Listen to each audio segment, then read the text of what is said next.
All right. It is currently 3:07 p.m. and this is a random afternoon live stream. So one of the things I want to do is just go over a few things, and we'll probably see how long this live stream will end up going. One of the things I wanted to touch on is the fact of a story that I didn't get a chance to read from the last live stream, which is this one here: Titanic Museum honoring victims of Titan sub implosion despite the controversy.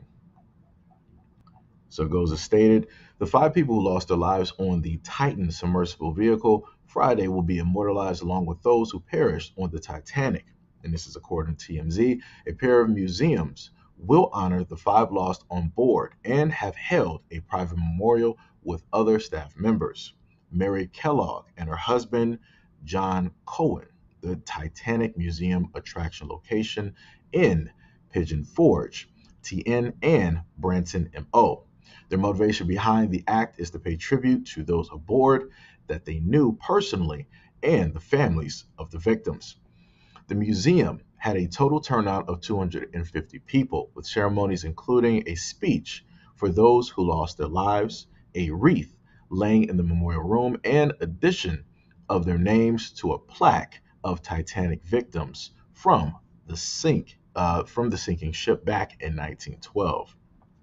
While some thought that the submarine had 96 hours of breathable air and limited hours of life support, these initial thoughts were likely false hope. James Cameron has called out the rescue operation, noting that it sounded like an implosion occurred when he heard details on Monday morning. Rush had been criticized in the past by members of the deep diving community over his vessel and safety requirements needed to successfully traverse the deep water. Despite the criticism, Rush is still likely to be immortalized on the plaque like the passengers and those who died on the Titanic. Now I say this, it's kind of crazy how it is that somebody who was criticized for the whole thing happening, criticized about how you decided to make the submersible out of carbon fiber versus using titanium, which is something that would be a lot more durable, handle a lot more pressure. Um, they're still going to put this person directly on a plaque, a person who led other people to their final resting spot. Yeah, that sounds about crazy to me. Let me tell you something, because I'm not sure how it is that you can put that guy's name next to everybody else's. Now, I will also sit up there and say this. This is crazy due to the fact that I ended up seeing a clip online where you had Obama stating that, yeah, this is a pretty tragic event, but you had another event that took place, and I think it was like 70 plus people or whatnot. It was a lot of people on a ship, and that was also a problem as well. But the media decided that they didn't want to cover that. They wanted to cover the Titan. They wanted to cover the rich, right? And they wanted to pretty much mute out everything else that they deemed unimportant. And I agree. I 100% agree, because realistically, if you break everything down, all of these people were influential. They were rich, they have fields of money, and they decided on their own that they were going to take this trip, which they did. And it was the last trip that they ever took. And now you have other people stating that they were also invited on the trip as well. You got Mr. Beast, who is a large YouTuber, uh, guy on social media, done everything from not curing cancer, curing blindness, planting trees, donating homes, and he, like I said, he's pretty much done all the good in the world that somebody would ask. And he was stating how he was invited to basically go on that expedition. There was somebody else that was also invited as well, and they opted, of course, not to go. Of course, I have my own theories When dealing with some of these things, because sometimes it might not be a coincidence, um, that people opted, not to do something. So that was the one from the last live stream that I completely forgot to actually go over with you guys because it was like a long live stream. I think we were there for like 3, 4, or whatever hours, right? So then the next one, this one right here, 78 people face charges for 2.5 billion in attempted health care fraud. Ridiculous. Only in America though. Goes as stated, federal and state law enforcement offices brought criminal charges across 16 states against 78 people for their roles in a 2.5 billion in attempted healthcare fraud and opioid abuse scheme targeting the elderly, pregnant women, and HIV patients. At least 1.1 billion was actually paid out in these cases. In total, 24 doctors, nurses, and other medical professionals, as well as executives for a pharmaceutical warehouse distribution company and telemedicine business, were among those charged. A case out of the Southern District of Florida was among one of the largest healthcare fraud schemes ever prosecuted. The indictment alleges that Britt Blackman, Gregory Schreck of Kansas, and Gary Cox of Arizona submitted more than 1.9 billion in false and fraudulent claims to Medicare and other government insurers for medically unnecessary items. The three were executives of DMERX, an online platform that created and sold templates of doctors' orders. They allegedly used the platform to create fraudulent orders for products like orthopedic braces, skincare creams, in exchange for kickbacks and bribes. The items were also ultimately not reimbursed with Medicare. In a separate case, Lazario Hernandez of Miami pled guilty and was sentenced to 15 years in prison for illegally reselling more than 230 million in medications including HIV drugs. Hernandez and his co-conspirators illegally received huge quantities of leftover prescription drugs from patients who didn't use the medications. This included HIV patients who resold their drugs on the streets to him. Hernandez and others then resold these medications to pharmacies across the nation, usually hiding the origins of the drugs. In multiple occasions, Hernandez sold bottles filled with raw medications, broken pills, or even pebbles. Agency officials state that 10.3 million in assets were ultimately seized in these cases, which includes cars, boats, and real estate. Only in America can something like this happen, where you got a group of individuals that's like, yeah, it sounds like a good plan. They got a lot of PPP loans and other government things out here.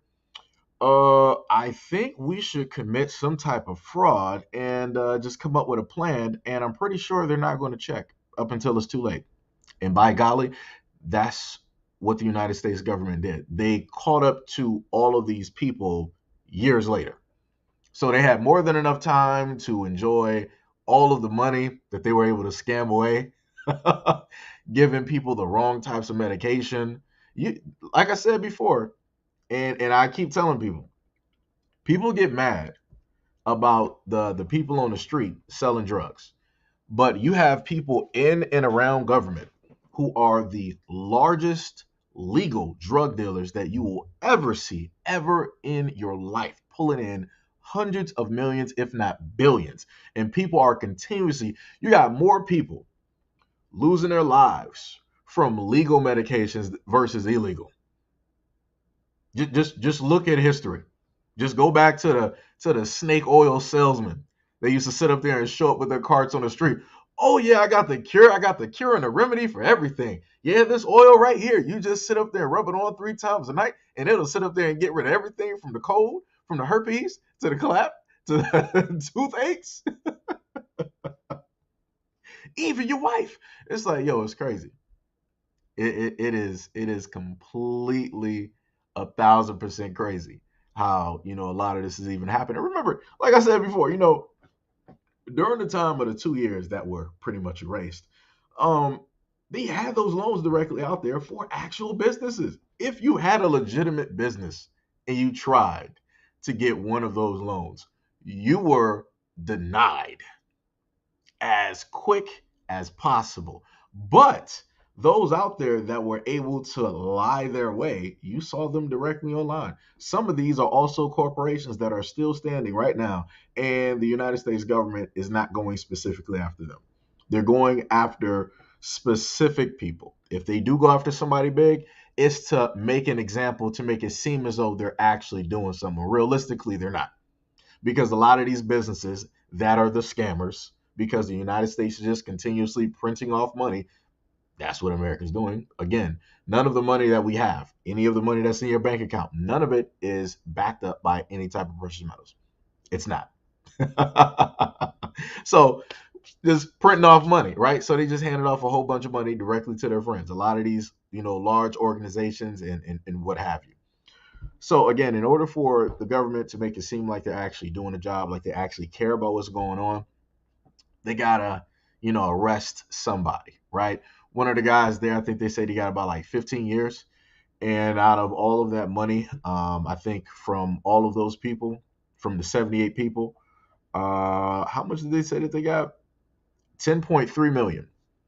So you mean to tell me, hold on. So 78 people face charges for 2.5 billion, right?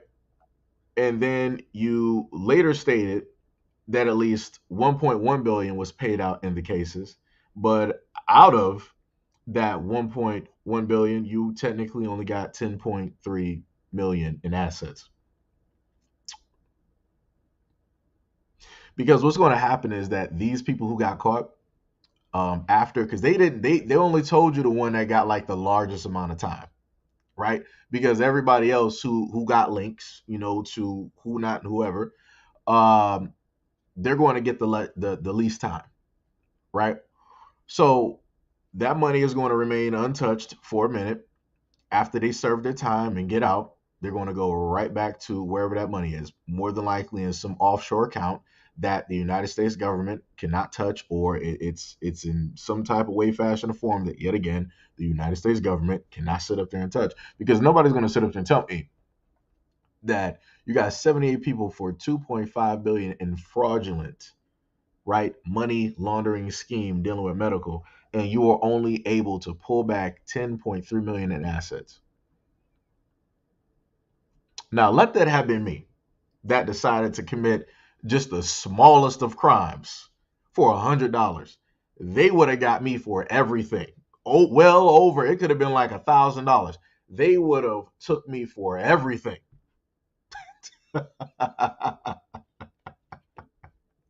Oh man, let me tell you. Let me tell you. Let me tell you about here. Let me tell you. It's a crazy world. It is 1,000% a crazy world. I'm trying to actually get over here. Who we got up in here? We got yo, what is up, Hack? We got Hudson, what is going on? We got Grape, what is going on? We got Candor, hopefully I pronounced that right. What's happening? What's happening? Shout out to you and yours in Louisiana. We got Ashley in the building. Shout out. We got Ty. What is going on? What is going on? We got Gamer in here. I ain't gonna put your name like that, because you could be a very smart gamer. We got Gamer in here saying what's up. We got Pink. What is going on? What is going on?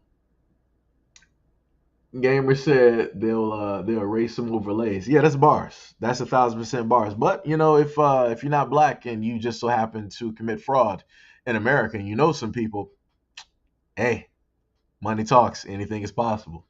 Hey, we got K5. What is up? What is up? What is up? We got Mr. Brett in the building. What is happening out here? Ty said also, Seiji, I soloed that dungeon at a lower level. Hey, congratulations.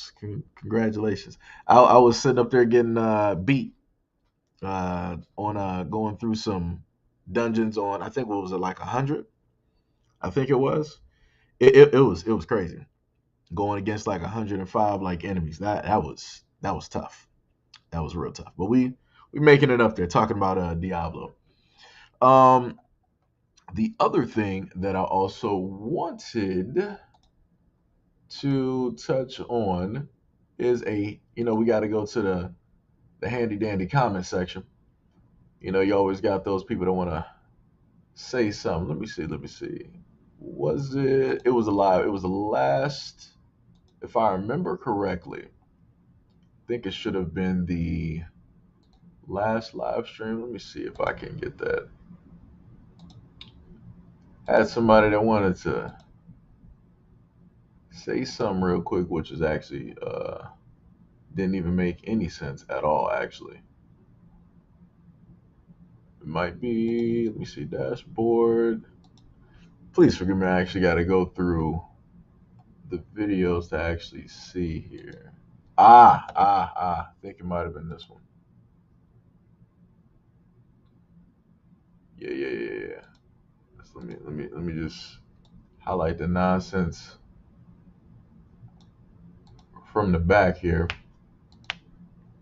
Like I said, it's funny how people want to say stuff, but yet when a live stream is happening, people don't tend to want to roll up.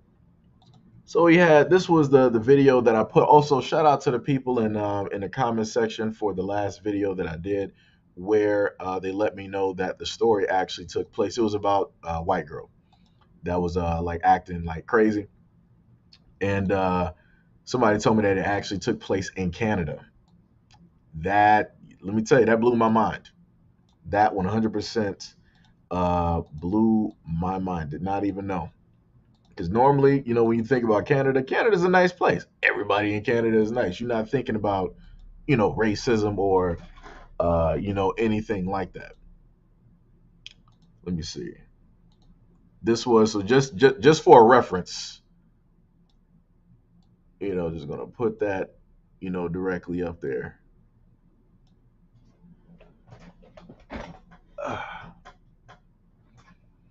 Wait, who's that?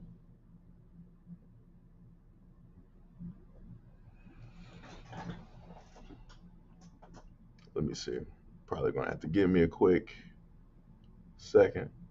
Let me see. Maybe not. Person said none of the stuff on this video is going to end. Hold on. Give me one quick second.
All right.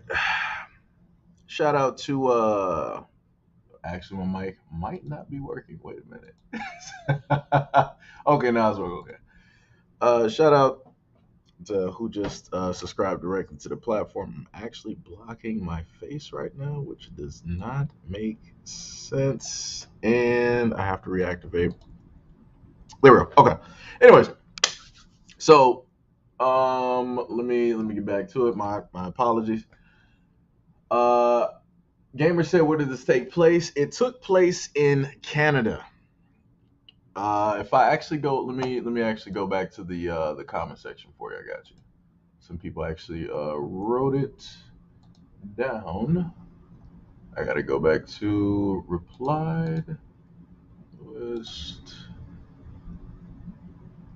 public shelf review, response status. I responded.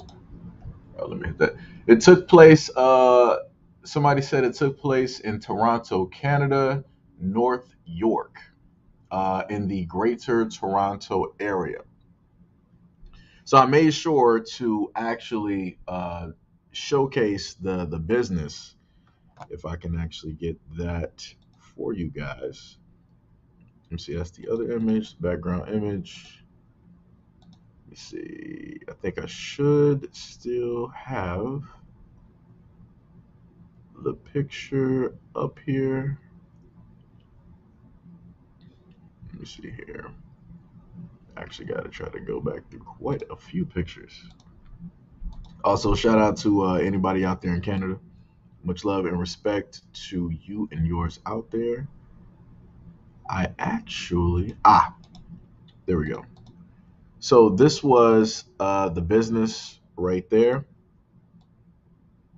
right? So if you happen to go on IG, you can look up Six Donuts. That's the establishment that the video took place at. So you had this white girl that was basically drunk in front of the establishment. She decided to use the bathroom, and then she just went on a whole thing, a whole rant, just being full on racist, which I was like, that's ridiculous. Usually it's whenever somebody, makes them mad or they're frustrated or something like that. She was just full fledged drunk. Nobody was bothering her. Nobody was messing with her. She was just all up and down the street, barefoot, throwing shoes, assaulting people, all of that. Just sitting up there, inward here, inward there, inward, everywhere, inward. That's all she was doing. And I'm like, wow. I'm like, what really got you today?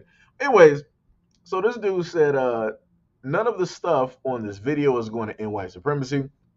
Hashtag boycott. The new black media isn't promoting that because I wonder if they really want to end white supremacy or just have a comfortable space underneath it. The funniest thing is, again, when you have people that want to critique and they're not doing nothing, they're not putting in no work anywhere, and they feel as though that they're doing something by trying to call out the new black media and all these other types of things. If you was really about that life, then you would have actually started a boycott. If you were really about that life, then you would have seen that a multitude of black media platforms have called for boycotts in a variety of different ways, one of which such as voting. It's crazy. I've even said this myself. I've said boycott a field of different places that black people normally shop at. Hold back your money. Stop buying these things. Buy alternatives, right? I showed places such as We Buy Black and all of these other things that people can go to in order to spend their money where they are actually wanted, right? But like I said before, you got a lot of people that want to show up to the scene brand new, act like they're spotting something, act like they're saying something, and they're not really saying nothing. Not really saying nothing at all. It's hilarious. It's hilarious, and it's always it's always a black guy rolling up doing this. It's crazy. Like I said, y'all make it real hard to try to want to stand up for people. Make it real hard. Make it real hard. I don't understand. I'm just a simple guy. Also, if anybody would like to support the platform, you can do that by way of the links that you see scrolling directly underneath the video on your tablet, your television, your phone, and also those same links can be found directly underneath the video that you are watching with the live stream. I don't know why I said video, but anyways, like I said, straight straight caca. That's what it is. That's what it is. Now, the other thing that I wanted to talk about dealing with America, like I said, this is in a sense a just talking, uh, type of deal. There are a variety of books well, quite a few books that I have that I ordered, right? One of which I read off to you guys before, which is you might not be able to see it, which is this one, which is The Delectable Negro. Not sure if anybody in the comment section might actually know directly about. Wait, what happened? Uh, yo, what is up? What is up? We got Officer Haku in the building. What is going on? Candor said I lost count of how many N words she said. Probably well over 20 times. Probably somewhere in that range. Uh, Lion, yo, what is up? What is up? Lion said the comment who defends this woman were Canadians, not Black Americans. Well, look here. Let me tell you, it was looking real European in there. I don't care. It's from Australia. It was from the UK, Berlin. It's looking real European. Now, I think you might have had like somebody black in there, Canadian black, whatever, that was trying to defend and offer some type of a a hug, to the person, which is crazy to me because she would not have done the same for you in that drunken racist rage, that she was going on. Like I said, I need black people to relax on trying to be so empathetic to a lot of other people that obviously don't care. You got somebody yelling the N word a multitude of times. The last thing that they want is your actual help. Proof of which, if you actually go back and look at the video that I posted, you will see her chase after a black dude on a bike, a black dude, a multitude of black dudes that she chased over, especially one that was filming. She decided she wanted to hit him or kick him, and the dude kicked her right back, and rightfully so. Right, it was a light kick, you know. And then you see a black woman. She's talking on the phone, and she's minding her business, and the white girl rolled over there and is trying to like mess with her. Like I said before, I need black people to relax. It's cool. You might have some white families, some white friends, different things of that nature. Uh, just because you got somebody there don't mean that they're the same as everybody else directly out there. So calm down. Need you to relax. Relax. Uh Gamer said bet money she wasn't held accountable for her slur spree. At this moment in time, I think her social media is actually still up and running because she decided to break her phone. And then she did the classic Becky, and she was asking around, "Where's my phone? What did you do with my phone? You broke your phone and you slammed it." That's why your social media is still up, and you're getting a whole bunch of hate directed towards you for a very specific reason, and rightfully so. Um, Gamer said if this was a black person defending this, most likely they support Cassius. So and I noticed none of the white people did anything. Oh yeah, and that's the main thing I sit up there and try to tell black people. Just like I talk about the cops all the time, and people want to harp on me. It's like, oh, you can't sit up there and say all cops are bad. Okay, no problem. So you had a racist white woman assaulting black people, both black men and black women in Canada. Not a white person did anything. Not a white person tried to stop it from taking place. They just sat there, saw her, and kept it moving. Ain't that something? Like I said before, that's originally why I thought this was America, because I'm like, this looks like some of the other videos that I've covered before. But I was wrong. Shout out to Canada. Y'all gotta hold this L. My apologies. It is what it is. It is what it is. It is what it is. But anyways, again, not sure if anybody in the live has ever seen these books before. The Delectable Negro.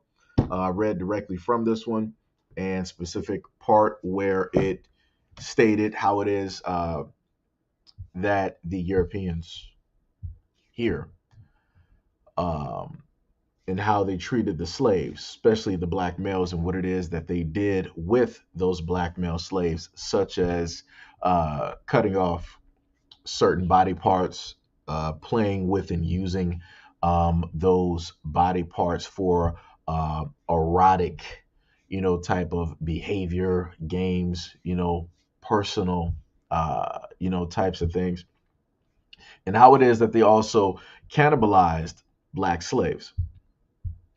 Now, the main reason why I keep bringing this up is these are going to be things that will never get taught directly to your kids. Uh, this is the information that they don't want in schools because, again, it's going to make the whole population of Europeans directly out here is going to make them look bad. Now, some of them will sit up there and say, oh, well, my parents, they never had slaves. They never owned slaves. You were never a slave, right? You're right there, buddy. You're right. But a lot of your people and your parents, if we were to actually go back through a lot of photographs, which we actually do have, we would find that a lot of your families were a part of a lot of these instances dealing with segregation, chasing black people down the street, chasing them out of restaurants, honking horns, yelling racial slurs, and a variety of other things, right? But again, they'll turn around and sit up there and state, oh, that was the past, and that was this, and that was that. You're right. So this is why I sat up there and had another handy dandy book, which is this one here. Just in case you can't see it, it is called 100 Years of Lynchings, right? And the funniest thing is that I think I saw somebody trying to debunk this book as if to try to say that, these things didn't happen, or if they did, it's not really, real, information and all this. I'm like, you guys will really go to a lot of lengths in order to make it seem as though that these things did not necessarily happen. And I get what people want to sit up there and state. A lot of people state that, well, America, every country, every place has bad history. But you don't see everybody harping on it. I don't know why everybody is so focused on race and everything else here. Everybody is American, everybody's this, everybody's that. You're right, they are. But the most interesting thing about that is we can go to what was Matt Damon and what he stated about directing. He said that all the faces in front of the camera can change except for the face that's filming. Basically, meaning you can have a variety of different actors and everybody that's getting captured on film. It's cool and fine. Make that as diverse as you want to sit up there and make it. But when it comes to the director's seat, when it comes to the person that is making the view, right? Making the picture, making the story, there'll always be one race, always one color. That's what he stated. And that's America in general, right? Because we've seen throughout history how America does not like change when it takes place. Well, specifically, a group of people don't like change, but they like change when they want to force change, such as gentrification, right? White flight and all of these things, just like you see currently in America. You can go to Brooklyn, you can go to Harlem, you can go to the Bronx, you can go to Detroit, you can go to Chicago, you can go to various historical black areas down south. You can even go to areas in California. And if you were to go back 10 years ago, you would see all black faces, right? If you go there now, you start to see a mixture of people that were not there before. They weren't born and raised there. They didn't grow up there. They just automatically decided to show up. And When black people point that out as a problem, people want to say, "Oh, you guys are being racist. You guys are trying to practice segregation and all this other." No, no, no, no, no. You guys got the suburbs. We got the city. That's how it's normally worked. Because if I wanted to go to the suburbs, it was a problem. Trust me, because I lived around Jewish people in the suburbs, and they were not really the talkative bunch. Let me tell you. Let me tell you. If you want to sit up there and say hi, how you doing? If you're used to, like I said, I'm from Detroit. If I happen to see somebody like down the street, hey, what's up? How you doing? What's up? What's happening? You know, that's the usual thing, right? No, no, no, no, no. You learn real quick.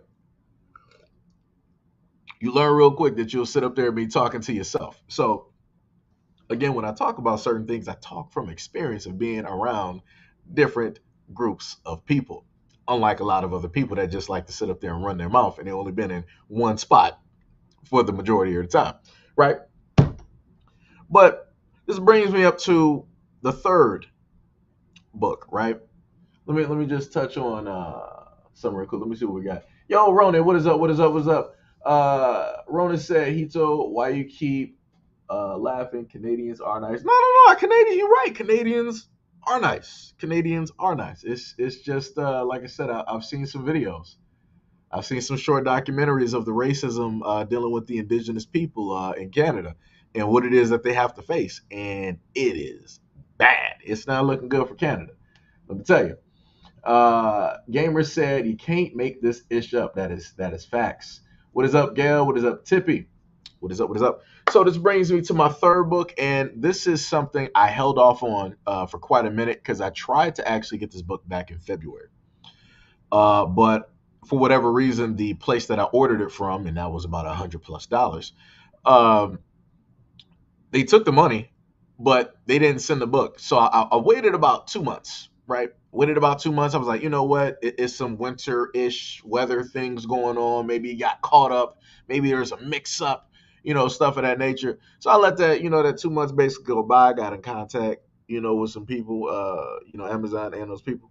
And they was like, okay, well, your book didn't send. We'll, sit up there and give you, like a refund in about like 24 hours or whatever. Because I'm like, I'm like, I know y'all know that y'all ain't send this book, and y'all trying to sit up there and hold that 100, like come on, come on. But like I said, I give them credit. As quickly as I sat up there and wrote them, they responded promptly, and they promptly returned my money. No fuss, no muss. So like I said, it's all good. So I was able, luckily, to catch the book on sale. Right? So instead of having to pay the 100+, I think it was like 106, 15, 16, or whatever it was back in February, because magically everybody was trying to like get the book. I ended up catching it for about 75. I was like, we're gonna get this real quick, and we're gonna make it do what it do. And I'm not sure if you guys have seen this book before. Is there a way that I can potentially let me see. I might need like a letter or something. Let me see. Do I got a clear piece of paper? Not a clear piece of paper. All right. All right, that'll work. That'll work. Cause I gotta block this because YouTube acts funny. So this is the book here. It is called Without Sanctuary. Right? Without Sanctuary. And I had to block out now what I can do is, depending, I will just so happen to do a video of it, but I'll upload it directly to the Patreon. I'll sit up there and do that. So those of you who are directly on the Patreon, I could do it that way. Technically, I've been contemplating on trying to put up more videos or potentially do live streams and things of that nature. Still trying to figure it out, but this will more than likely be one of the first videos that I will do in a minute for the Patreon, and specifically for the Patreon, going over the pictures and everything in the book. What Whenever it is, right, that you have somebody white that tells you that a lot of these things happened a long time ago and yada yada yada,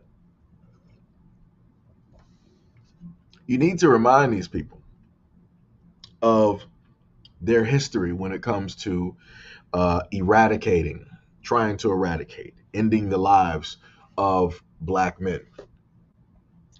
And within the two books that I have, it goes over that. Now the difference is this book here, 100 Years of Lynching, it's black and white, right? So anybody could try to dismiss it, right? Somebody right now who is watching this in the background, they can be like, "Oh, that 100 years of lynching, uh, I saw from such and such source, or somebody had done some research, and these stories were like fictitious. They never happened. I don't know why you blacks are so focused on color. Get over it and all this other type of stuff.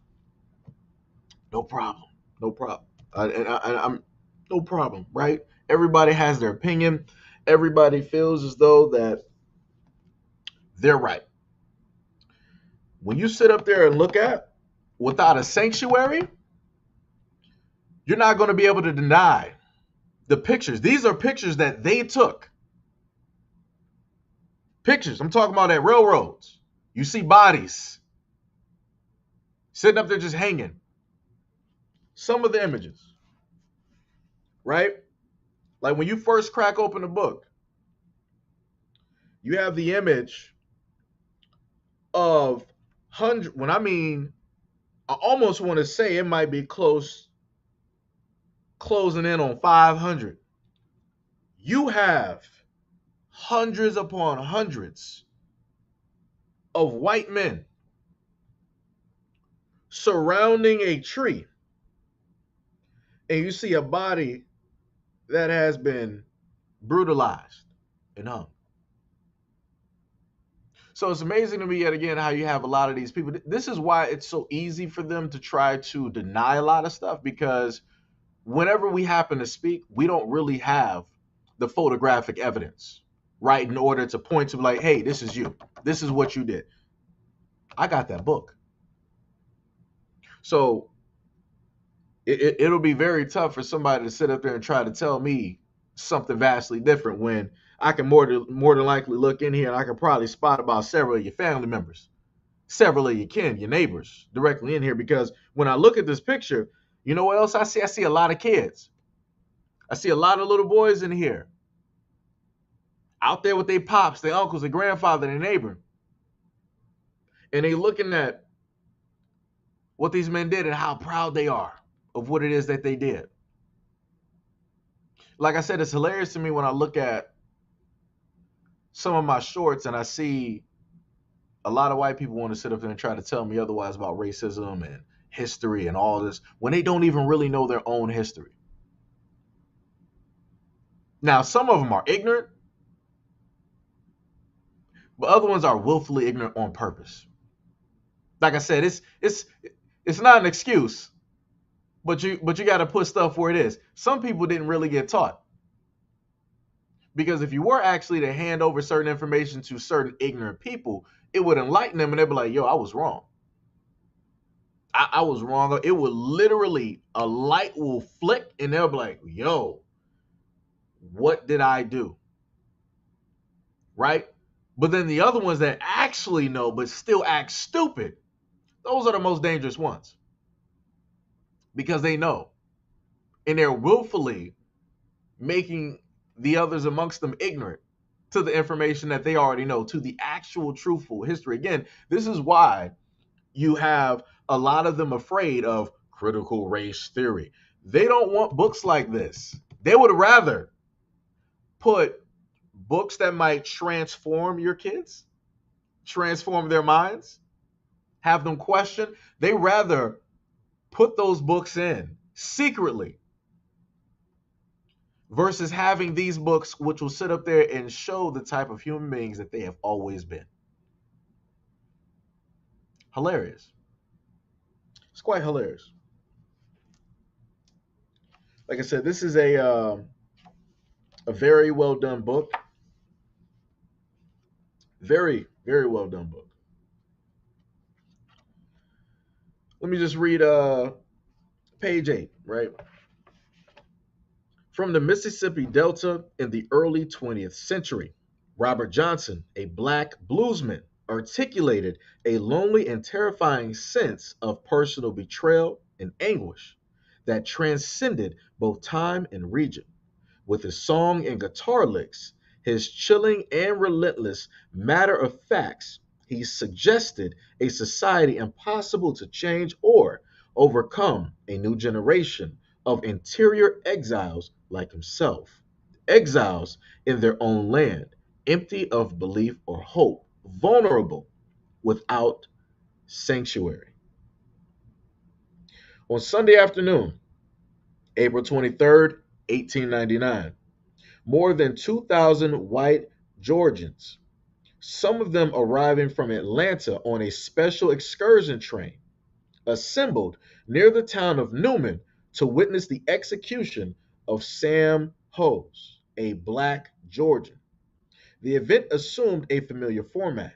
Like so many lynchings, this one became a public spectacle, as in most lynchings, the guilt of the victim had not been proven in the court of law. As in most lynchings, no member of the crowd wore a mask, nor did anyone attempt to conceal the names of the perpetrators. Indeed, newspaper reporters noted the active participation of some of the region's most prominent citizens.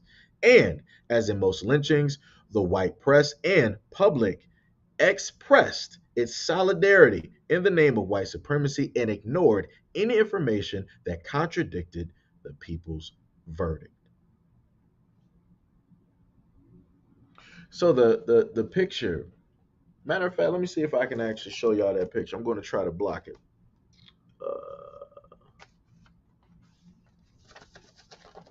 I wish I actually had like something a little bit better. Try to fold this.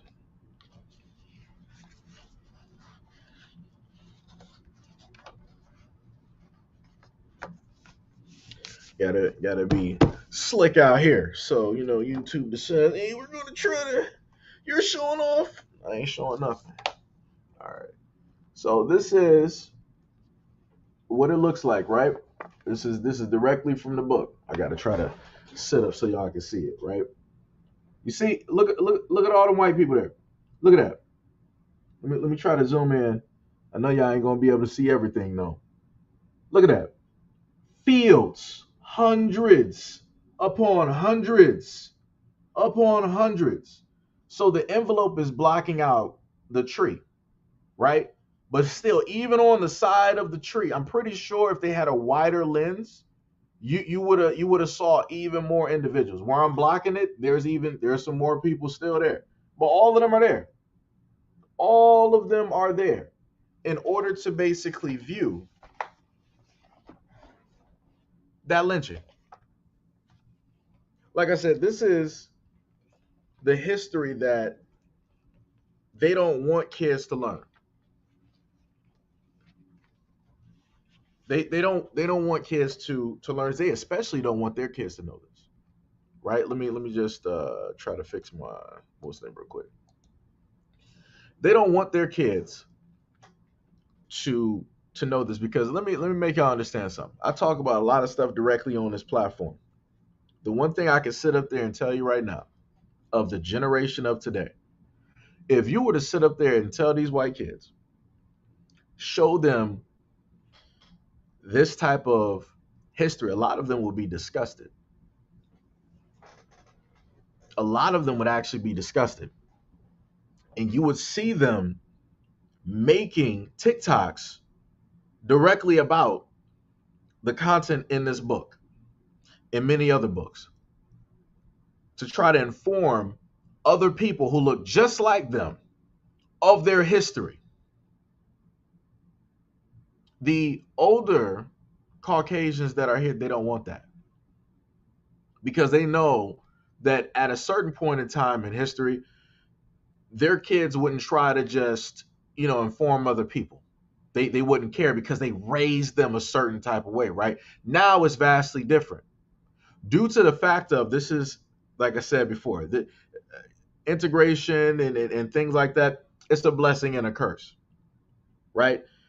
The blessing part is due to the fact that some of these kids have actually been around the black community long enough, they can sort of kind of sympathize and empathize with certain things because they've been around us long enough where they can see how we get treated and they see how they get treated, especially when it deals with the police. They can clear cut see the difference. It's been shown in a multitude of videos. If a black kid has a white friend, the black kid is going to get treated a whole different type of way.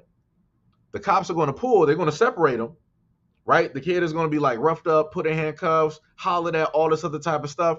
Those same white cops, they're going to pull the white boy to the side. Yo, what's up? How you doing? Where's your parents? Oh, I think I might. You Bobby's son, right? Yeah. I used to go to school with your dad. It's like, yo, what you doing with him? Does your dad know that you hang around with him? Like, what was actually like going on? It's like, yo, this is bad. You're not supposed to be here. I'll, because I know your dad, I'll look out for you. Different. And then the kids will sit up there and let you know. It's like, yo, I don't need you to do nothing. We didn't do nothing. He's innocent. And then that right there shatters all of that. Like I said, I've seen it before because I've sat up there and showcased the video where a black kid was getting arrested by white cops. And they were sitting up there roughing the kid up. And then his two white friends were right there standing up for him. And then the one friend, the girl was still recording. The guy sat up there was trying to fight the cop to get off of his friend. Like I said before, people don't understand the timeline of now, which is technically quite a dangerous time for the ones that are ruling, because everything can break. Everything is quite faulty at this moment, and everything hinges directly on their children to carry a certain type of belief, ideology, and a message. If their kids are not willing to do any of those three things, all of this power structure is going to fall apart instantly, because they're not going to want to sit up there and it's like, yo, this is what y'all did. Y'all really did this to them. Y'all said that y'all didn't do this. Y'all said that this was not actual history. Y'all said this, y'all said that. But here's the proof. They're not going to have nothing to say. The only thing that they can literally say, any true American, they'll be like, well, that was a different time. Uh, you know, everything was different back. That's going to be what they have to say. They're not going to have anything. They don't have a way to refute it. They don't have a way to 100% deflect. All defenses are gone. Once you start bringing in photographic evidence, all defenses are gone. Like I said before, they can debate words. Let me go back to the other book. I gotta make sure I don't mess up that cover. Let me go back to the other book. They'll debate this, right? Words, black and white, right? No pictures. No pictures, just black and white, just type, just words, bold, italicized, all of that. They will debate this. They will debate me and you all day long because it's just words, because we don't got no proof of nothing, right? Again, when it comes to the photographs, that's the Kanye moment. Gotcha. Because you can't defeat that. That's history. That's not what somebody wrote. You can clearly see what all of your people are sitting up there doing. You can clearly see what all of your kids are doing. You can clearly see how proud the men of your community are when they sit up there and go to one of these bonding engagements where they sat up there and snatched up a random black guy, black kid, teenager, and decided that they wanted to get the whole town together and hang them.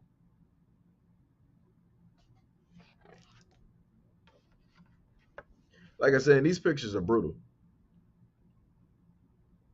These are brutal.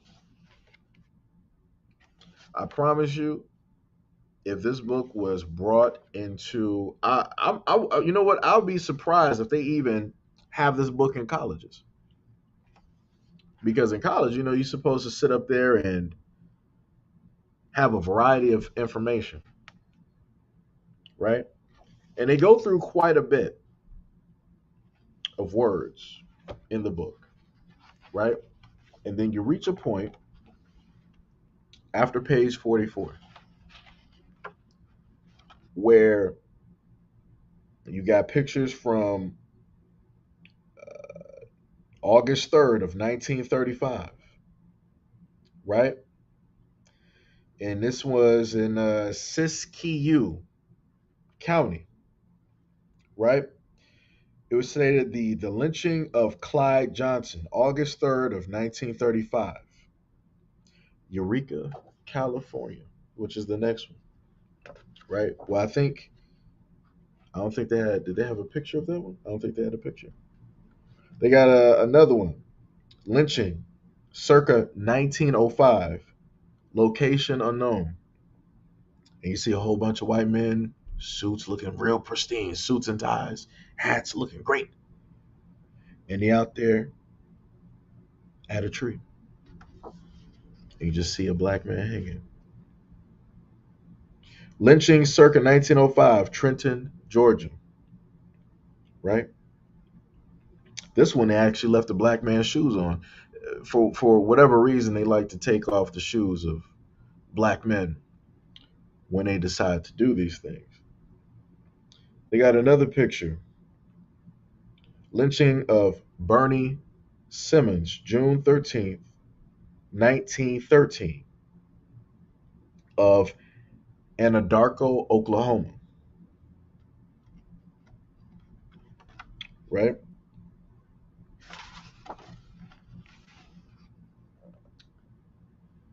You got another one. They got a double hanging of the lynching of John D. and Charles Ruggles, brothers, July 24th, 1892, Redding, California. On the next page, it's a lynching circa 1910, place unknown, and it's the same thing again. You just see the the white people there, the white men there as normal, and they're just looking.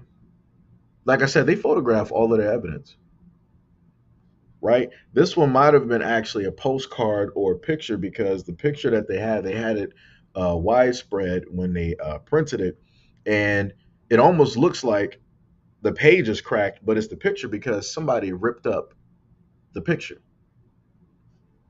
I wonder who that was that ripped it up. And then you got more lynchings here. George and Eddie Silsby, managed by a mob of citizens in front of jail, January 20th, 1900. Fort Scott, I think that should be Kansas. It's crazy. Like this book, it hits hard. Like I said before, for a lot of black people out there, let me let y'all know something. This is the type of stuff that you need to teach your kids so that they don't walk out here thinking everything is sweet. On the older platform and even on the secondary platform, I covered some recent lynchings that took place across the United States where you had black men that were found hung on playground equipment or whatever it was. Their shoes are basically gone, their pants are down to their ankles, and a lot of those have been ruled homicides. In a lot of those cases, the police or whoever tried to state that, oh yeah, they did it themselves. Really? So he got 20 foot 20. So you got a black man that was like, yeah, I'm about to just, you know, do what to do, and I'm about to climb 20 feet up in a tree, put this here equipment right there, jump, and I'm going to have my pants hanging on my ankles and my shoes missing. Like I said before, I try to inform people so that people will understand history. Because what inevitably takes place is that if you fail to understand and learn history, if you fail to understand and learn the past, you will repeat it. And because black people refuse to want to know history, this is why we have the things going on to black people at this moment in time. Again, I try to inform black people of this so that the examples that I've had to cover in actual stories don't end up being them or their kids. Because as I stated before, a lot of people don't like to care or pay attention up until it hits their doorstep. And the main thing that I happen to repeat day in and day out is that by the time it hits your doorstep, it's too late to react. It don't matter what you got, don't matter what you can do. All that matters is that you didn't do it from the beginning. So now you just gotta let it ride. That's it. You can't stop it. You ain't gonna get no justice. You ain't gonna get no revenge. You ain't gonna be able to bring those people back. You're not gonna be able to avenge your honor or the honor of your family. You ain't gonna be able to do none of that. It ain't gonna be nothing that you can do. And you're gonna have to sit up there and hold that L for as long as you live. Because I've learned that black people like pain. Some people find pleasure in pain. And I think that that's black people. Because black people are very hard headed and refuse to actually pay attention and listen. But then when something goes wrong, now people want to start crying and want to start asking questions and want to start doing this and start it. It's too late. When people told you, you should have did it then. When people told you, you should have did it then. Now you got to face the consequences of your own making. So again, hopefully, black people will take out the time and they'll start teaching their kids a lot of this history. And in one of these pictures is the classic postcard because again, if black people or anybody has watched a lot of documentaries dealing with America, they would tell you how you would have these postcards of lynchings, and you can clear cut see the postcard and who it was written to, and you see clear cut in the background. You see a nice amount of the people, a nice amount of the folks in the city, all white, everything. Everybody, dressed like it's a Sunday or whatever it is. And on the side of a bridge, you see somebody black hanging. And then you just see people like doing their business, walking by, doing shopping, because it was a normal everyday thing. It was a normal everyday thing. If it wasn't an everyday thing, it was a weekly thing. And it was especially a weekend type of thing. But like I said before, how many people are actually going to cover this, especially the ones that state that, oh, racism this, racism that, I'm over it, I'm this, I'm that, and da da da da. How many of them are actually going to take out the time to actually look at this? Not a lot, if any. How many of the people that got social media platforms that always want to advocate that everybody is God's children, uh, you know, everybody's the same, everybody's human beings? When I look at this book, I only see one group of human beings because those are the ones that's walking. Those are the ones that get to care. They get to be with their family. They get to smile. They get to, point. They get to enjoy the air, the sun. They get to enjoy freedom. Because the other group that I see here, that's not how humans get treated. That's not even realistically how animals get treated. But like I said before, a lot of people don't want to sit up there and listen. And then in the next picture, you got a grouping, which seems to be a black man and some black boys. The lynching of Niece Gillespie, John Gillespie, and Jack Dillingham, August 6th of 1906, Salisbury, North Carolina.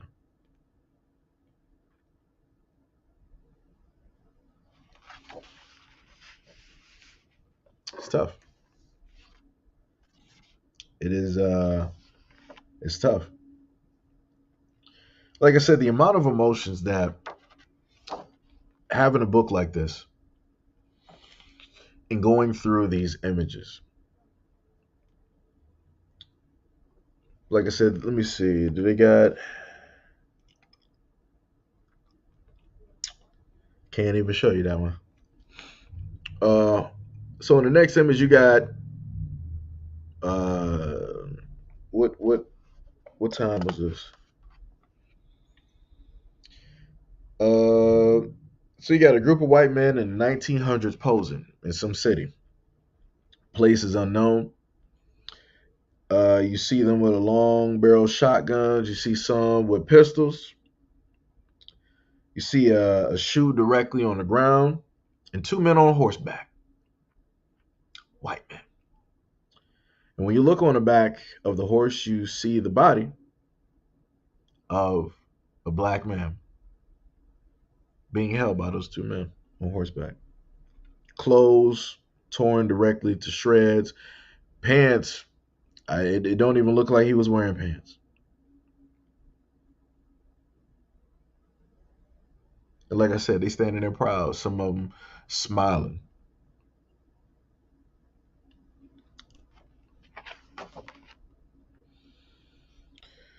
The next one, you got the lynching of four unidentified African Americans, circa 1900s, location unknown. And you see a tree in a field, and you see four black men.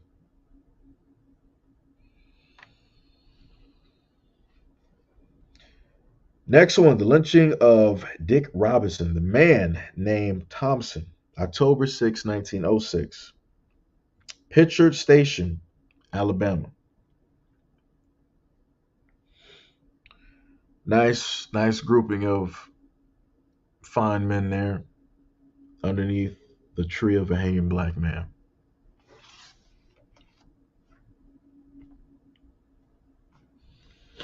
This one I can probably sit up there and actually show because there's nothing for anybody to see really, because everything is happening in the middle and it's blacked. Let me just make sure. Let me just look at a spot. Yeah, everything is happening in the middle. That's where everybody is looking. Nothing on the. Yep. So this is. Let me see if they got this. So on the page I'm about to show you, this is the burning of John Lee, August 13th, 1911, Durant, Oklahoma. So there is no body. You can't see or spot a body or anything like that directly there. The black smoke is basically telling you. I'm trying to back this up as much as possible, right? Maybe I got to do it page by page, right? So you see all of those individuals, right? See all of those individuals there. And then in black, there, that's where the burning is taking place. You got nice view for all the people there. They brought their kids, they got their sons, they got their uncles, they got their grandfathers there. They probably got the mayor. Very important folk, right? And that's the other thing that people don't want to acknowledge either is that when a lot of these things took place, this was an event.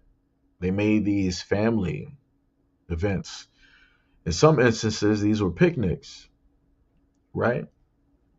Like I said, this is why history is important. You can learn, what picnics were actually about, right? Then you got another image of a black man circa 1961, the lynching of David Jackson, December 14th, 1961, in McDuffie County, Georgia.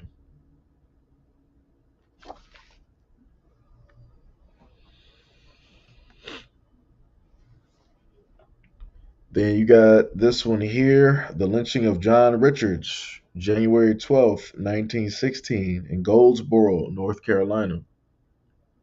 You see the wooden pine box that they got for the black man. They sat up there and let me just describe this one to you because I obviously can't show it. So you got a multitude of white men there, little white boys there. You know, a brand new pine box for the body. You see the black man there hung, and they have his pants below his waist, along with his underwear. And you see them smiling and looking directly into the camera, having a good old time. Again, this is American history. This also falls directly in with this book here, which is The Delectable Negro.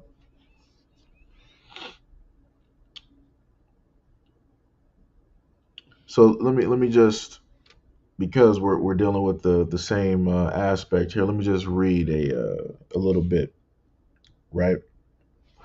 So this is from The Delectable Negro. According to Orlando Patterson, sexual desire and codes of masculine honor strongly informed this culture of human consumption described by Williams. Quote, what the slave mainly fed was the master's sense of honor and his sexual appetite.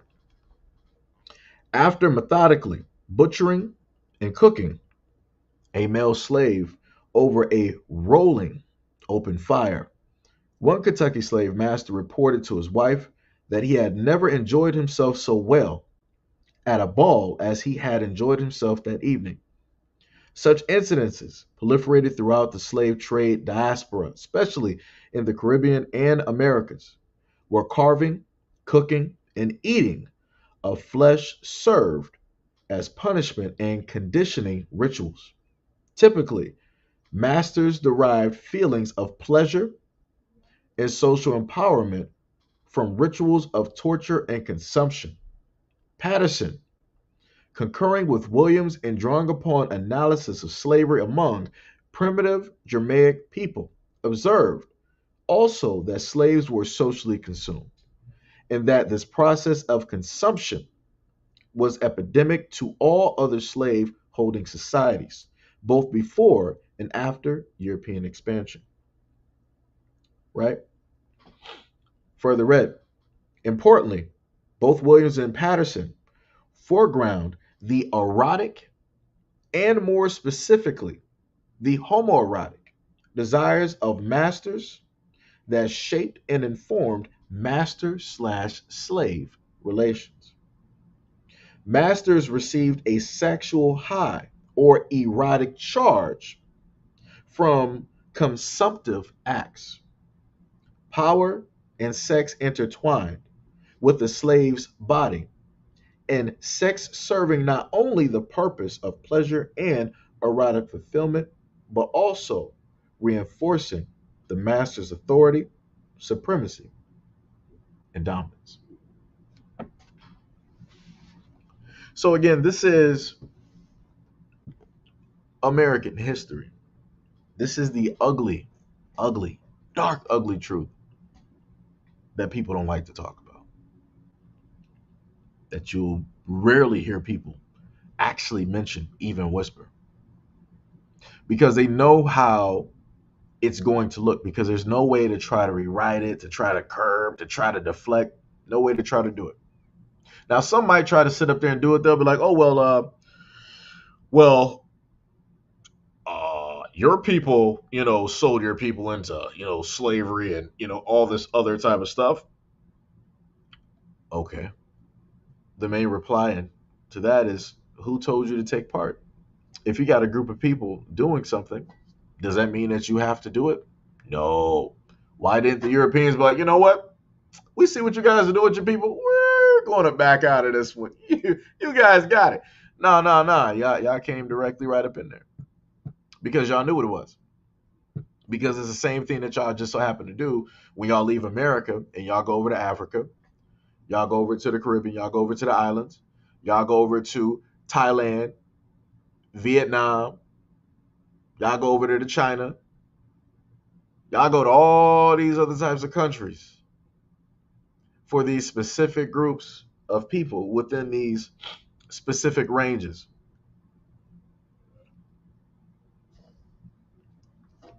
because you're still practicing that ritual of consumption one way or another, or both. So, like I said before, whenever it is some images that I have, I can't, of course, show.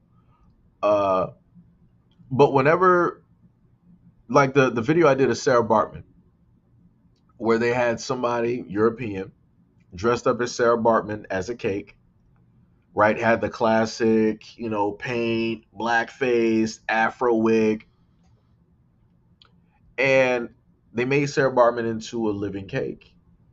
And what is supposed to take place is that every single time you go up and you take a bite of the cake, you're taking a bite of the person. Again, it's a ritual. They're going to do it one way or another. And they're going to, like I told people before, they will show you these things in front of you. Karma. They will show you, so it's a universal type of karma. They're going to show you these things so that you know, and they're putting you directly on notice, so that, hey, this is what we do. So if you still basically are buying our products, deciding directly with us, you already knew directly what it was. Like I said, I covered what was it, Balenciaga. I think I did a live stream directly on that, and a variety of images, along with some of the books and the files that were directly within those images. Like I said, I keep trying to tell people, I put the information directly out there. People can take their time to, peruse. Some people will, some people won't. This is the first, I think this is actually a painting of an actual lynching.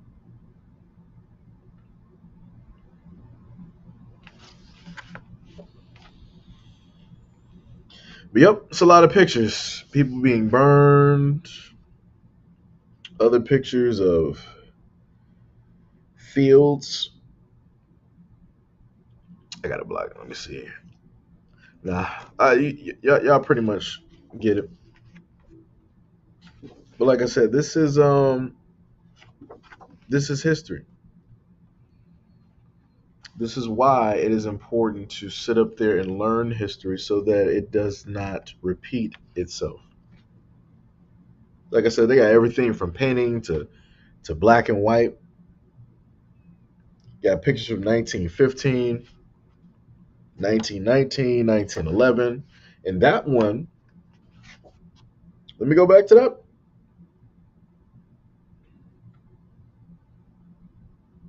My apologies. So when I said that all of these were of black boys and young black men, I was incorrect. One of these is of a black woman. It stated the lynching of Laura Nielsen, May 25th, 1911, of Okima, California. And on the next page, it has the lynching of Laura Nielsen and her son. So they hung this family from a bridge, both the mother and the son. And in the exact same fashion that they did previously, they have the young black boy with his pants down to his ankles.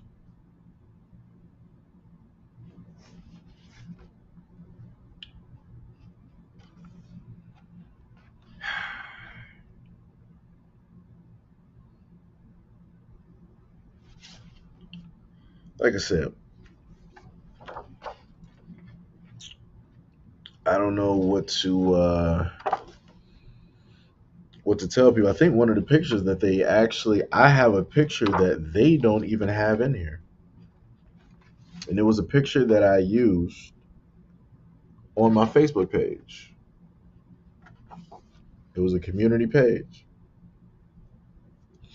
and it's the picture of it's a young black boy, probably a teenager. He's at a train station, and you see the white men in the building looking out, and you see the group of white men that are smiling there, about to hang him. That's the last image he more than likely ever saw. Just that. Not his family, not his friends, not his dog, nothing.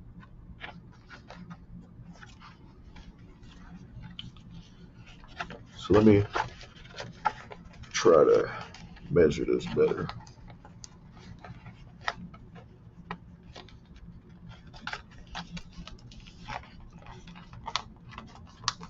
I think I got this folded as good as possible. That's what I'll be talking about right here. Right.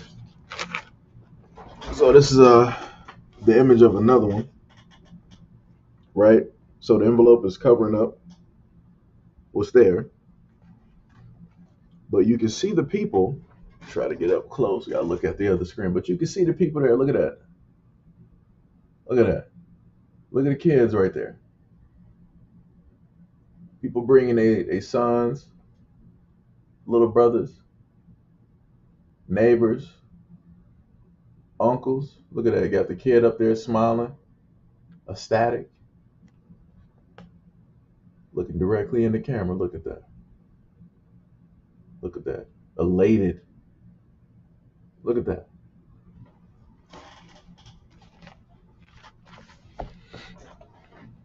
So like I said before, can't nobody tell me nothing. Can't nobody tell me nothing. Irregardless of whatever it is that people want to sit up there and tell me people ain't the same, all this other type of stuff, yada yada yada.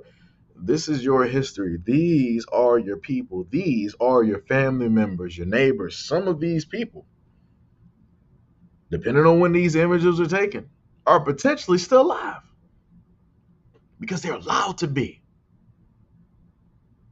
A lot of our sons gone at 12.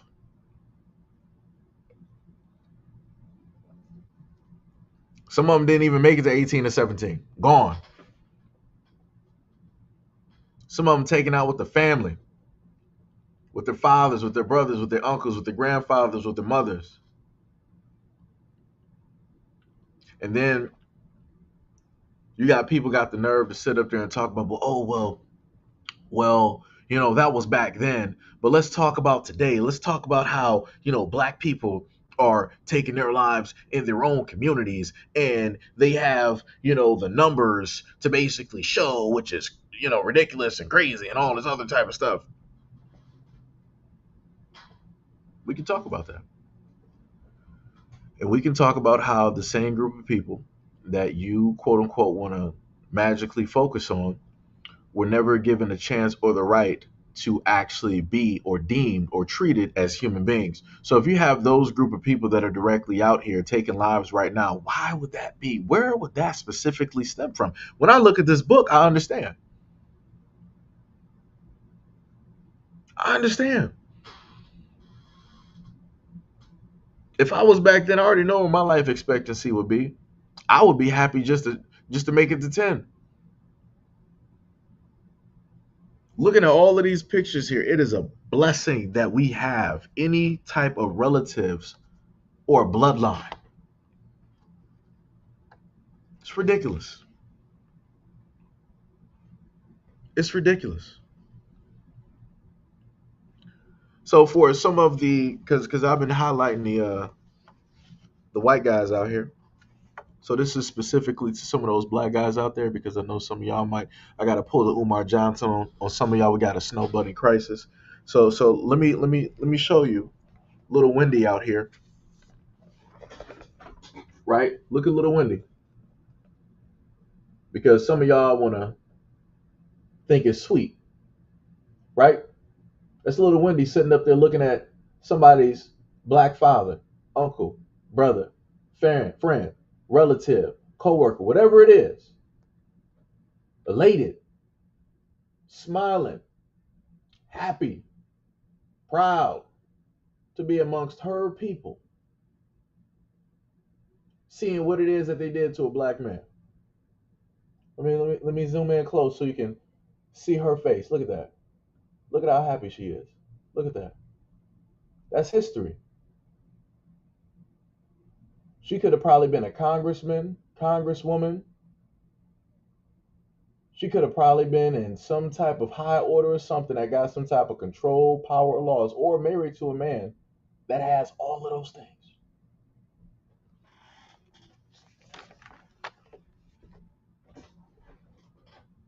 So, like I said, when I sit up there and get on, and note, I want to note to people because some people like you to want to be like, oh, this is hate. No, it's not hate.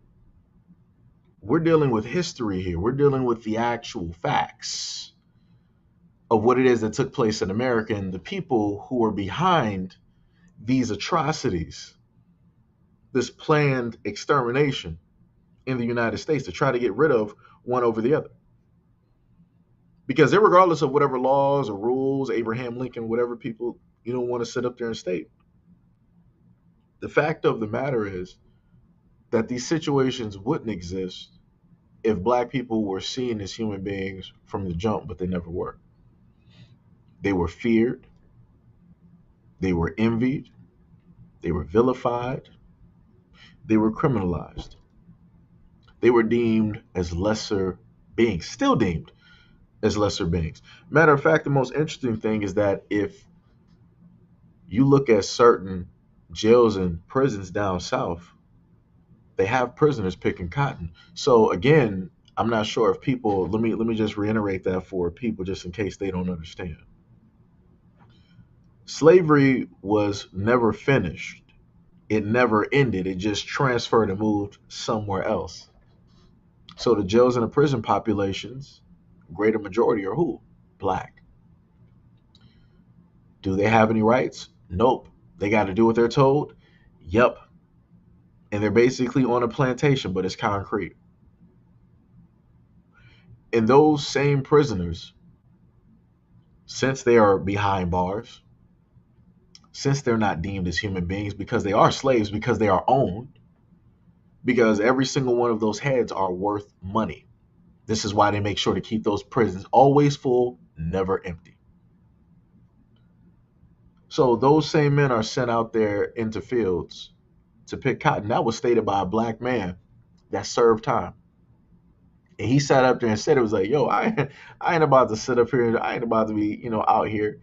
Matter of fact, let me see if I can play that clip. Let me see if I can actually get that clip for you. Hold on. I got you.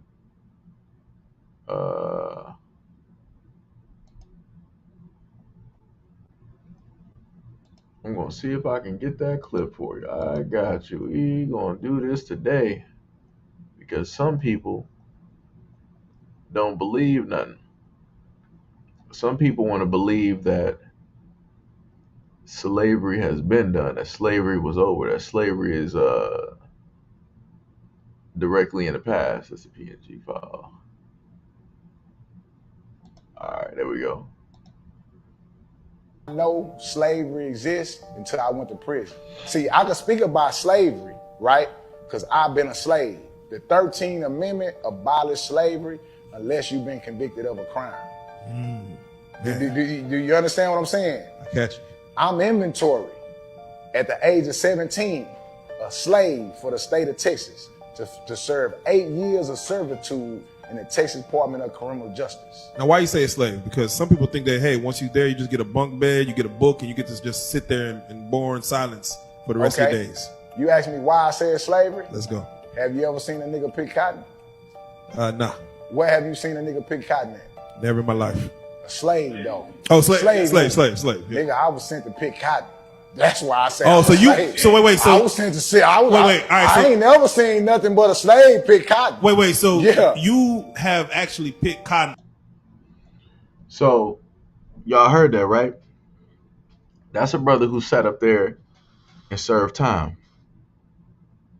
That's a brother who had to sit up there and pick cotton. That's of now. We ain't talking about the 60s. We ain't talking about the 50s. We ain't talking about the 40s, the 30s, the 20s. We ain't talking about none of those times. We talking about now. So for any one of you black people that thought that slavery was over, all this other type of stuff, again, y'all better start reading.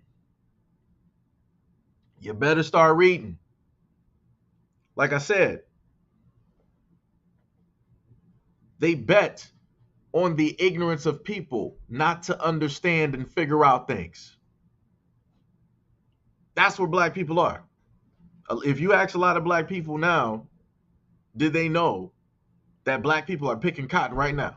The same thing that they did back in slavery. A lot of black people are like, what are you talking about? That sounds like slavery. Yeah. If you get thrown in jail and prison, you are a slave. You are owned. You are property. The only person making money is the warden. The only person making money is the COs. Just like how you had land overseers, and then you have plantation owners. The warden is the owner of that concrete plantation. The COs are the overseers of that prison, telling you what to do and how to do it. And just like he sat up there and told you, they got guns for people like you. So if you think that you're not going to sit up there and do what it is that they say, oh, they'll cut the losses right there and get somebody else to fill your role that will do it. It's the same thing that they did in the past. They're doing that right now. But y'all think it's sweet. Y'all think that we actually made it. Y'all think that we actually went somewhere. You think that everything changed. Everybody integrated. You got white friends, white family, all this other type of... Nah.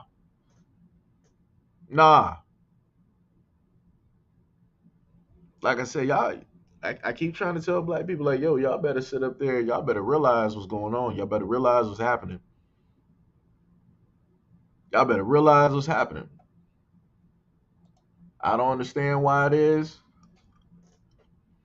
that y'all decide that y'all want to still be in some type of la la land. Y'all want to think it's all fun and games. Y'all want to think that slavery is over. It ain't never been over. It's been going. And just like that young brother right there was sitting up there picking cotton. Think all the way back. Think back to the 60s and the 70s. Think back then.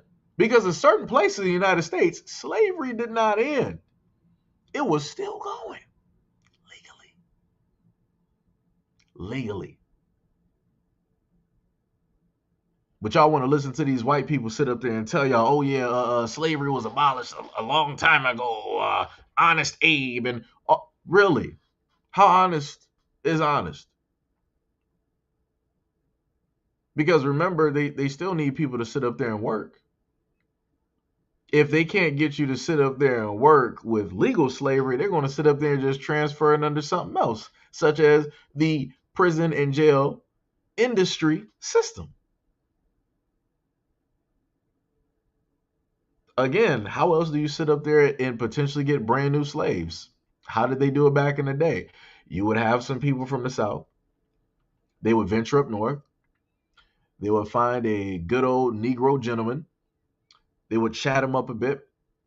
And then they'll decide to give him some drugs or they'll knock him out. By the time he comes to, he's down south and he has no identification, don't know where he is, and he is now on the block. Now he has to pick cotton. So how would they do that today? Well, you would have a war on drugs. You would have some, magical things such as cocaine. Don't know how it got here. I think the United States government knows how it got here. And you would decide to have it flood the streets. If anybody watched, I want to say it should have been The Sopranos or maybe it was Casino, one of those Italian mafia films, right? Back in that time, they sat up there and was peddling crack. And one of the guys basically had it. He was like, yo, it's this new stuff, man. You might want to, get in on this. It's going to be big. And the dude sat up there and squarely told him, he was like, yo, don't sell that here. Don't sell that to our people. Get that to the blacks. So instead of the United States government trying to fill that directly into their own communities to get their own people in these jails and prisons, they opted to sit up there and get the same people that was doing free labor for the longest time possible, the blacks. So this is when you had a lot of black people start falling victim, especially black men and black boys starting to fall victim to this brand new drug craze that showed up, started tearing apart homes. It enabled them to get easy access to the community. Because once you tear apart the home, it ain't nothing you can sit up there and do. So you take the brother, first of all, you take the grandfather out, right? He ain't no longer there. You take the father out for through a variety of different reasons. And then who will be next in line to basically be quote unquote the protector and the man of the house? It will be the son. Right? So the father's not there. So then the son got to step in the role of the father, of the protector, of technically the provider. We saw that in one of the stories that I covered before, where a black mother in Chicago was stating that her son, she didn't have no man in her house. Her son, her 14, 13-year-old son, is the man of the house. He was the one that she depended on. She didn't depend on no man. That's what she said. And that was a lot of black women during the time of the 70s, the 80s, and the 90s. So then once you were able to sit up there and tear apart that whole thing, then you start making a further division. So what was the last stand? You got the Black Panther Party, because all of our black male leaders have basically been assassinated by the United States government, and that has also been proven. So they already took those men out, right? They already silenced Muhammad Ali by the stuff that they set up there and did. So then the last stop was the Black Panther Party. They annihilated the Black Panther Party. And any other group that was also with them that was black. So now that last bastion of strong male testosterone, black strength was basically gone. What do we have left? Nothing. So then the men are gone. The women and the babies are basically defenseless. So what happened to the women? So then you got the feminist movement coming in. You got white women from the CIA coming in to scoop up black women after everything was destroyed. So after the dust settled, picked up the black women and moved them to the feminist movement. And now we had a small divide, right? Because of the things that previously happened. So now with black women in the feminist movement, now we got an even larger divide. So now you sit up there and take that from the late 70s to the 80s to the 90s. The 90s was the main hit because now you got the influx of black women on television, right? And they're allowed on television by way of white hands, white money, white media. You had women such as Oprah and many others that decided that they wanted to have their networks and they wanted to not only get the eyes of black women, but also America. But while also doing that and getting that money at the same time, the cost of that was black men. So in a lot of the television shows that I watched, the Tyra show, Oprah, and some of the others, I always consistently saw black men being looked down upon. Like, oh, why aren't you a father, Aquarius? Why aren't you in your child's life? It was always a story about a missing father, baby father. It was always a story about a black man not being there. But never stories of black men actually being there, being consistent, doing their due diligence, being proud to be a father, being proud to be of the community. Those will come once every blue moon. So then you allow all of that to rotate. So then you come directly into the 2000s where you got reality TV. The boom of reality TV, because originally it was just Ozzy Osbourne. It was all white, right? Kardashians, Ozzy Osbourne. It was stuff like that. Maybe a little bit of Flavor Flav, directly thrown in there. But just like rap, once people figured out that black people are the golden ticket when it comes to reality TV, that it's just exciting, everybody will tune in no matter what race they are, they decided to interject that into everybody's household, just like they did with hip hop, rap, gangster rap, and everything else. So once they sat up there and started this reality TV, you started to see the transition in the curve. I saw this back when I was in school, especially high school. Because back then, the black girls, like, they were neutral. Like, it wasn't none of the stuff that you see now, right? It was a consistent tone.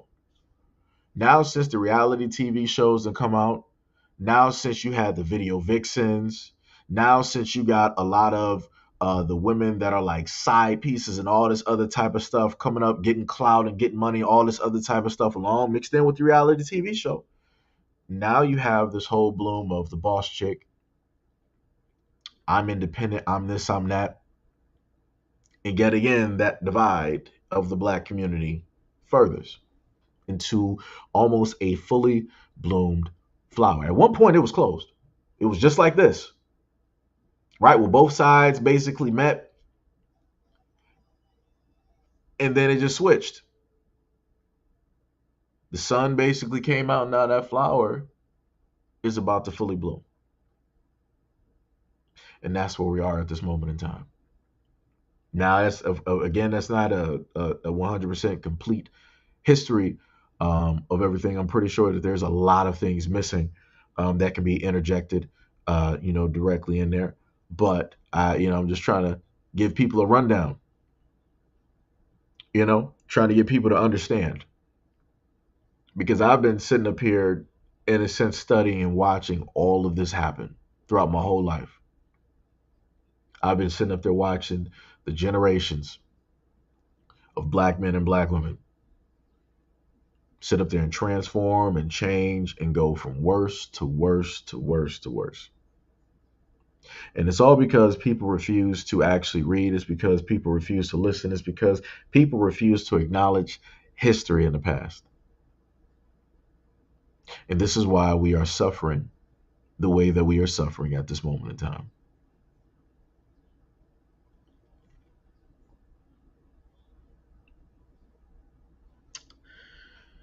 Like I said, it's tough. And it's like the more and more I look at these pictures, I notice that a lot of these black men are handcuffed. They didn't have a chance to defend themselves. They didn't have a chance to fight back. It was nothing they could do.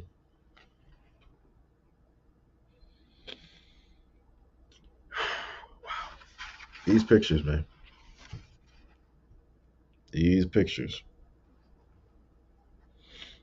And trust and believe, they do have pictures of some other individuals as well. But the overwhelming majority that are directly in this book are one couple, one ethnicity.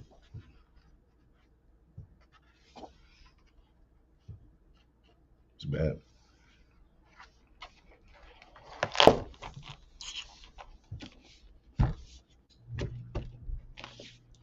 Like I said, this is why I don't, in a sense, really have conversations with people, because I understand that a lot of people lack the information and the knowledge and they refuse to actually seek it out. You know, like I said, I don't know what to tell people. I don't. It's completely, it's ridiculous. Okay. Much love and appreciation, Attila Phillips. Yo, that's a name I ain't seen in a minute. Yo, what's up? What's going on? What's going on? What's going on? Let me try to uh let me go back up here. Uh, we got Z up here. Uh, what we got up here? We got George in here.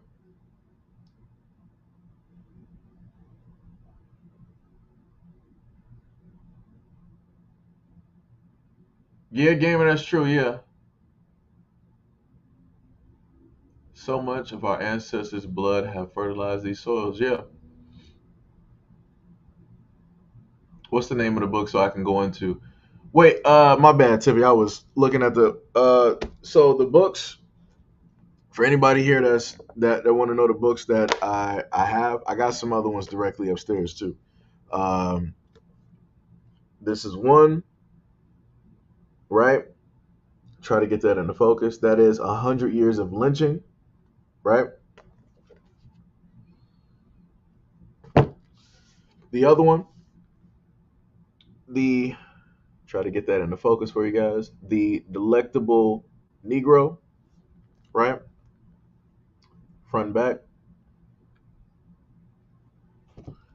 I gotta cover this one again.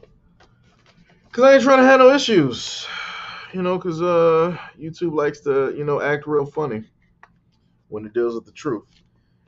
This one, this beautiful book, um, that I got to today, order yesterday. It's this beautiful American history. You might not be able to actually see it, but it is called Without Sanctuary. I'm sorry if it's a little bit blurry. I think you can probably catch it right there. But you'll know what the book looks like because when you see this man's face, you'll know you got the right book. Without Sanctuary. Like I said, it's history. Some people I'm to some of the black people out there you're gonna have when you decide to have conversations about this. You have some people that'll sit up there actually like, yo man, why are you talking about this? Or, what does this have to do with anything or whatnot or whatever? You got to understand that while you're trying to inform yourself of a lot of things, um, you got people that aren't there yet. You got people that's not ready to see. They don't want to be there, right? And I've had to sit up there by doing this platform for so many years. I've struggled to come to that point where of understanding where it's like, yo, I gotta let it be because I got that one little part. I'm like, no, I gotta inform, I gotta tell people, I gotta this, I gotta, you know, and it's like, yeah, it's slowly but surely it's a process. It's getting there. It's getting there. You know, like I said, that don't mean that you don't sit up there and talk about it. Talking about for the ones that are informed, want to be informed, and that don't mean that you don't talk about it. That just means that you talk about these things to certain people. You can't sit up there, like I said, you can't inform everybody about everything. You can't talk to everybody about everything because some people just they're not there yet, right? And I'm slowly but surely learning to allow people to be there. I'm not saying that I'm going to be there, when people finally reach that step. I'll probably be, focused on some other stuff. But like I said, it's great that you finally made it there. I ain't gonna wait though. So, uh, what we got down here? S Black, what is up? What is up? DSA1, what is happening? What is going on? George, I think I might have called you out. I probably Lotus, what is up? What is going on? Let me hold on. No. Wait, hey, look. Well, matter of fact, I'm gonna say Z. I'm gonna sit up there and say Z. I'm gonna say that. I don't wanna mess up on names. Don't wanna mess up. Uh, Z said the son is a hero. Well, everybody ran out of their restaurant scared. Is I don't know his young straight A student comes in to protect his mother, and then the deceased baby mothers are coming out saying he hit women. The mother about to sue for defamation of character, slandering her son name when it wasn't so. Now I'm proud of black men who come to her aid and black men cheering for uh, the young boy. As Black said, yeah, it's horrible. We doing it as no one gets a free pass for murdering. As Black also said, nope, this isn't race baiting as they tried and as some do. These are factual accounts of testimonies of history of our people. Gamer said, this is why I embrace the villain. Z said, well, the same thing going on with black women. She's been much the most deleted in rape because the master violated her trying to sell her husband and children. She was wilding out, so they got her. We also want to say she's been what's along with the black man, but if We fast forward until the day we're going to have to stop using that narrative because if a black man walks up on your mother's trying to.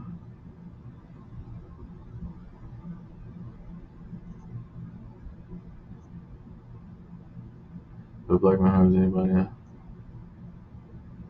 I don't think I actually went over that story again because I see you kind of going on a whole tangent there. As Black said, but now the divide is embraced, and that's the issue, in my humble opinion. Oh yeah. That's a problem. Tilla said nothing much. LOL, trying to beat the Texas Heat. Oh yeah, facts I'm learning as well. Gamer said, "Did you get that book from the library or Amazon?" Oh no, I got this from Amazon. I kid you not, I ordered that the day before. I ordered it yesterday, and they were like, "All right, you order it today, you'll sit up there and get it. You order within this certain time frame, you'll get it tomorrow." So that's what I did. I was like, "Yeah, I ain't missing this opportunity again. I ain't trying to wait. I'm just gonna put whatever I got, directly on this book, and I'm going to, have it for the library that I'm trying to, have and create." As Black said, it's not them who are the voices that should be heard, like the favorite entertainers, athletes, persons in the system propped up at voices whom we should give an ear. It's the voices of those who put in, I guess you're going to say put in work. Yeah, yeah. Like I said, it's tough. Um, when you read any of the stories from any of the three books, it's going to be a very tough thing to manage. It is, especially if it's pictures directly to it. It's going to be tough. Like I said, if there is any teacher out there that is willing to risk their, well, you know what? I wouldn't want a teacher. It's tough. I wouldn't want a teacher to basically like risk their job. But if there would be a teacher that would, in a sense, be willing to actually like teach that as a curriculum, probably away from school, like online somewhere, like kudos to that teacher.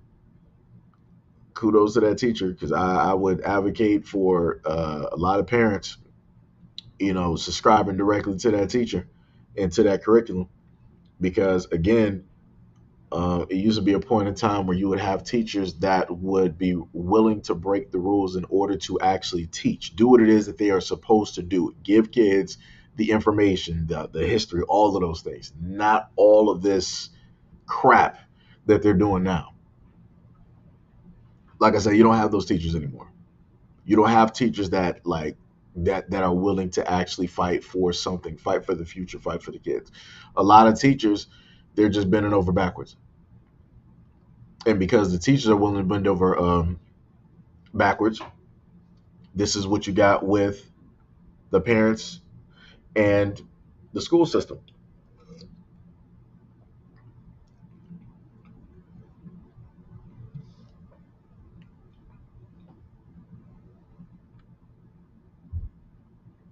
Study time to bring uh, the receipts. Everyone isn't equipped to take introspective accounts of their lives and other people and identify the similarities of all of us and the system that continues.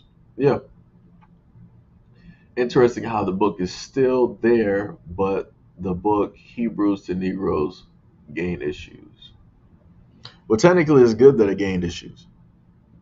Like I said before, that worked in favor of the author of the book because again, if people didn't want that book to be popular, they didn't want people to pay attention, they wouldn't talk about it.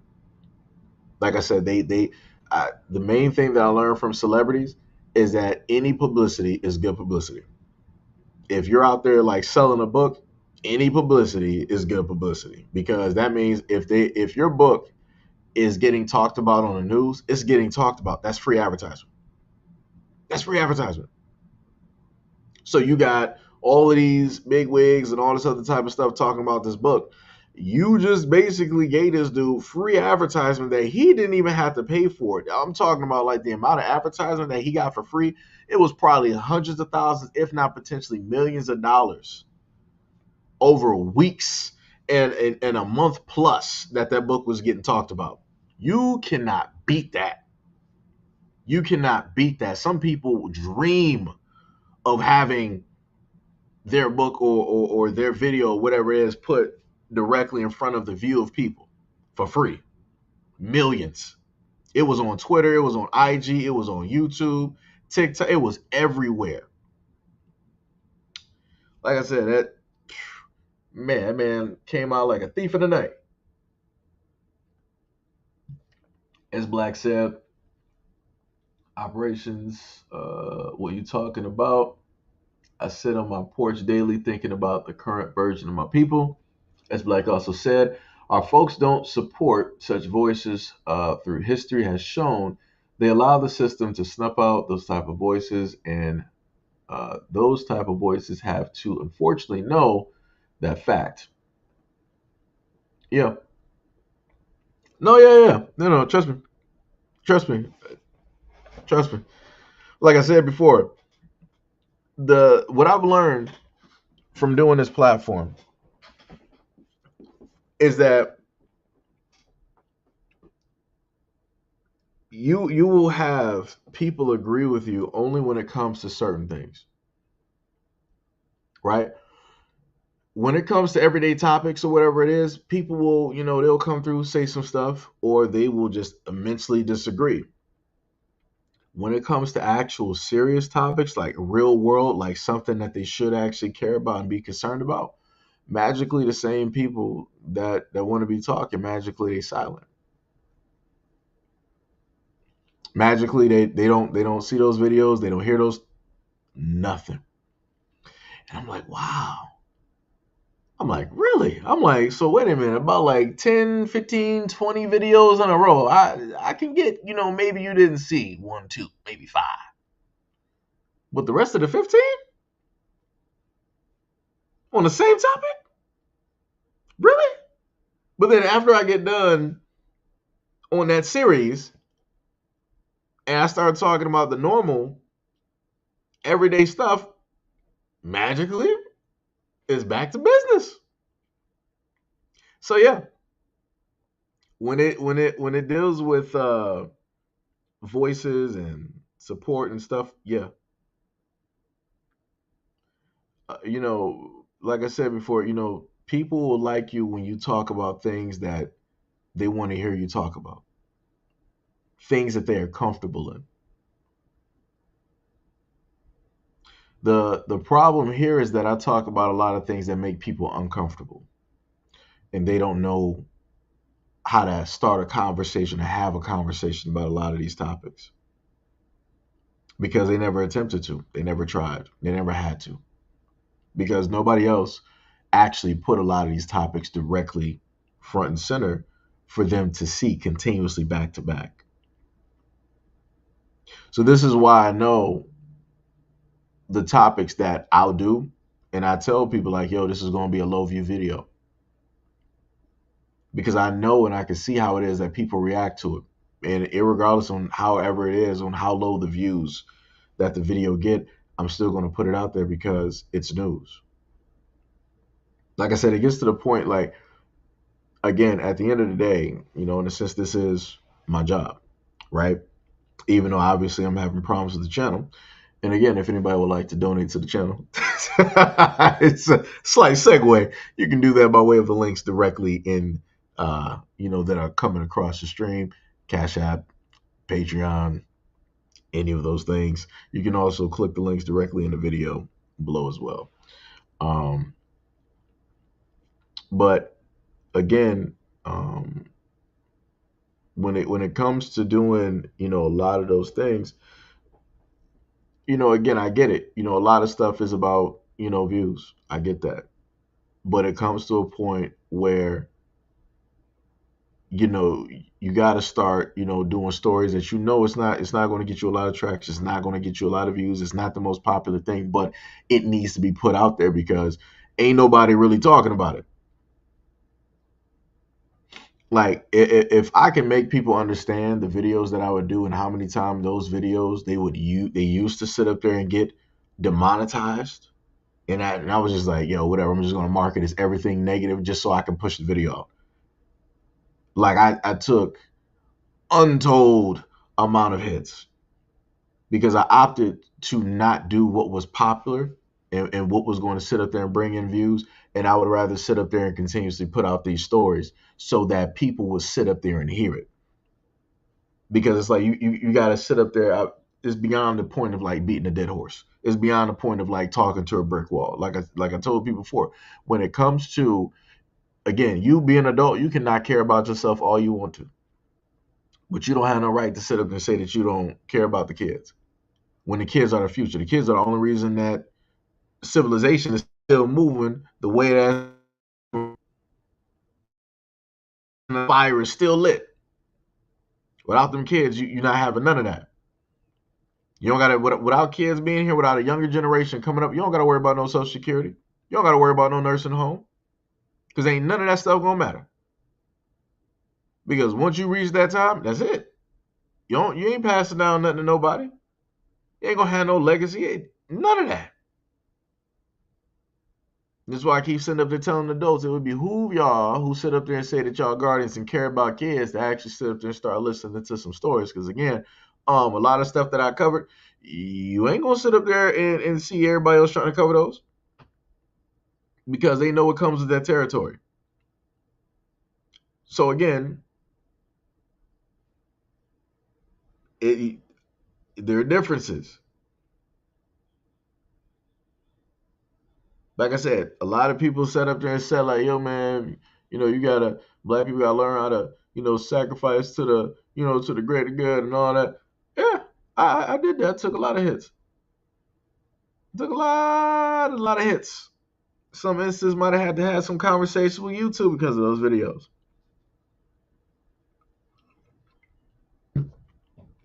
But again, the same people who sat up there and cried and said that you need to sacrifice, would those same people be willing to take the same sacrifices that I did?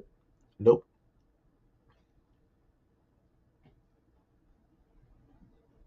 Not at all. And I promise you that.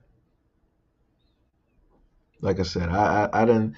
Some of the people that rolled up in the comment section, I didn't check the YouTube page or lack thereof, and all the stuff they talking. I ain't see none of that action on their channel.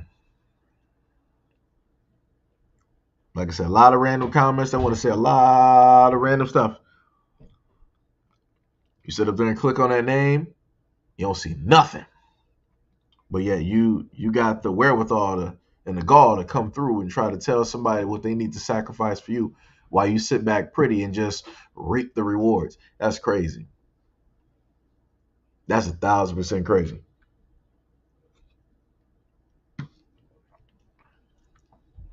Like I said, that's the problem with black people. A lot of black people just want to sit back and reap the rewards while other people basically sacrifice, do the dirty work, and get their hands dirty and all this other type of stuff. That's crazy. Like, yo, that, like I said, I got a lot of words, but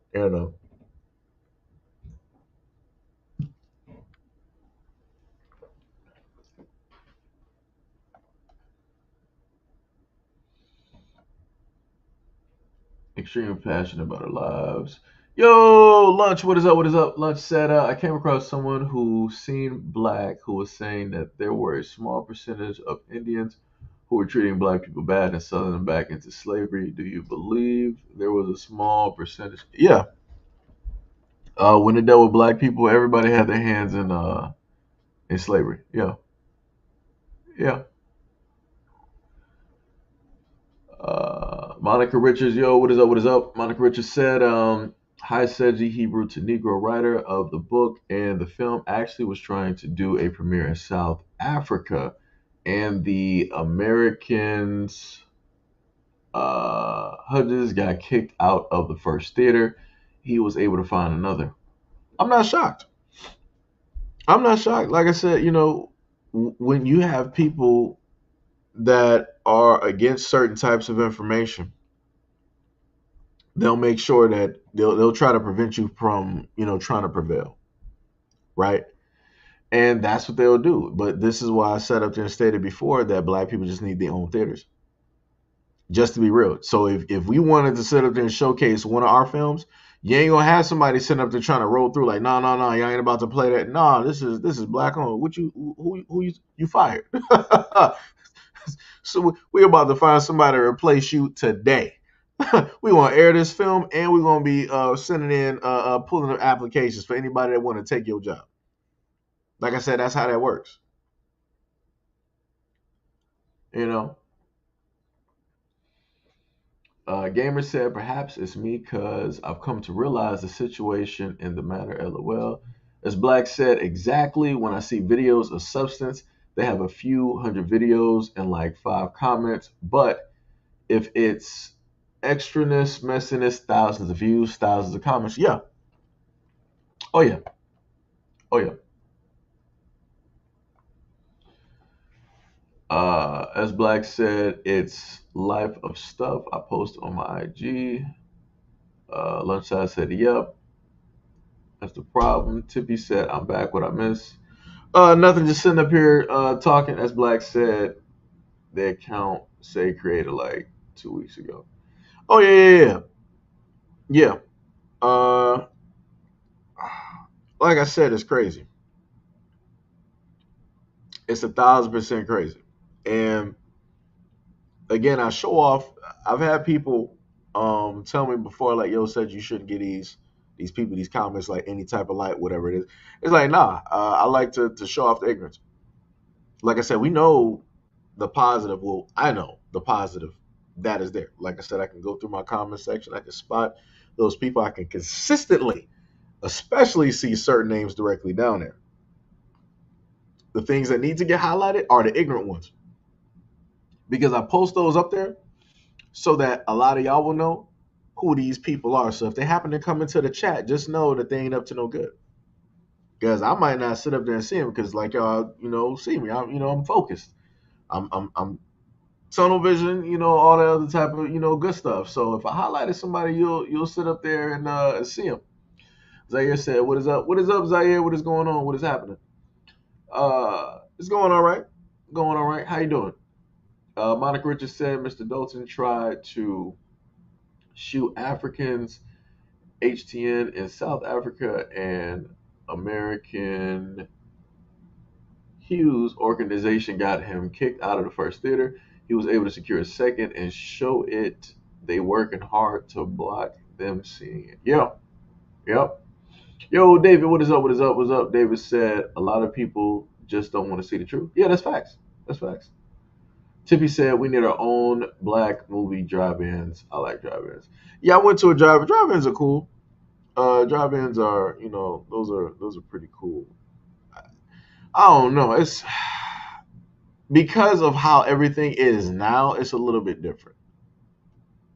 Like I said, if this is like the 2000s, yeah, drive-ins, yeah, that's dope. That's cool. All that other type of, like good stuff. Um, But now, yeah, I'm not. I feel like that's going to end up like a Jason or a Freddy movie or something like that. It's like, yeah, I'm not too sure, not too keen on that idea there. Not too keen. Uh, as Ariel said, I'm learning code so I can make something for myself. That's dope. Nah, I'd say well, technically for you, it might be easier because some people, they got minds where they can sit up there and just look at something and they instantly got it. I had like a lot of friends and different things like that where if it came to a specific thing and they just saw it, it was like they didn't even really need to know nothing else. They just needed to know the bare minimum and they were off. So, very easily that could be you, and you could just need to know the bare minimum, or you might be able to learn a different way. You can look up some YouTube videos as well, learn how to code. I've watched quite a bit of different videos for coding for different things. So it's like I said, it's very interesting. Some very very interesting stuff. Gamer said, "This may be the dumbest question anyone asked you, but what moves your spirit to create content here on YouTube when it comes to Black Americans? Um, the main thing that pushes me, number one, is my grandmother, who was from the South, and when I first started doing this, it was, I'm trying to figure out. I think she was still technically alive, or it might have been after. But because of her, because of some of the stories that she told me living down south of getting chased by white people and having to have those interactions, that was one of the main driving forces. And then I thought about the stuff that she told me, and then I really thought about the stuff that she never told anybody. And a lot of Black elders have stories that they never told anybody. So I think about that when I do a lot of my videos and I cover a lot of these stories. I think about the stories that they, were never able to tell, or the stories that they can't tell because it's too painful, right? There's too much there. So that's why I get why people of the older generation, they don't want to touch on or harp on certain things because of what it is that they went through. So like I said, I give them grace. I don't sit up there and try to push or force them or anything like that, because I understand. I get it. Like I said, going through a lot of these books, I get it. I understand it. I wouldn't want to sit up there and go back, 30, 40, 50, 60, whatever years, and relive something that was buried for a long. I would not want to sit up there and do that either. I get it. I get it. So because they can't sit up there and talk, I'm going to sit up there and talk for them. So that's my main driving force. I've covered a lot of stories for a lot of brothers that ended up losing their lives by way of police and whatever. Um,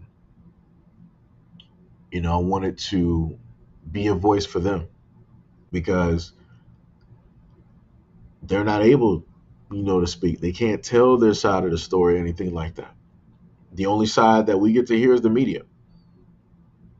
And everybody on social media is automatically going to criminalize them, call them a villain, or, and all of those things, and they don't get a chance to have that humanity in the story. They don't get a chance to get looked at as another, human being and respected and such.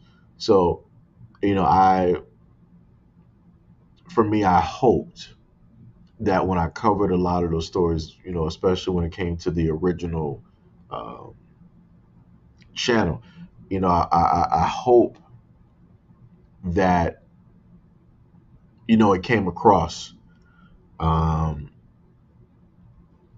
that way, to try to give them that humanity, to try to give them that last bit of respect and dignity.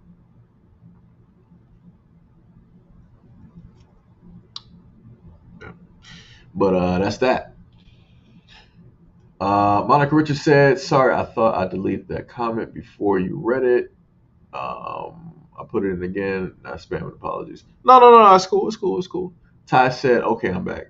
I didn't even know you left. You and Tippy, y'all just up and disappeared. I didn't even know y'all left." Zaire said, I hate how they removed the donation button. I miss being a patron." Yeah. So just in case, for a lot of the people that are basically here, this channel is not monetized. Um, so it basically is what it is at this moment in time.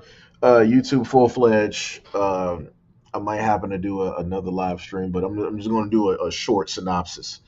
Long story short, YouTube lied on the ability to reapply, even though I talked to some. Like I said, they basically lied, and I got to sit up there and wait. How long is that going to take? I have not a clue. This is why, I sit up there and tell people, like, hey, if you want to donate to the platform, donate to the channel, hey, it will be greatly appreciated. Because YouTube, let me tell you, Let me tell you, I got some videos up here, and YouTube is making sure to push those videos. And you know who's not making anything from those videos? Yours truly. Let me tell you, it's a tough deal out here. It's like, wow. It's like, do I hold back videos because I know that they might potentially move, or do I just still happen to put them out because these should be put out? Wow, it's tough. Let me tell you, it is very tough. Very, very tough. That's the, like I said, this is yeah, you gotta laugh to stop from crying, let me tell you. Boy, it's tough out here. Uh, Gamer said a very respectable leader despite you never stop learning. Much love and respect. Yeah, much thank you. Much love, respect, and appreciation to you and yours as well. You know, like I said, that's the main thing that I try to do. You know, so that because I know why it is that I do my videos. This is why I laugh at um, a lot of comments. This is why I can sit up there and make fun of a lot of comments when they roll up on a page, and y'all might see me do like a compilation or a live stream, about some of the comments, because like I said, those people, they live behind like the computer screen, and that's all they pretty much do, and they go back to their normal, life, and that's it. Like I said, people living, two different lives. Some people are, living one thing, and that's what it is. And other people are just, somewhere else. They speak, high and mighty directly online, trying to order and tell, black people who do videos what to do, but then in their everyday life, somebody white is telling them what to do. It's crazy. It almost sounds like slavery. It's like, whoa. It's like, yeah, the slave master telling you what to do, and then because you can't tell the slave master what to do, you want to turn around and try to tell black people what to do. I'm like, that's crazy. I'm like, you need to, some people out here, they got to get their life right. Got to get your life right. You got to tighten up. Like I said, and they ain't me trying to sit up and say I'm better than anybody else, but I ain't about to, try to, follow in the slave master's footsteps. I ain't about to do that. That's crazy. That's 1,000% crazy. Like I said, we didn't went through that for too long. People need to, start reading some books, breaking those chains real quick. Because if not, you're just gonna end up having your kids, doing the same exact thing that you was doing. It's a vicious cycle. We always talk about, the funniest thing about the black community. I'm sorry, black individuals, is that you always hear people talk about freedom, but a lot of these people that talk about freedom, they never talk about freeing themselves first, or enabling that to be an avenue. So, even when at whatever height my platform was, from the first platform to this one, I would every now and again break from the normal every single day. And I would try to inform people, my people, about social media, how it works, the things that go in on the background, and, and all of these, other types of things, to hopefully maybe pique the interest of black people. Because everybody has, like a story, everybody got families, different things of that nature. And, you know, for me, I love to sit up there and see black people, make some of themselves, making it directly out here, not doing the same thing that everybody else is, in a sense, out here doing, right? And then growing and, being able to do things that they never, in a sense, imagined, in a sense, doing the impossible, right? Being black and being able to do this, social media, things like this, is unheard of. When you talk to people of the older generation and you try to explain this to them, they don't understand it. They don't want to try to understand it because they're used to the 9 to 5, the job, the paycheck every 2 weeks, or excuse me, or what have you. They're not used to a system like this because they weren't born or allowed a system like this. their ways are pretty much concrete on how it is that they can get money. Right? In a brand new age, there's a multitude. You got a ridiculous. You almost have infinite amount of ways to literally make money, and even more than what your parents were able to make during the time that they were working. So that's my whole thing. I want, I try my best every now and again to try to, inform Black people, try to let them know what it is and how some of this works. Like I said, I might not be the most knowledgeable guy when it comes to social media and different things in that nature, but I know a few things. I know some things, right?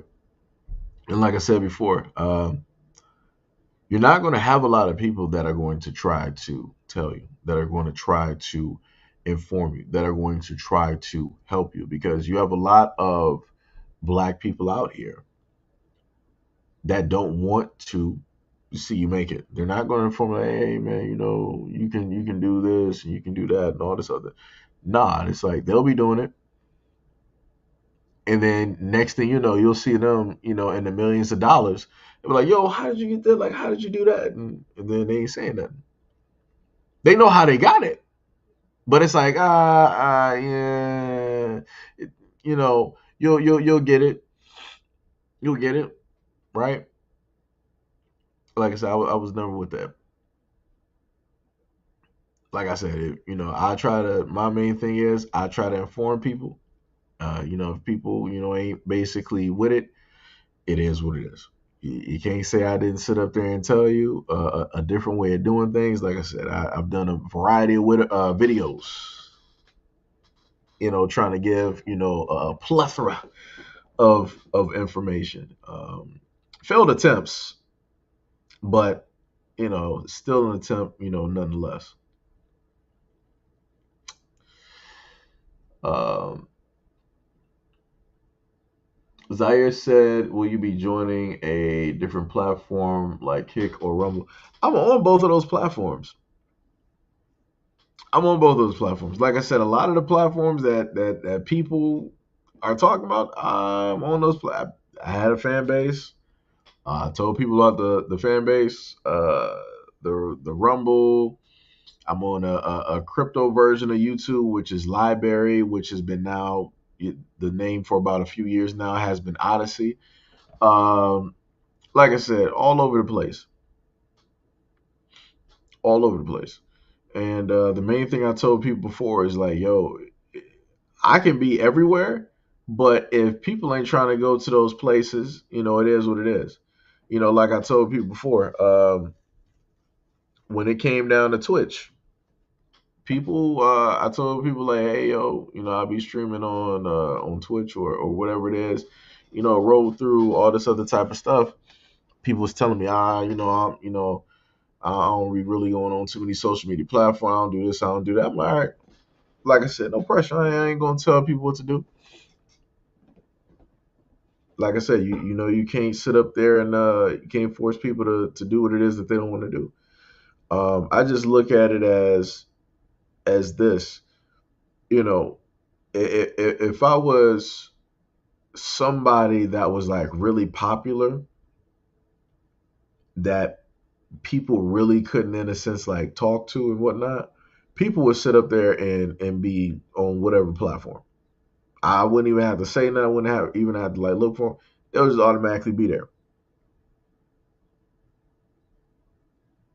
So to keep for anybody else, if you want to just so happen to do social media and you want to be uh, popular and things of that nature, is going to take a lot of hard work and dedication. But you have to make it so that people don't have automatic access to you, right? It goes into the same aspect of like relationships. Like if a guy sees like a girl that's like a 9 or a 10, a guy is going to go after something that seems like unattainable, something that he can't reach, right? That's what everybody loves in life, right? Everybody, wants the mansion, the car, the jewelry, the yacht, right? They want the stuff that's unattainable. They want the stuff that does not have easy access. right? That's the things that everybody loves, right? They love that more than life itself. What are the things that technically people love the least? Their friends, their family, their kids, themselves. Why is that, Seji? That's because that person has access to their friends all the time. That person has access to their friends all the time. That person has access to their family all the time. That person has access to themselves. They see themselves all the time, every single day.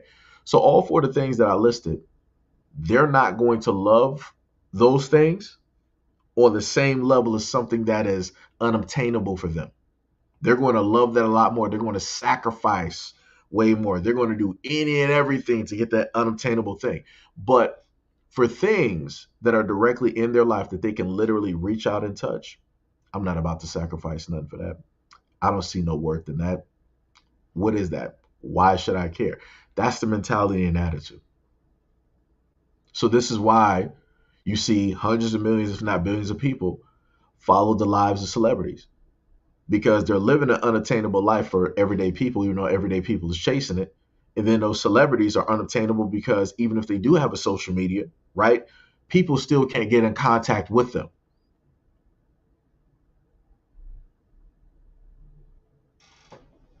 So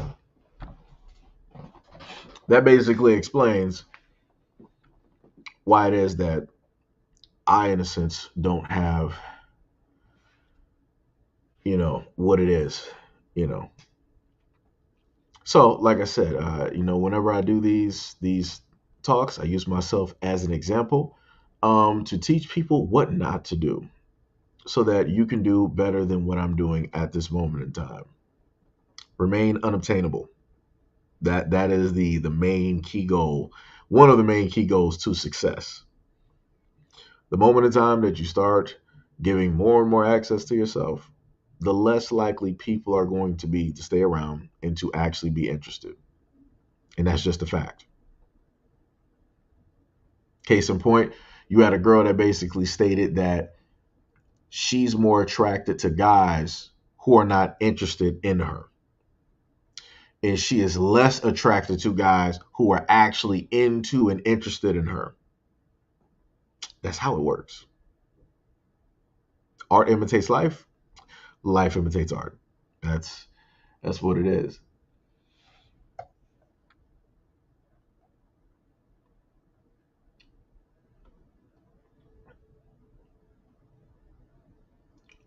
Uh, a dog that bites more than it can chew. LOL, Zaire said. And also, on the other hand, Ice Cube also came out talking about is playing with Black America and he's trying to build a super court for basketball players.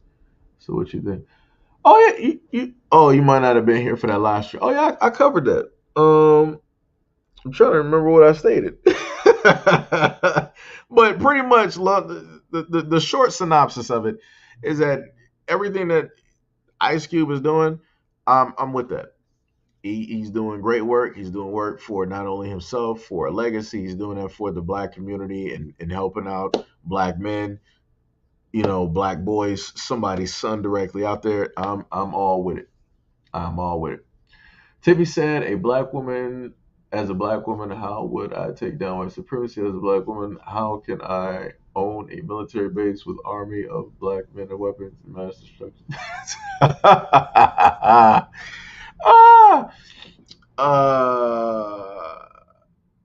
uh, I'm laughing at the part of like the weapons of mass destruction because they got me going back to like 9/11, and they were really harping on the fact of like, yeah, there were WMDs, they're all over the place, all over the place. We got to go stop them, got to go find them. Uh, if you wanted something like that, you would have to go to Africa. I'm just gonna be real. Anywhere but America. Anywhere but America. Um, because when it deals with America, you will have too many of your own people working against you. And that just is what it is. You have too many of your own people basically trying to work against you and try to plot your downfall and waiting and wishing for your downfall. Like I said, For everybody that's here, trust me, you got a family that you might know, that you might be closest to, whatever it is, and they hoping that you fail. They hoping that you don't sit up there and succeed. You got friends right now that you know of, that you might have known for a long time, and they hoping that you fail. They're hoping that you don't succeed, so that you can be right there with them. Because they don't want you to make it farther than what they ever made it. Because now they're gonna be jealous and envious. Because now they're gonna be looking at you like, yo, why is he able to do this and I'm not? And I'm way greater, than this person. I'm this, I'm that, and all this, you know. Like I said,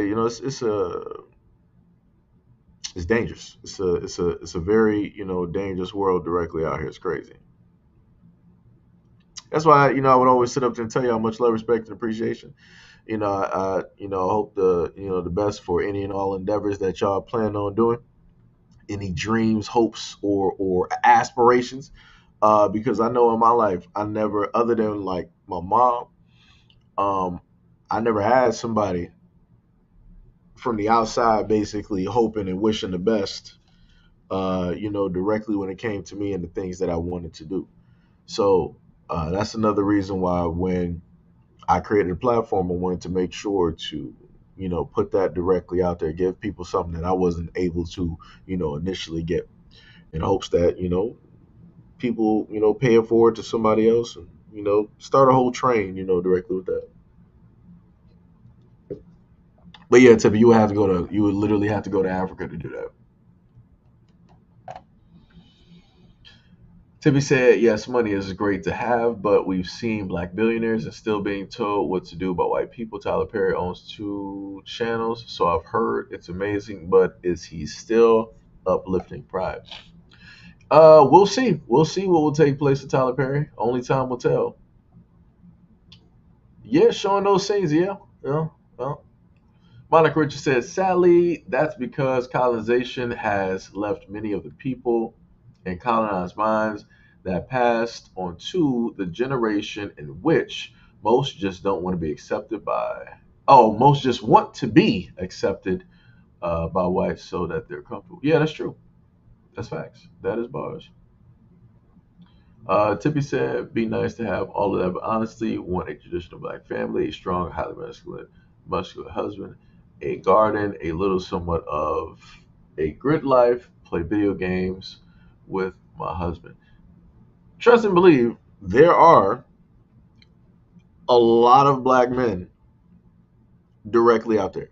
Um, like I said before, the craziest thing for me is watching videos of cosplayers, and I can see both black men and women as cosplayers.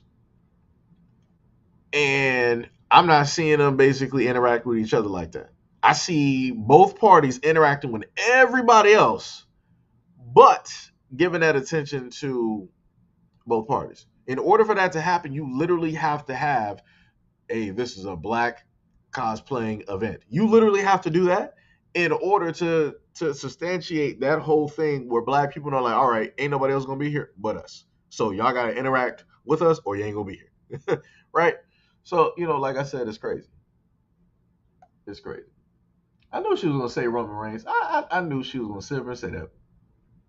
As Black said, that's right. The Judas spirit is real with us, and all skin folk don't want to be kinfolk. That's facts.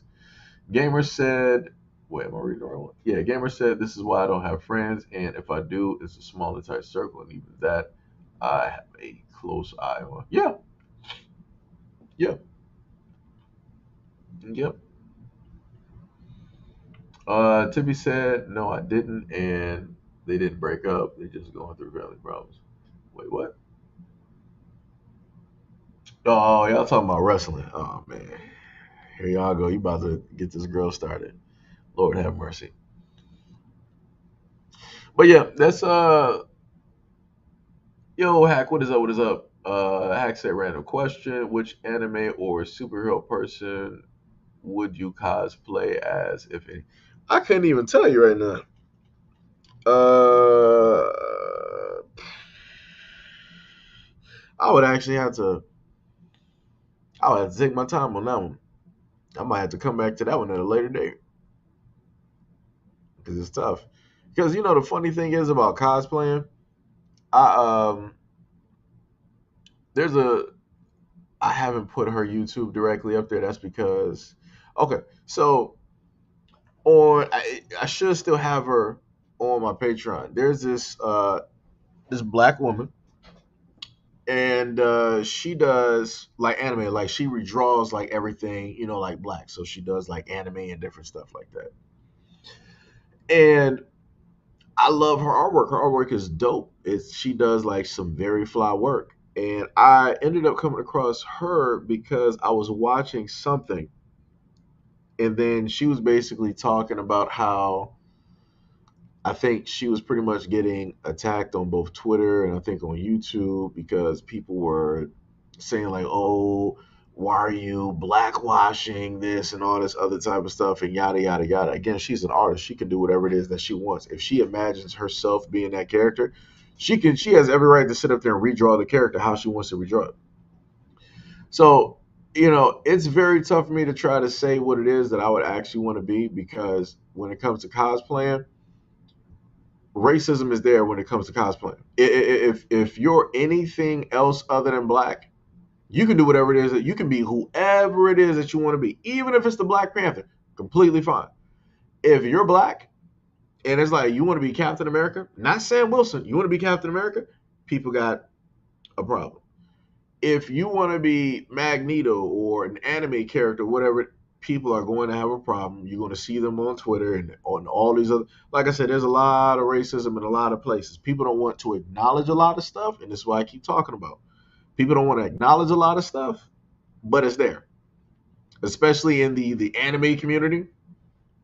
Oh yeah, and the funniest thing is, you got black people that gatekeep the hell out of anime, but yet there's not a lot of black people in animes, and if they are, is racist caricatures or stereotypes directly of black people. And then on top of that, a lot of anime fans don't want black people to be a part of anime cartoons or even fans anime.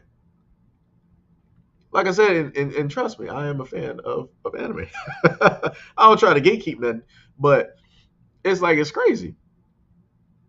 So, this is why I set up this said, like, we need, our own stuff, our own spot, so we can do what it is. Like the closest thing that I got is like Milestone Comics.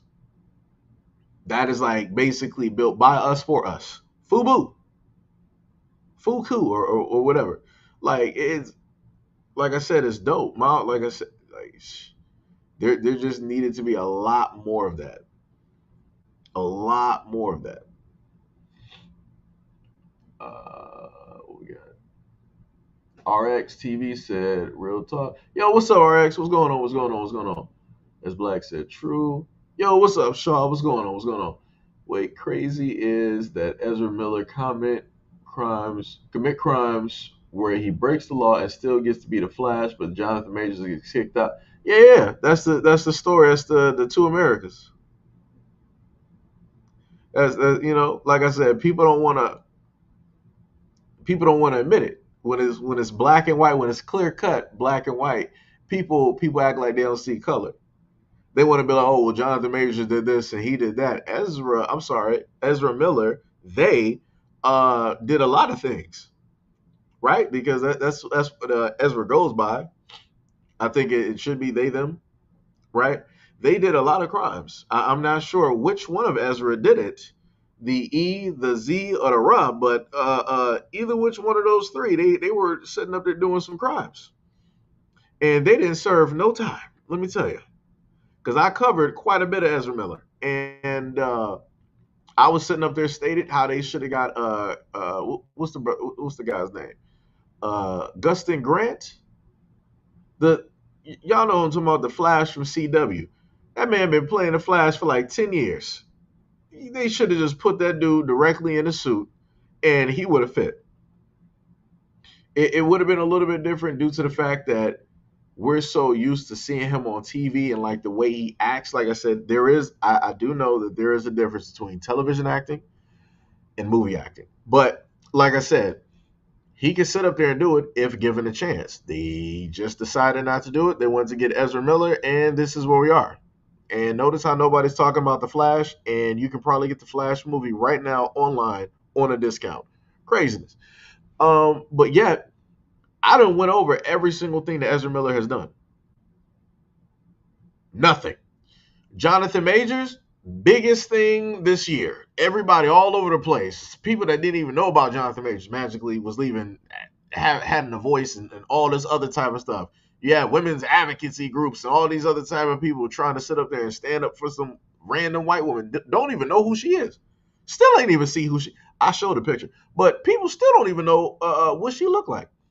But people trying to defend her against Jonathan Majors, and they don't have no proof. But yet they're moving directly to trial, even though they have other evidence.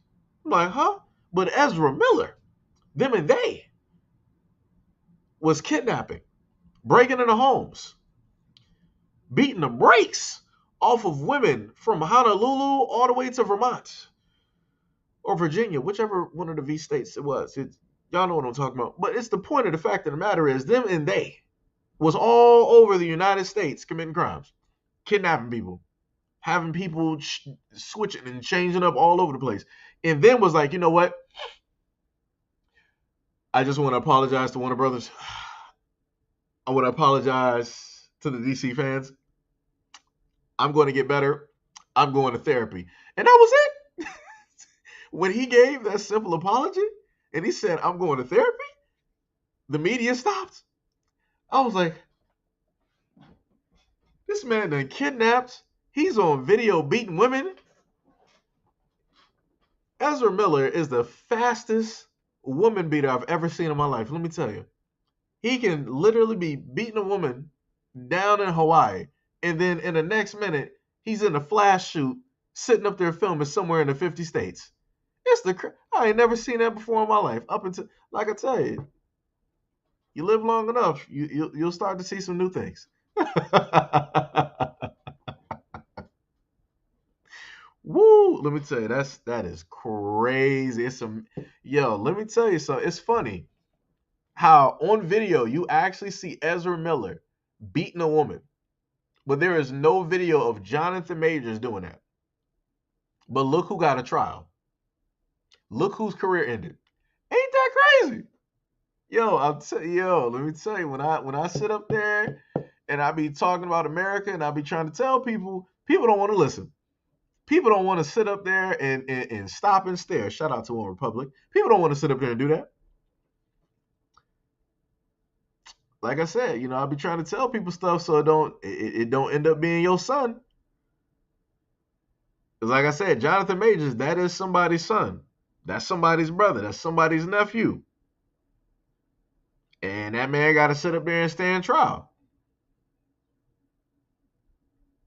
Some people said that they didn't care. That's what he get for, being with X, Y, and Z. I'm like, all right, cool. I got that. No problem. No problem. But like I said, I done cover stories like this of a variety of different women of different ethnicities, and this same thing has still happened to men. So now what? Are we going to sit up there and state that, we just don't care because Jonathan Majors was a white woman? Or are we going to say how much of this is a problem where women can sit up there and make false allegations and lie and pretty much ruin a man's life off of nothing while she gets to live scot-free and still go out there dating? I promise you that woman is dating at this moment in time. Anybody remember Amber Heard? Johnny Depp? Remember how she sat up there and substantiated all of these lies?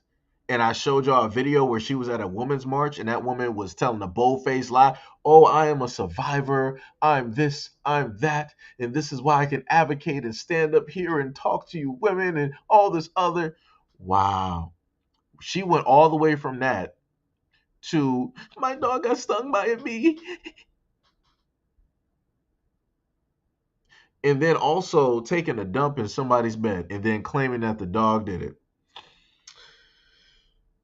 And how she has people that defend her. Oh my God. The amount of nonsense that I literally witnessed online from women backing up Amber Heard, vouching for her. She clear cut lost everything. and she still technically won.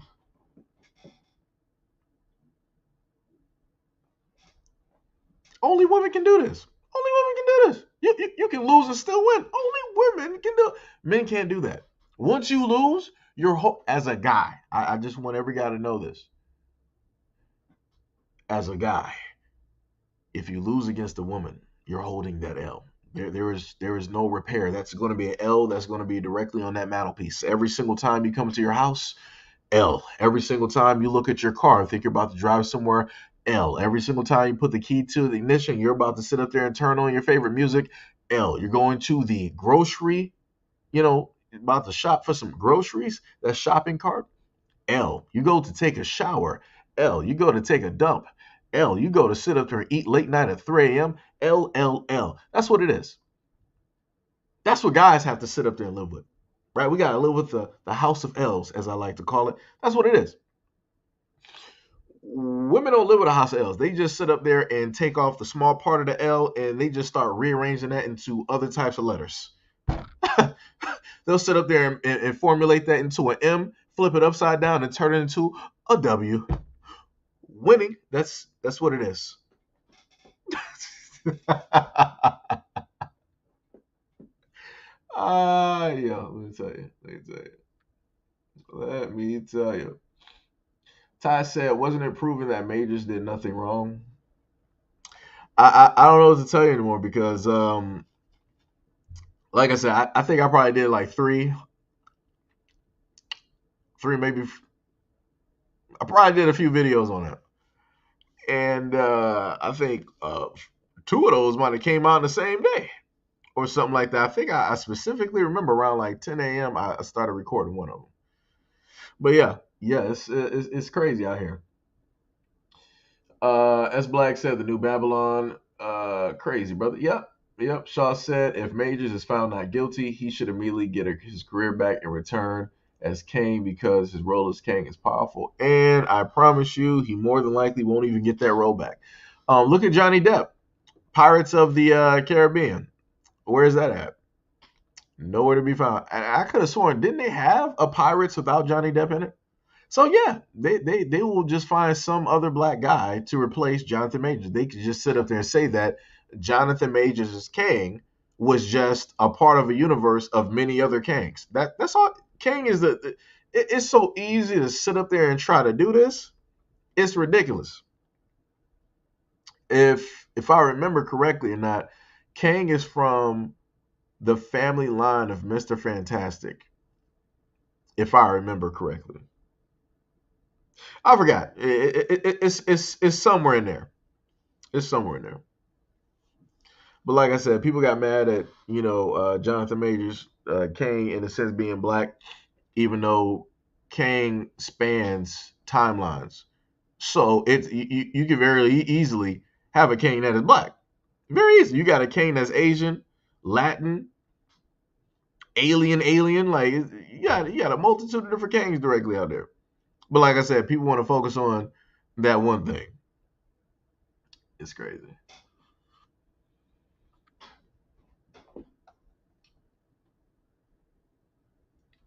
Let me see. Tippy said, you're right, Seji, but the problem is a lot, not all black men say that black women are gold diggers, liars, but ignore all the BS that white women do. White women was born groomed to get gold. I mean, yeah. The thing is, it's a lot easier for people to point out the negative to the things that are the closest to them, that they got the most experience with, right? So you're going to have black dudes out here pointing out all the negative in black women because it's easy for them to do because they've been around, varieties of black women and all this other type of stuff. Just like when you got black women, it's easy for black women to sit up there and talk about all the negatives and talk about those in black men, but they can't seem to do it when it comes to black guys. Like I said, it is what it is. This is why I pay attention to other people's stories from different communities. I listen to what it is that they got to say about their own women. Some guys out there will be honest and tell the truth. Other guys, they'll, like I said, some communities, they will just let stuff be. They're not about to talk bad about each other. It's in a sense when it deals with the black community is the only ones that are the champions when it comes to this. Because when you look on social media, what community is always bashing one another? It's the black community every single time, and everybody else is making mega bucks off of that, but black people. And I'm talking about millions, hundreds of millions of dollars, not just a few trinkets. You know. Uh, Shaw said, "What happened to Jonathan Majors should be an example of black men to stop dating, stop doing interracial dating, and only date black women." Well, that's going to be a tough one to cast out there. Like I said, I've done stories before Jonathan Majors, and they were a lot worse. Some of them life ending. But like I said, people want to do what it is that they do because you got a lot of people that believe that what happened to him is not going to happen to them. Like I said, you feel you have the belief that you are invincible and nothing can touch you. No problem. Have that belief. It's nothing I could do. Tippy said Johnny Depp turned them down. Disney wanted him back, but he said F Disney for turning. Yeah, no, but that's my point. When he was going through all of that, Disney wasn't trying to look for him. Anybody who was friends with Johnny Depp that claimed him before all of this happened, all of those people were silent. It was only a few people that were vocal and that actually stood up for the dude. Everybody else was on Amber Heard's side. Everybody else was on the woman's side. Like I said, it's crazy. And she lied, blatantly lied, ruined this man's career, killed this man's career. He's really just now technically coming back. And I understand it's going to be a slow process because, he's still trying to, repair what he got left. He don't even know who the innocents trust because, so many people, the industry basically turned their backs. Once that came out, industry 100% turned their back on him. It's crazy. Gamer said, "I catch y'all later. Finally made it home after a stormy rain, so I'm going to get comfy, read a book or something." All right, man. Much love, appreciation. Thanks for hanging out on the stream. Glad you made it home safe. Enjoy yourself. Ty said Kang is Nathaniel Richards, which is Reed's descendant. Yeah. Yep. Gamer said, "Be safe, be focused, be one." Bars, straight bars. Tibby said, "I can. My racist dudes are the worst." Disney one said, "Hell yeah, we need our own anime." Yeah, that's bars. Disney one also said, "And I've never heard of Milestone Comics." Yo, I didn't. Let me tell you something. This is why I do segues every now and again when I do live streams. I did a live stream where I went over Milestone Comics, and there was quite a few videos that if it had to do with like anime, video games, whatever, I swear to goodness, I made sure to try to mention Milestone Comics because certain things need to be mentioned. The same thing, just like Black Sands. That's another, black comic and whatnot. Like I said, we got a few, directly out there. It's a lot. Technically, we got a lot more now due to the technology and how things are, versus the latter years. Um, Ty said, "I remember when people got mad at John Boyega for saying that he only dates black women." Oh yeah. That's the dumbest thing, and it's always like other groups of women getting mad. It's only specifically one group, but for generalization purposes, it's always other groups of women getting mad if a black dude says that, and they're only mad that John Boyega said that. The dude from Everybody Hates Chris, the main actor, he says something in that same vein as well.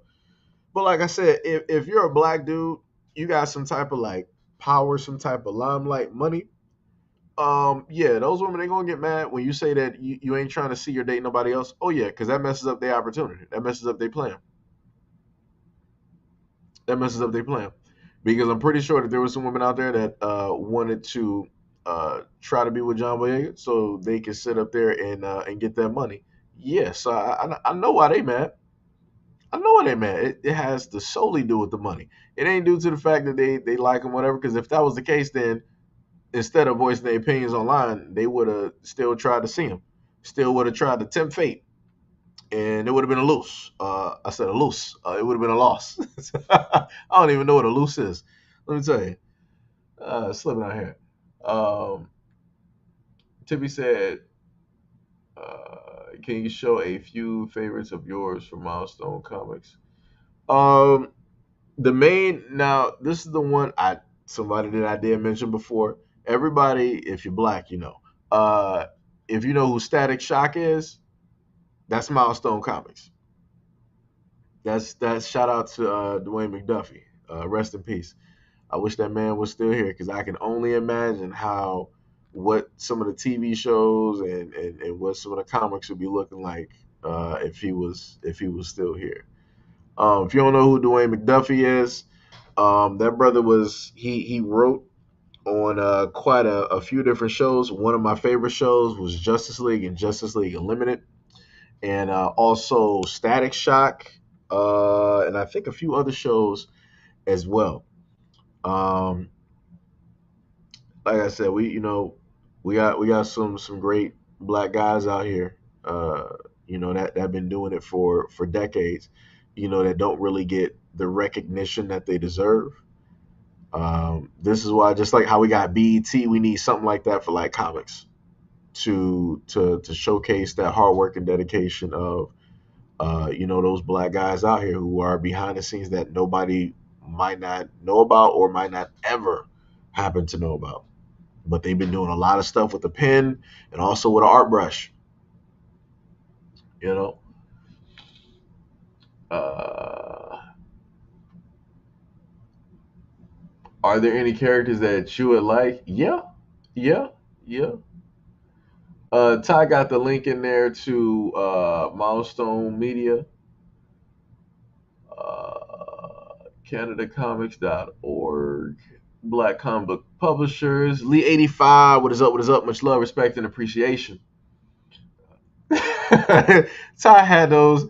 Yeah, I swear. Ty had them bad boys sitting in the back for the longest time. He been waiting to post those. Like, yo, it's gonna be a day. We talking about black comics. I'm about to open up this folder real quick. I'm saving it for this moment. This man was saving it for a minute. David said he was actually called Static, not Static Shock in the original comics. Right.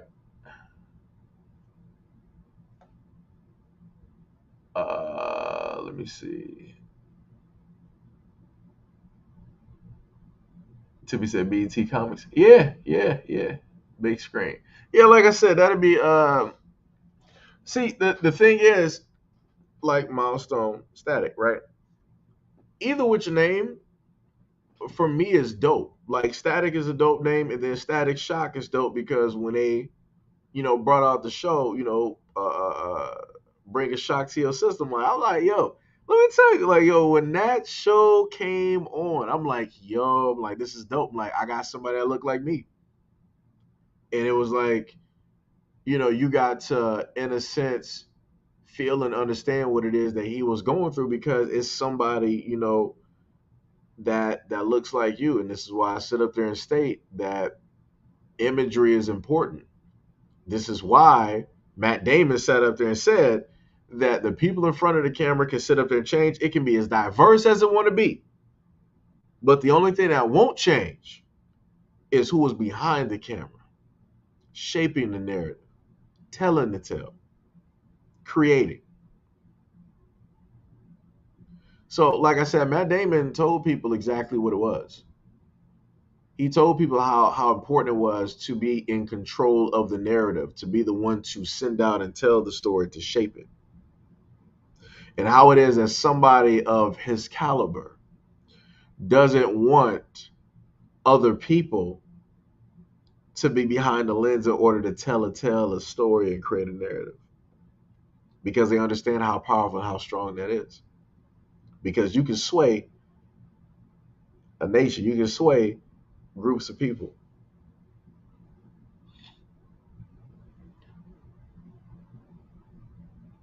John, yo, what is up? What is up? Why haven't they made a Static movie? Because he's black. Static is DC. Static is also Milestone Comics. Milestone Comics is a part of DC. Simply, they just didn't do it because he's black. That's it. It's plain and simple. They can't sit up there and say it's not going to make money because Al Simmons, aka Spawn, before all of these superhero movies came out, Spawn. Before Spawn, Blank Man, Meteor Man, right? So Spawn was technically one of the main expensive films, right?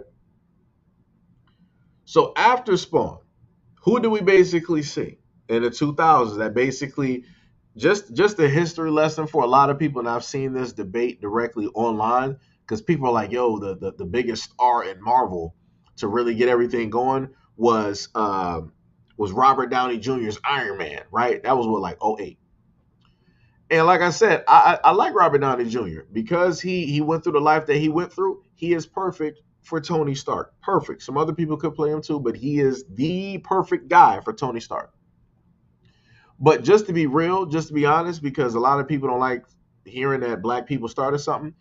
If it was not for Wesley Snipes doing Blade, Blade is Marvel. Irregardless on Marvel claiming Blade in the cinematic fashion that it was, it's still a Marvel character. It's still Marvel property, irregardless. So if it was not for Blade, you would not sit up there. Marvel would not have been making all of these movies. Blade allowed them to sit up there and see, like, okay, maybe we can really move and do something with this comic book stuff here. Maybe we can actually do something. So then after you had all of the Blade films, now they want to sit up there and start making all these other films. Now you got, the X-Men films, right? Now you got the Fantastic Four films. Now you got Daredevil and Elektra. Now you got all the Punisher films, right? And then finally, after all of those films, now you're coming into Iron Man. And then you got Captain America. And then you got the Thor. Right? And then we also, in between all of those, we had the Incredible Hulk films. Right? With two different actors. Like I said, Marvel went through a lot of trial and errors. And those were the white characters that they were having some problems with. A lot of trial. Daredevil and, like I said, Marvel got some wins, but they got a lot of L's. Fantastic Four 1 and 2 failed. The brand new Fantastic Four film, the third one, failed. Daredevil and Elektra failed. You got some Punisher movies, here and there.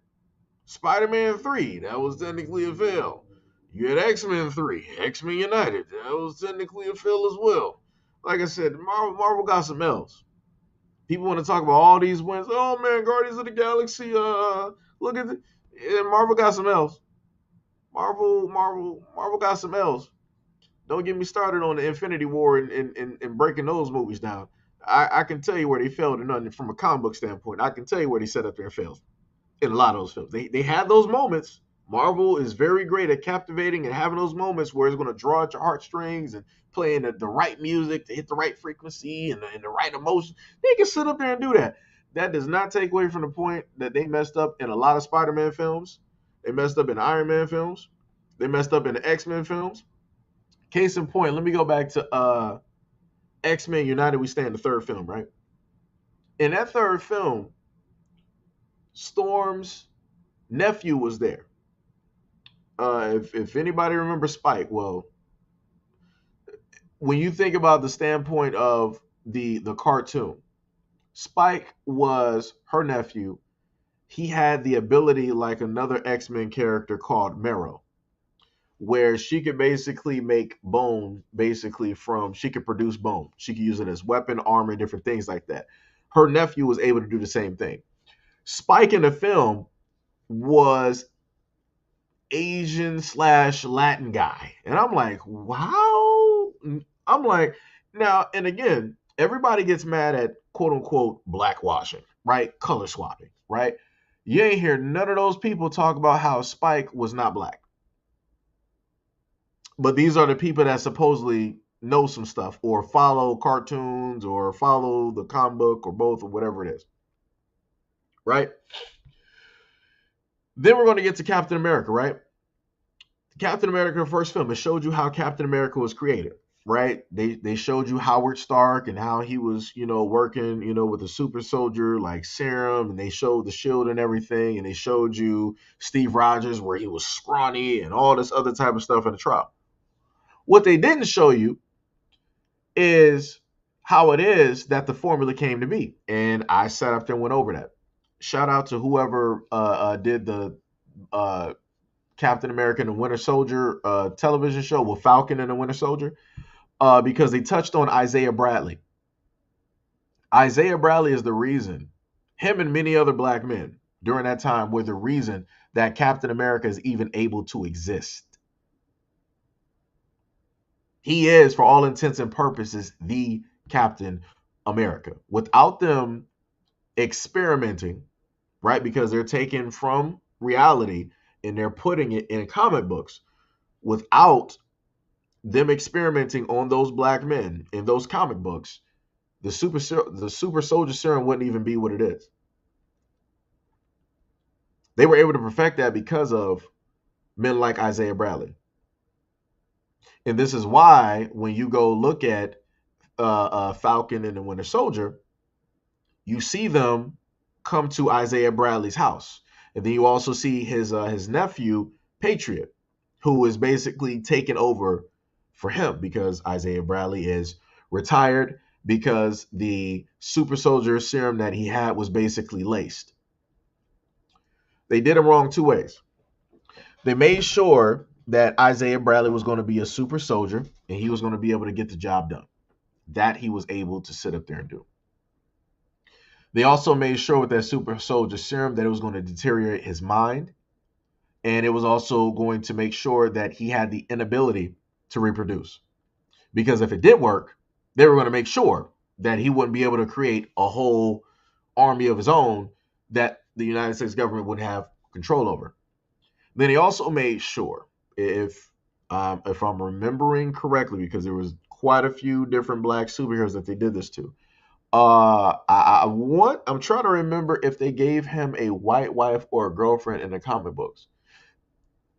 Please forgive me if I might be incorrect. Got some other comic book people directly in here. Y'all might be able to correct me if I'm wrong. But I remember vaguely that a black superhero. No, you know what? I'm sorry. I might be thinking about Blue Marvel. I'm sorry. I might be thinking about Blue Marvel on that part. Excuse me. But when it came to Isaiah Bradley, they screwed him over again a multitude of different ways. The United States government basically threw him away. They basically acted like he didn't exist. They laced his super soldier serum to basically deteriorate his mind and to make sure that he could not have kids. And he never got the recognition of being Captain America, of actually representing the United States. So, and the funny thing is, if you want to be real about it, that's a reflection of the United States when black men came back from overseas. There was no party for them. There was no parade. So, I'll put it like this. To some of this is dealing with the older black men that were in that time of the war and different things. Now, I'm not talking about everybody else that's new. I'm talking about them. When you had those black men that you saw them magically getting with like European women, that's because when they were over in Europe, they were getting treated like kings. Over there in Europe, they were getting thrown parades. They were receiving medals. They were treated like gold for all the sacrifices that they did. Some of them didn't even want to leave. Some of them didn't even leave. They stayed because they knew what was going to happen when they came back. So then when some of those black men basically came back, they got treated like Isaiah Bradley. Some of them were taken out. The United States government made sure not to give them any type of recognition up until after they were gone. They were treated like throwaways. So technically, the story of Isaiah Bradley minus the super soldier serum is pretty much taken directly from real life, dealing with black men and how it is that they fought for the United States and they gave up everything just to come back home and to be treated like ain't nothing happened, to be treated like some throwaways, to not even be given like a simple thanks or a hug or anything like that that would actually be a little bit more meaningful. They literally left a place that actually technically admired them, that actually cared, that actually loved what it is that they did, to come back to a place of hate. So if you ever happen to see Falcon and the Winter Soldier, I can sit up there and safely tell you without a shadow of a doubt that when I first saw it, my first reaction of seeing Isaiah Bradley, because of the way that the actor played that role, I shed a tear because I felt the pain, I felt the anguish, I felt that frustration that he basically had. He knew everything that he did, everything that he had to go through, such as the experimentation. And you saw when it was brought up to him, the look on his face, the amount of distraught, the amount of worry, the amount of anger, the amount of fear. So, like I said, you got some good actors out here. Like I said, when they pick some of these people for these roles, they pick these people. They play these roles, man. They play them.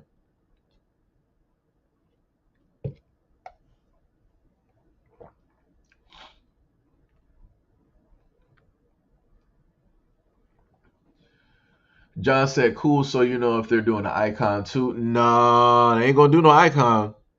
Mm-mm.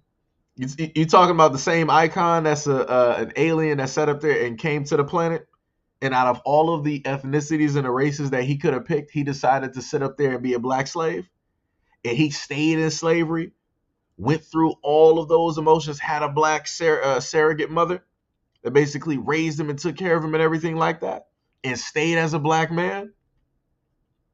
And he sat up there and hit Superman, and Superman said he never, comic book wise, he said he's never been hit harder. Nah, they ain't about to do that. They ain't about to do that. They're not going to sit up there and show you a representation of a black man with a cape that can go hand in hand with Superman, if not better. They ain't about to do that. They ain't gonna do that. That's why you don't got no Blue Marvel movie. They ain't about to do that. You gonna see a black man that's able to fly? He got powers. He can go toe to toe with the Incredible Hulk. Oh no. We ain't doing that. Nah.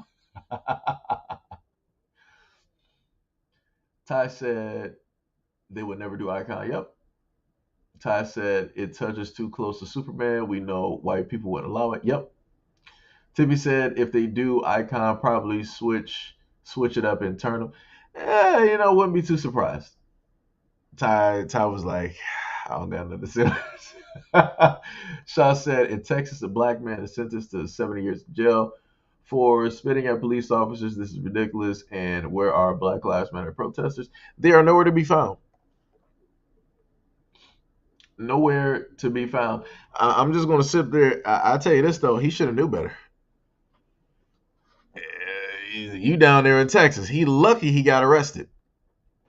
He's lucky he got arrested. Like I said, you still got sundown towns there in Texas. That boy is lucky he got arrested. Like I said, let me. I can't even go back to the book, but the book I showed y'all that y'all can go back. For some of y'all that caught this live stream late, rewind it back all the way to the first part. At least just look at the first 20 minutes. I'll sit up there and show you. I showed you a book that I just got today. I literally, before I did this live stream, I went outside to my mailbox and got this book so I can specifically do this live stream directly on this book. Like I said, he's lucky. Lucky he's alive. He's lucky he got arrested. And then also on top of that, depending on where he's at in Texas, you ain't gonna see no Black Lives Matter. They ain't about to do no protest. Them people down there, they ready. They want to protest, even if it's peaceful. They want a protest to happen, so they got an excuse. They waiting.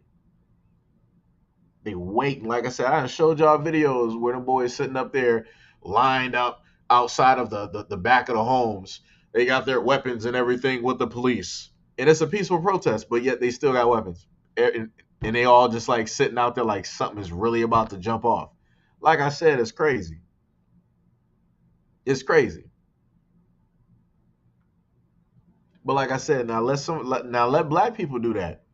When you got them coming through black neighborhoods, the police ain't going to be sitting up there trying to guard. They're going to be trying to question everybody they see with a weapon. It's like, is that legal? Do you have put your hands behind? Put the gun down. That's what it's going to be.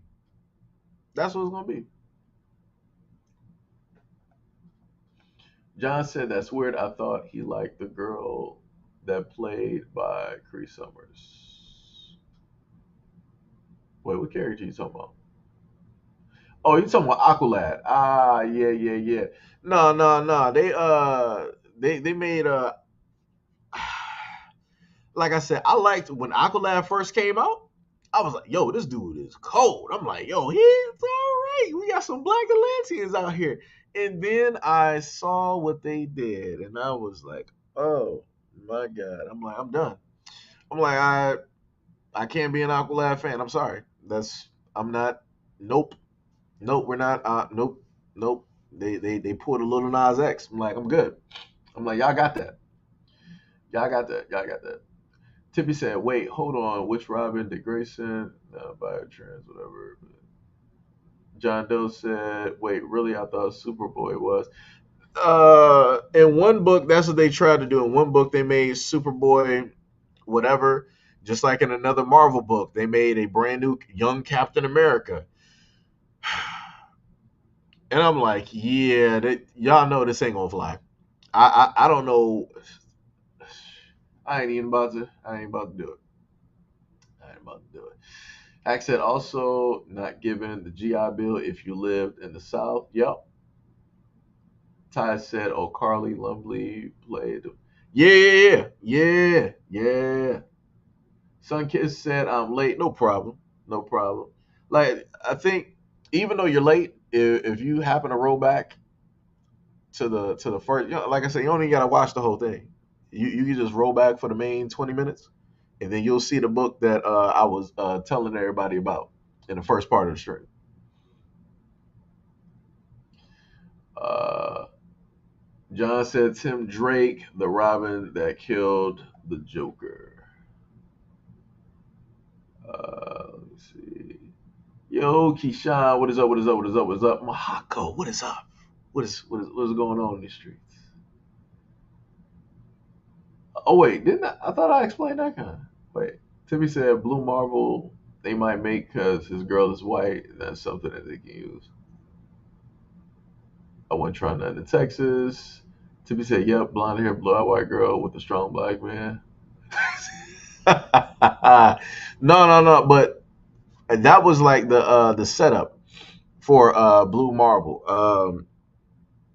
She was in a sense like she was like to like watch over him to like make sure things were going as they're supposed to sit up there and go. That's what it was. She was there to monitor him. It was not no actual like, oh yeah, I love you and no, no, no, no, no. She was an informant. She was an agent. She was sent there. So this is why I sit up there. I be trying to, let some of these dudes out here know if you got money, whatever it is, you're gonna have women that are sent directly to you, and they're there to basically monitor and inform other people of what it is that you're doing, talking about all this other type of stuff. But like I said, you can't tell certain people some stuff. People don't want to sit up there and listen. Even if it is in a comic, people still don't want to listen. Like I said, it's real life. What they do in comics, they're telling you what it is they also do in real life. So if you got some of these prominent black dudes out here that got money and you see who it is that they with, she was more than likely sent or placed there. Now, of course, you might have some people that met up, whatever it was, yada, yada, yada, yeah, yeah, yeah. But like I said, you got people that are planted there. Like I said, the dude from ESPN, I can't think of his name, older black dude, hairline, whatever. And he sat up there and said that when he was doing his reporting, women would come out of nowhere. Like he's doing his reporting, and then they would just come out the blue trying to like introduce themselves. He was like, I ain't trying to shoot myself down, but I ain't the most attractive brother out here. So it's like let's be real, right? And he was being honest. That's the one thing I loved about him in that interview. He was being honest. He wasn't trying to be all cocky and all this. He was like, yo, I ain't the most attractive dude out here, so I don't even know why they really coming to me. It's you got NBA players and all this other type of stuff. I'm just doing reporting. But they were literally coming to him, introducing. He didn't have to say nothing. They were saying like, hey, this is my name. Hey, this is my number. Hey, would you like to go out?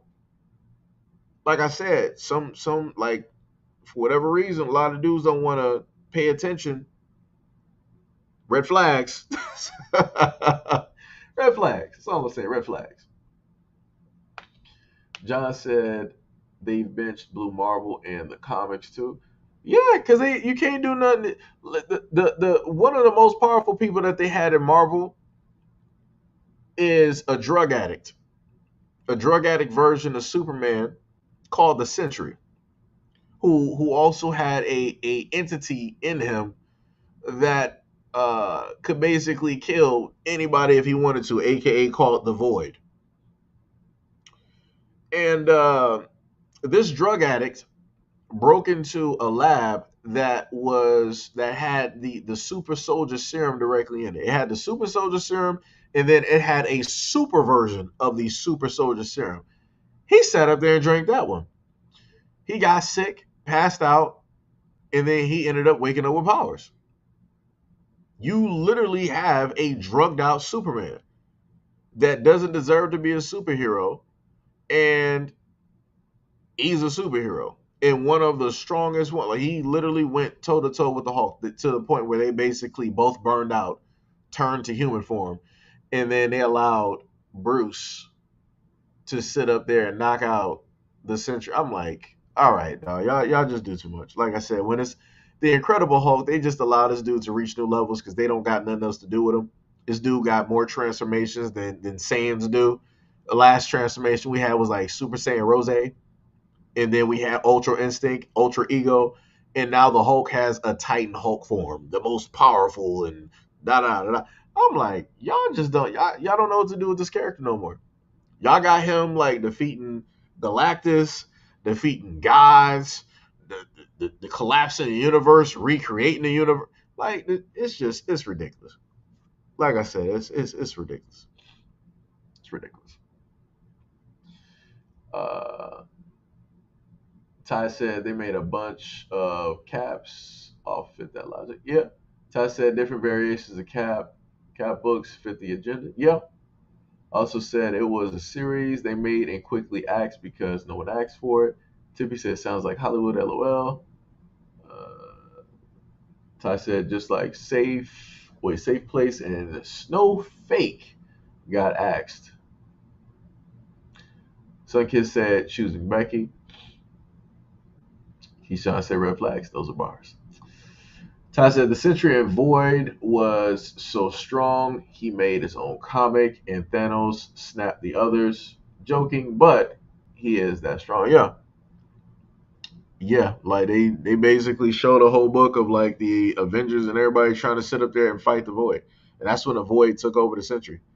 The Sentry is so strong, like he literally tried to end everything by throwing himself directly into a sun, only to have the regeneration just basically hit and ain't nothing happening. Like it's crazy. Mogul said, "Agreed. The Hulk has lazy writers." Yeah, like I said, they don't know what to do. Like I said, even Wolverine has limitations. The Hulk is like, okay, well, he don't have a limit because he just keeps getting angry. So you mean to tell me that? First of all, let me just break something down. This is why I have a problem with the Hulk. The Hulk, if you really break down the Hulk's character, you look at the comics, the Hulk is basically a grown, mutated monster man-child who is basically all of the anger, the resentment, and the pain that Bruce basically felt because of his abusive father. So team that up, team up that part of his psyche with radiation, in comes basically the Hulk. So it's basically a giant man child that never was like loved, that was never conditioned, that was never taught. That's all it is. This is why whenever you hear the Hulk mad, Hulk angry, that's how a child talks when they're just learning how to speak. They say very few words. Like a baby, I'm angry, I'm mad, and they start crying and they start lashing out. When babies get mad, what do? They start knocking over their toys, knocking over like their Lego sets and all this stuff. What does the Hulk get? What does he do when he gets mad? Oh, let me start smashing some buildings. Let me start smashing some cars. Let me knock over a train. That's what it is. And it's and the craziest part is the Hulk has a lot of fans. Like they were like, yeah, the Hulk is just unbridled rage, it's this that. It's a man. It's literally the definition of a man child. It's a child with powers that was never raised or conditioned to actually handle the powers that it has. They literally showed you something like this in Ultra Force. I think the character name was like Prime. I think it was. It was almost like Billy Batson. It was like I forgot. Was Ultra Force in the Wildcats universe? I forgot. But if you look up Ultra Force, you'll see this kid almost like Billy Batson. He'll say something or whatever it is, and then you'll see like this mutated goo or whatever it is come over his body, and he'll become this cocky, arrogant, ultra strong guy. But realistically, it's a kid. It's the same thing. And that kid doesn't know how to really manage his powers. He don't know how strong he is. He might appear as a 30-something-year-old dude that's ultra strong, but when you talk to him, you realize it's a kid. He doesn't have it's not like Shazam where he got the wisdom of Solomon, where he can actually have a conversation with adults, and then every now and again the child might peek out. Nah, like this kid was just still a kid just with these powers. And Bruce Banner, the Hulk, the Incredible Hulk. Bruce Banner is a grown dude, but the Hulk is a man child. A man child lashing out. That's all it is. That's literally all it is. And because, again, he's been able to lash out, the Hulk is incredible. He can't be controlled. He's this. Yeah, that's like a child that ain't never been whooped before. Yeah, that child ain't never gonna be, tamed. That child gonna be doing whatever it is. We see how society is when you don't train kids properly. You see what kids do. Now look at the Hulk. Uh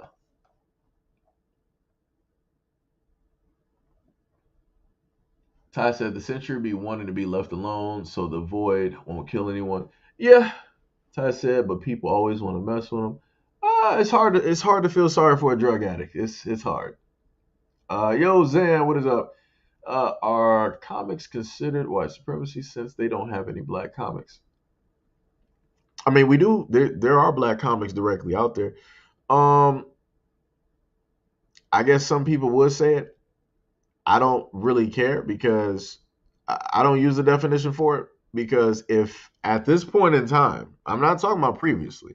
Well, technically, if you look at the history, okay, multifaceted. If you are to look at a documentary, a real documentary of comics, and I ain't talking about the race part, look at how comics started. Look at who was doing the comics, and I'm stating this for a very specific reason. It was a certain group of people that were doing the comics and writing the comics. So you had male superhero weddings, relationships. You had all of these things transpiring. Why was this transpiring? Because during those times, they weren't going to sit up there and show a woman being powerful. Like look at Wonder Woman. They weren't going to sit up there and put that in there. They were not about to put anything in there that was going to potentially show women in a whole different light, being able to do the same thing or whatnot that men can sit up there and do. So what did they do? They sat up there and paired up those male superheroes with other male superheroes or sidekicks or whatever it was. So speaking on that, it'll segue into this is why DC Comics went back. It was about a few years ago, almost about a portion of a decade. DC said that they were going to go back through the older Batman comics and they were going to rewrite and redraw the scenes where you had Batman and Robin, because in certain scenes you had Bruce and Dick in the same bed. So it didn't look good. It didn't look good. Like I said, you can look at some classic Adam West when Batman and Robin were going directly up a building on a rope. It's not looking good. Everybody could have had separate ropes. I don't know why the bat rope was made for two, but that's what they was doing back then.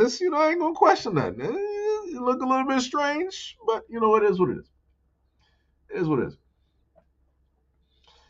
Uh, Ty said he want to be hugged and cuddled for nothing. Yep. John said everybody beats on Galactus. Yeah, Galactus is pretty much just free at this point. You might as well put him on like street criminal level. It's ridiculous. It's ridiculous at this point. It just makes no sense. John Doe, Keyshawn said Hulk versus Wolverine was the best they ever did. Yeah, that was a good one. They also had a part two to that when Wolverine he came back and he fought the Hulk and he was controlled by Apocalypse. That was when he was one of the Horsemen, and he almost ended the Hulk at that moment in time where he was controlled. He almost ended the Incredible Hulk. That was looking bad. People don't want to talk about that one though. They'll talk about the one where the Hulk basically was beating the mess out of that man. They'll talk about the world breaker. Gotta put the world breaker in there, right? So strong that when he makes a step, it'll basically shatter half the seaboard. The world breaker. It's crazy. Then we got Ty said he had daddy issues and no one ever told him to get some help. Yeah, yeah. The Shaw brother said, "Do you think God can see the future and past? If true, then why would He create these people if He knew that there are going to be bad things, black people for no reason, and creating other races and white lives?" That would be a question only God can answer. I got theories. But like I said, I ain't trying to get into like some whole like Bible stuff because I leave that to the Bible people. Because like I said, the moment in time you start talking religion, people want to start bringing out scriptures, and I'm like, yeah, I don't got time for it. I'm good. 3 different schools, I'm good. That's my whole life. I'm not going back there again. I'm like, y'all can have it. I leave the Bible stuff to the Bible people. Y'all got it. Y'all the experts. John said, "That's my beef with Marvel. Everyone is OP." Yeah, yeah. RX said, Malibu Comics. Ty said, Ultra Force was his own thing and always tried to go back and forth with Wildcats. Okay. Everything Shivers, yo, what is up? What is up? Everything Shivers said, Ultraverse was Malibu Comics. Marvel bought them back in the day and put that universe on the shelf. That's a shame. That's a shame. Ty said, it's funny that we had Black Fathers in the 60s and Black Lightning in 77 and still lacking in the comic book department because some folks gotta own stuff. Yep. Yo, Titan, what is up? What is up? That's the name I ain't seen in a minute. Yo, what is going on? What is going on? Keyshawn said, I remember that. All the Rage, what is up? Said that was during the rise of Onslaught era. Yeah, yeah, that was when the Onslaught era happened, that was back when I was playing Marvel vs. Capcom. That was like I felt like that was dope. When I saw and I knew it, when I saw Jean Grey's face in fear, and you saw psychically Onslaught was written on her forehead, I was like, ooh, it ain't gonna be good. And then they were like, yeah, this is a combination of both parts, the bad parts of both Professor X and Magneto fused. Ooh, ooh boy, that ain't good. That was ooh boy, that is not good. That man was so bad they had to put that dude in a whole nother universe. they had to, they had to, they had to exile that man. Well, that was I think the second time, but the first time it took to. This is when the New Heroes Reborn came out.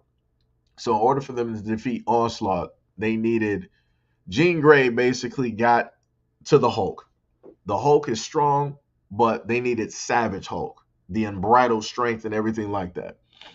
So they sat up there and basically disconnected Bruce Banner from the Hulk so that he could just be what he is. They used the Hulk to basically break the armor of Onslaught, which before nothing was like getting through to that. And then once they did that, all the heroes basically jumped into the psionic energy to diffuse and disperse it, basically throwing them from the universe that they were currently in. This is how Marvel likes to rewrite stuff. Throwing them from the universe that they were currently in into the Heroes Reborn. This is when you had the new Iron Man stories and different things of that nature. The Iron Man suit during that time was looking cool. Yeah, that was a dope suit. That suit was cool. That was pretty cool. Um, let me see. Ty said, wasn't Logan War Horseman when he fought the Hulk? Yep. Yes, he was. Had a cape and everything. Had a cape and everything. Ty said it's funny that we had Black Panther in '68, Black Lightning in 1978, and we still are lacking in the black. Yeah, yeah, yeah, yeah. Oh, you okay? Okay, I got you. Tippy said, speaking about Marvel and DC milestone, I feel like watching '90s X-Men and Gargoyles. Yeah, yeah, yeah, I'll be watching those. I'll be catching up on those again. Yo, D, what is up? What is up? What's up? Yep, Logan was a part of the Horsemen. Ty said that that was X-Men number 53. In case anyone wants to go read it. Uh, D said, "Oh shoot, I know what you're talking about." Ty said, "Onslaught, yeah, Onslaught was shit." Yeah, yeah. Like I said, Marvel vs. Capcom, you fight both versions of Onslaught. You fight him when he's in the armor doing all of these attacks, and then after you sit up there and beat him, the dude comes back with like the helmet off, looking crazy. I'm like, yo, put that helmet back on. I'm like, yo, that is madness. I'm like, what happened to your? Did you have hair? I'm like, that looks crazy. Uh, I was always on Magneto's side. Yeah, yeah. Dark Titan said, I remember the Onslaught storyline. D said, also in the Onslaught era is when Iceman became more aware of his powers. Yeah, Iceman is Omega level. Storm, just in case if people didn't catch up on like the comics, I catch up on stuff every now and again. Storm is actually, I want to say she's past Omega, if you can technically believe that. Because background wise, they stated that Storm comes from a long line of women who practice magic. I forgot the specific name, but that is basically of her bloodline. On top of the fact that she is also a mutant, so you have a mutant that naturally has the power to control weather. On top of the fact having the natural ability to be able to use magic, so it's like it's cold. Like with the what she set up there and did, the older Storm of the future, what she was able to sit up there and do, it was crazy. It took she did something where she had to basically put into one final move, she had to use like her life force to like do like some planetary like type of stuff. Like it was cold. It was cold. I'm like, all right, she went out like that. I that I take that because that for me that made up for the Marvel versus DC comic where they had Storm. Didn't she like face Thor or something like that? I forgot. I think she faced Thor. She faced somebody. I think it was Thor, and Thor basically took Storm out because he kissed her. I'm like, who wrote this? You need to be fired. You need to be thrown into a black hole. Who wrote this nonsense? And I still have that giant book still to this day. But that was madness. I don't know who wrote that. I don't know who wrote that. That was crazy. That woman is straight. she can call out any different type of weather that she wants to. And you're like, yeah, Thor just knocked her out with a kiss. Oh my god. Insane. Oru Monroe. Yep. Y'all remember Omega Red? What was he exactly? Omega Red, if I remember correctly, he was a experiment from the Soviet Union to counter Alpha Flight, if I remember correctly. I might be incorrect.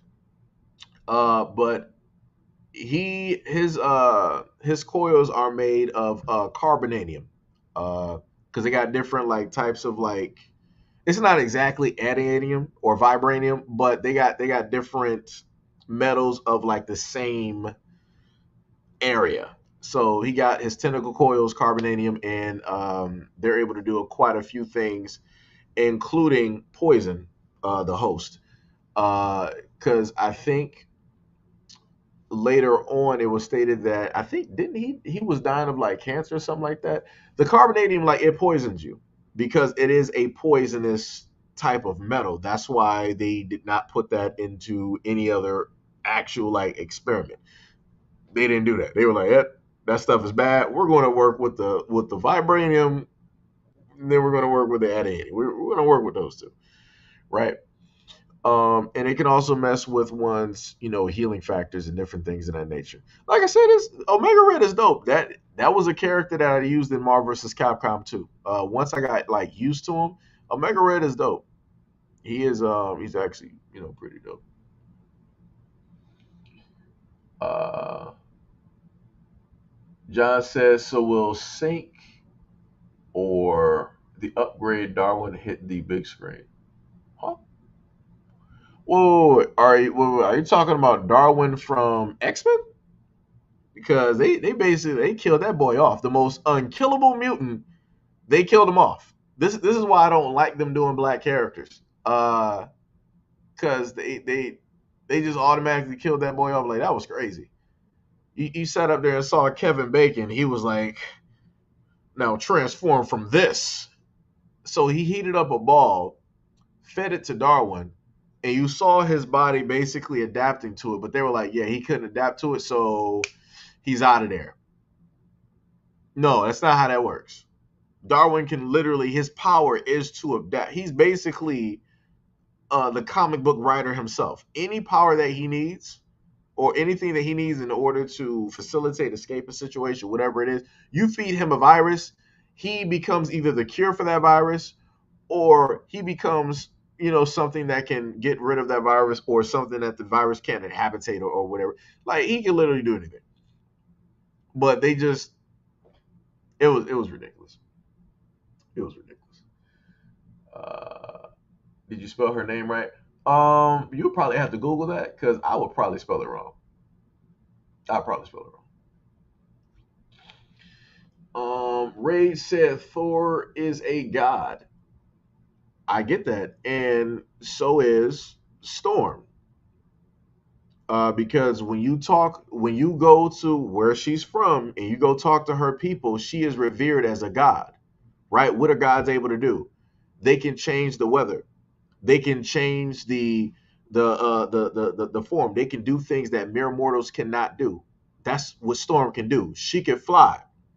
She can part the sky. She can part the sea if she wanted to. She could bring rain, sleet, or snow, or everything. She can do whatever she wants to do. She can make a drought anywhere if she wanted to. She, for all intents and purposes, whether people want to call her that or not, Storm is a god. Like I said, she comes from a line of mystical women, on top of the fact that she is a mutant. She was able to do something that Thor could not sit up there and do. And like I said, I know about Rune King Thor and all this other type of stuff, yada, yada, yada, and da, da, da. Like I said, and I know about Thor, where he basically becomes Odin. He got the Doombringer for his arm because his arm got chopped off. And he had to sit up there and fight Null, right? The God Slayer. Like I said, I know about Thor. But what Storm sat up there and did, What Storm is, like I said, she is a god. Jug, what is up? What is up? What is up? What is up? What is up? What is going on? Omega Red was their own version of Wolverine. Yeah, yeah, yeah. Omega Red was a killer who they captured and experimented on to create their own cap. Okay, okay. I knew it was like it was somewhere up in. I knew it had to do with the Soviet Union. That's the main thing. They also had, if I remember correctly, the Soviet Union had some other people in there too. John said Storm killed the Hulk too. What was that? Gray Hulk? Was that Gray Hulk?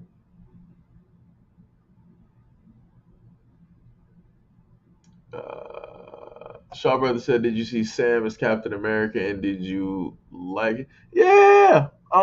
Because this is the thing I'll sit up and say. I like Sam as Captain America because it's paying homage to the original Captain America. It's paying homage to Isaiah Bradley.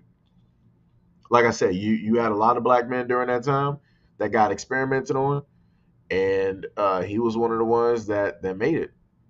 You know, and he was discarded and treated like trash and forgotten about, not given the recognition that he should have had.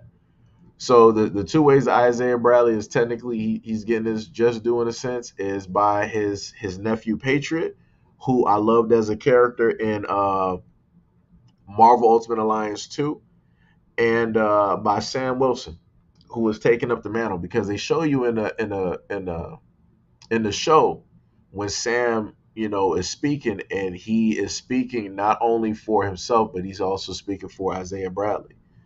And Isaiah Bradley, he shed a tear.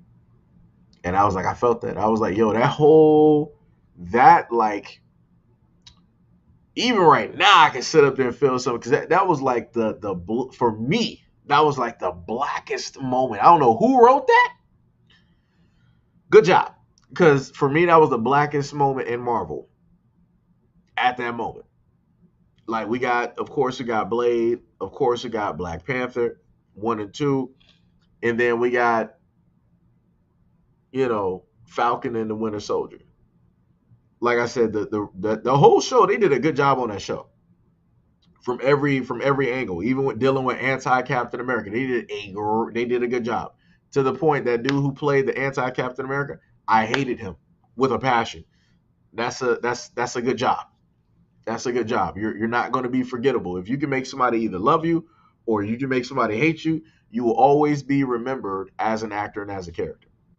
If you can't get any of those emotions to take place, you gotta keep working. You gotta do something.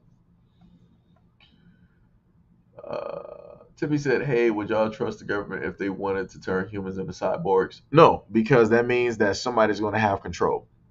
Uh, Case in point, I'm glad you mentioned that. That runs into a game that I told y'all about before called Hi-Fi Rush. It was basically a corporation that was giving people, in a sense, powers, sort of kind of like robotic, type of things, making superheroes. And long story short, people found out that the cybernetics that they had that were implanted into their body, the corporation was allowed access in order to control them. All they had to do was put in a command or flip a switch, and then the people would go from normal everyday to being robots and and doing all of that type of stuff. So no, nope, not at all. Not at all. Because at the end of the day, whoever made those robotics has control over those robotics, and they're able to shut those down.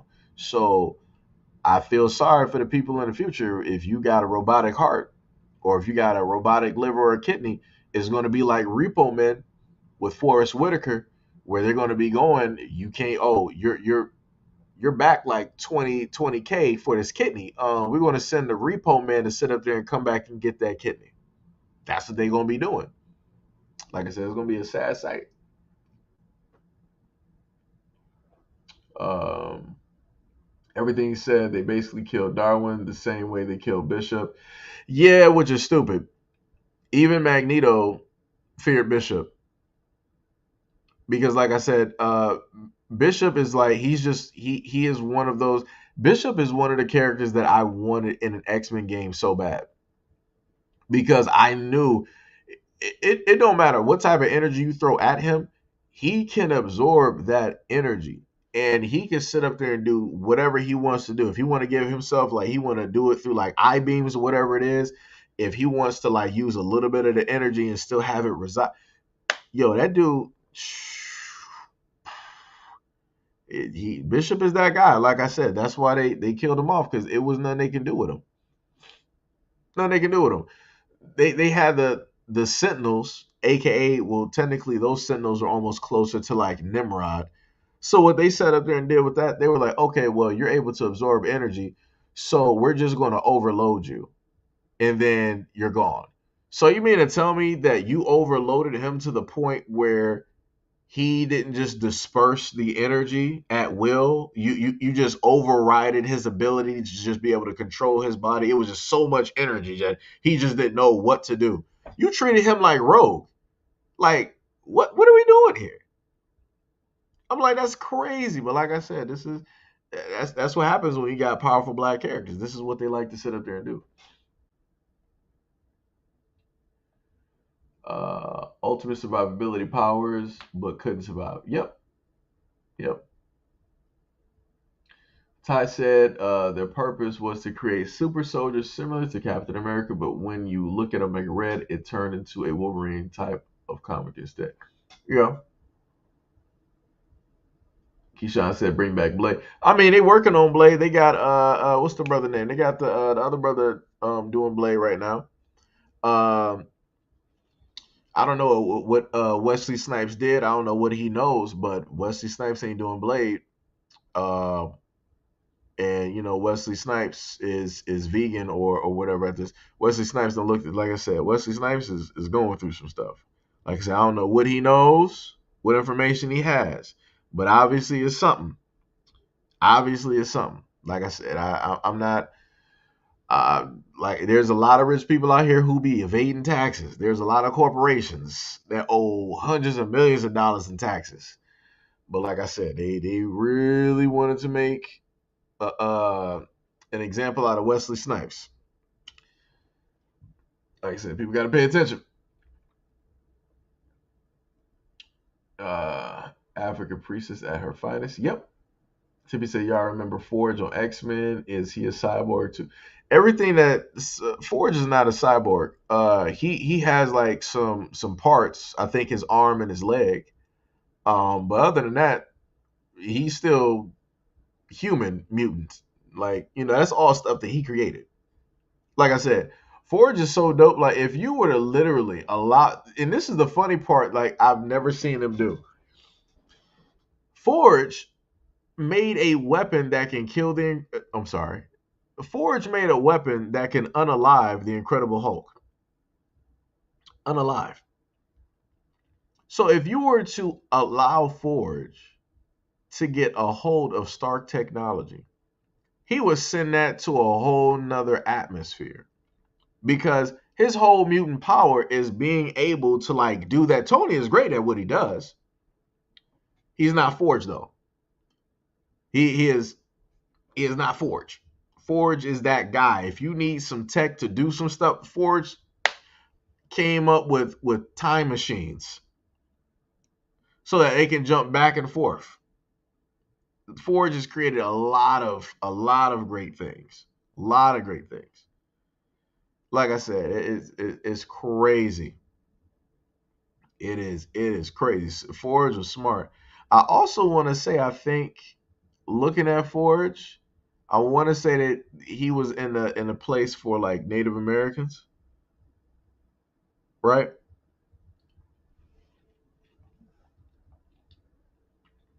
Let me see. Bishop is great, yeah.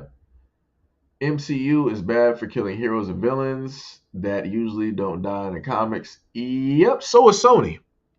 So is Sony. Let me tell you. All said, everybody glad. Yeah. John said, no, Storm killed the Savage Hulk. She took the air out of his lungs and felt bad, so she pumped it back into him again to bring him back.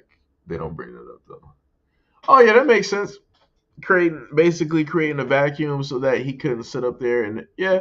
But the funniest thing is they said that the Hulk doesn't need to breathe. So there's that. So it's which one is it? The Hulk can basically survive in space without air, or Storm can defeat the Hulk by creating a vacuum so strong that it basically, takes the air out of his lungs. Like I said, the comic books, it's ridiculous. Tippy says, Seji, if you could be a hero, what superpower would you have? The chat too, what powers? Um, I told people before that I would be what is this? Owen Reese. Uh, if for those who don't know comics, Owen Reese is the I guess you could say the molecular or the molecule man. So the reason why I chose that is due to the fact that Owen Reese can do anything that he wants to do. If he wants to be in a universe, he can be in a universe. If he wants to create a universe, he can create it. If he wants to be outside of the universe, he can do that. If somebody wanted to try to like defeat him or try to take him off the board, he can just reinitiate his molecules and become whole again. Like there's pretty much you can't really do anything to him. You have to be on his same level, if not higher, in order to realistically defeat somebody, like him. It's to the point where in a comic book, you have Mr. Fantastic, you have their overpowered son, Franklin Richards, who can create. He created a universe at the small age of probably like 8 or 9. In his bed, he got his hand with the sheet over his head. He basically is holding a universe in his hand that he created. That's how strong their kid is. They literally pulled some Nate Gray, Jean Grey's clone with Cyclops, creating this child, right? If some people remember back in the 90s, you had X-Man, Nate Gray, who is the child of Cyclops and the clone that Mr. Sinister created of Jean Grey in order for them to like have a child, because he theorized that if these two biologically came together, that they would create the most powerful mutant that we would have ever seen. And they did. He was, aka Cable. But due to the fact that he fought Apocalypse, he basically shorted out his powers. So he shorted out his powers, and he is the Cable, the time traveling Cable with the technovirus that we see at this moment in time. All said Willie Nelson never paid his taxes and he never went to jail. Yep. Dark said Marvel always been doing black people in comic books and films wrong. Yep. Mahako, what is up? Seji, have you seen the Static Shock episode where he finds out his friend's dad is racist? Oh yeah. Yep. I miss shows like that always. Yeah, that's the one reason I liked a lot of the shows from the 2000s. Like I said, I don't care what nobody says, but the shows that were the cartoons that were around like in the 2000s, like I said, there was a period of time like in between the 90s and the 2000s where there was like there was like an energy transition. And this was back before people was using woke, the main media. Oh, everything is so woke. Back during like the 2000 period, woke was that conscious thing where people were like, okay, I see what this is. Let's talk about it. Let's make a story around it. Let's have a discussion to open the eyes of other people. I see what's going on. Let me help you see what's basically going on too, right? That's what it was, right? And that's what Static Shock and a lot of other shows were doing at that time, including the X-Men. They were touching on issues. Like I said, when you got mutants and humans, you're basically looking at the civil rights era. When you got Magneto and you got Professor X, you're basically looking at Malcolm X and Martin Luther King. Regardless on how it is that people want to sit up there and say that no, none of these things have to do with that. This was just this was just that. Whatever you want to sit up there and state, I clearly see the parallels in between both of those things. Nobody's going to be able to tell me different. I don't care. Like I said, I see exactly what I see, and it's there. It is clear cut there. Representation, everything. Again, even during the times where Magneto and Professor X came together and they agreed at certain points, you had Malcolm X and Martin Luther King come together and agree at certain points. So, art imitates life, life imitates art. Rage said Forge wasn't Forge Apache. Yeah, that's what I'm saying. I thought he was. Timmy said, "Why he's not a billionaire? Because he's a mutant, and people hate mutants." They had a comic book way back when it was called. I think it was like God Hates Mutants. I think it was. But that's a pretty good one. I think it's in novel form as well. People can check that one out.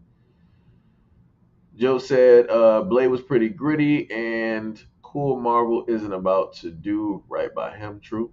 Shaw said, "Do you think there could be a Static Shock video game just like the Spider-Man on PS4?" It's possible. Uh, I would rather it be on Xbox because you got a better bet of it being on all platforms that way. If Sony just basically has the IP for it, you're only going to see it on PlayStation, and it's not going to get the light that it deserves. Um, so yeah, I would rather it be on all platforms versus it just being locked down on PlayStation like Miles Morales. If Miles Morales came out on Xbox, I would have probably set up there and got it. I probably would have got it, probably would have sat up there and played it. But due to the fact that it's not, it is what it is. And I do have a PS5. And it's like, it is what it is. Uh, John said, like, DC not letting the bloody fatalities happen in Mortal Kombat. The funny part is, DC got a problem with fatalities, but yet they kill characters and they do far worse. One of which, was it Elastic Man or Plastic Man?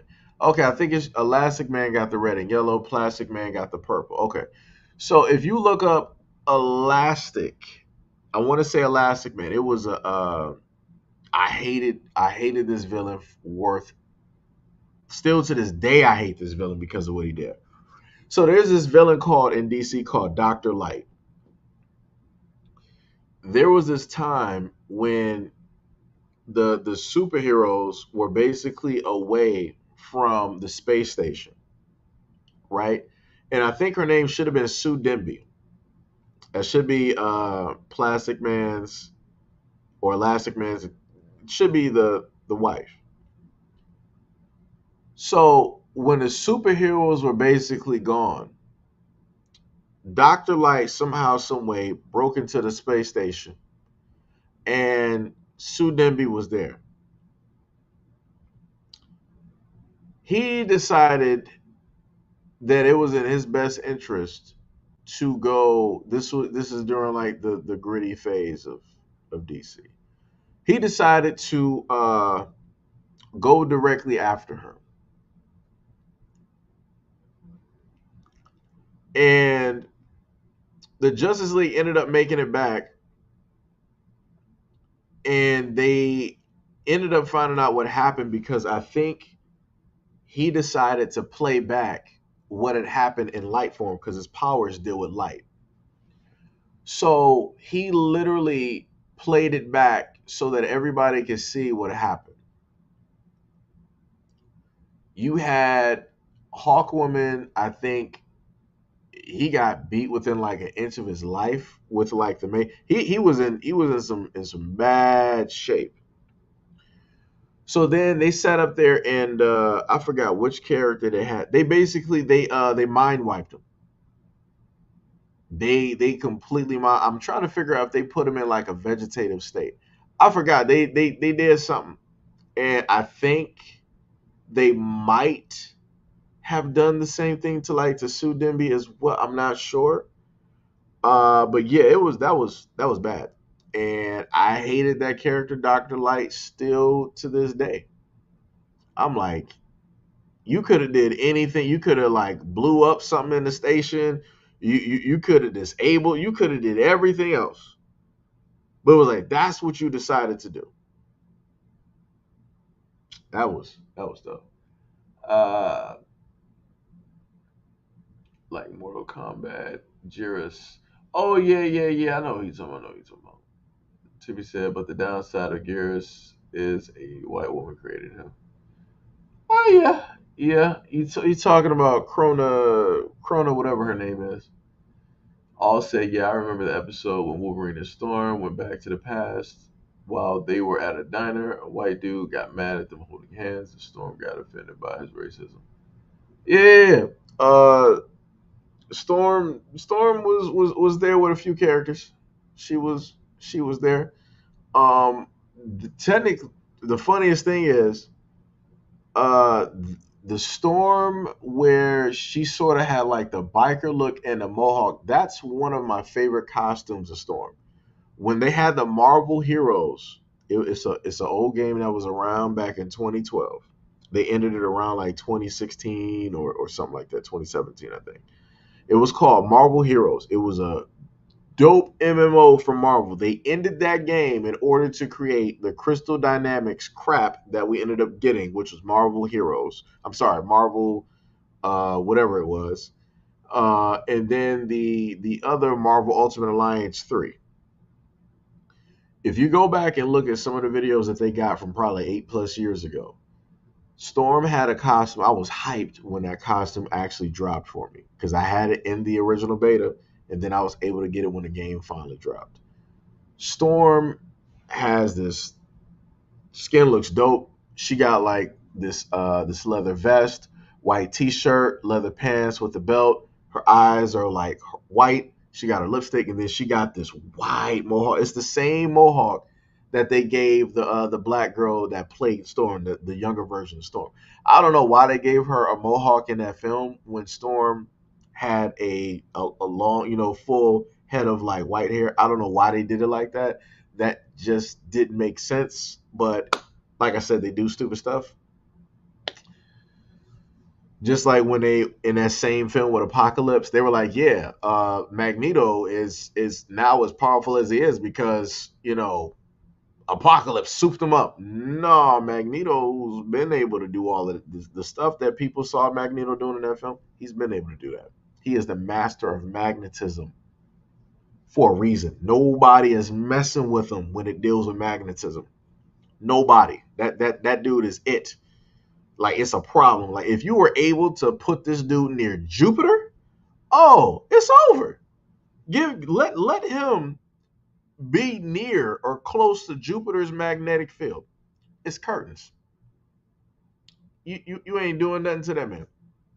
You ain't doing nothing to that man. You have to pull some Doctor Doom where you open up a portal to a non ferromagnetic type of like area or whatever it is in order to actually fight this dude. And like I said, the other thing is Magneto's suit is made out of metal. That's the other part. And again, this is the same dude. Never forget the comic.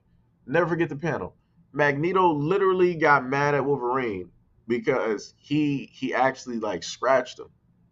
He got so enraged, he literally ripped the adamantium out of his body, ripped it out.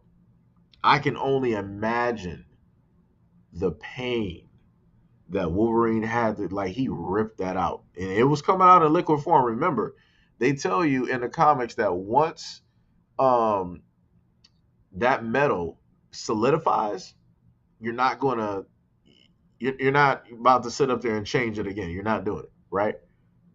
In Wolverine's case, they forgot about Magneto, who can control metal. And that is one of the metals he can control. Ripped it off. And then he took it and he put it inside of his own body to give himself unbreakable bones. That's what Magneto did. That's what Magneto did.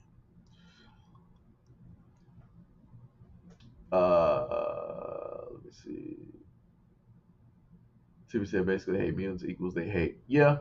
Keith said, yo, what's up, Keith? Uh, they do the civil rights era is exactly what he created. He said it before.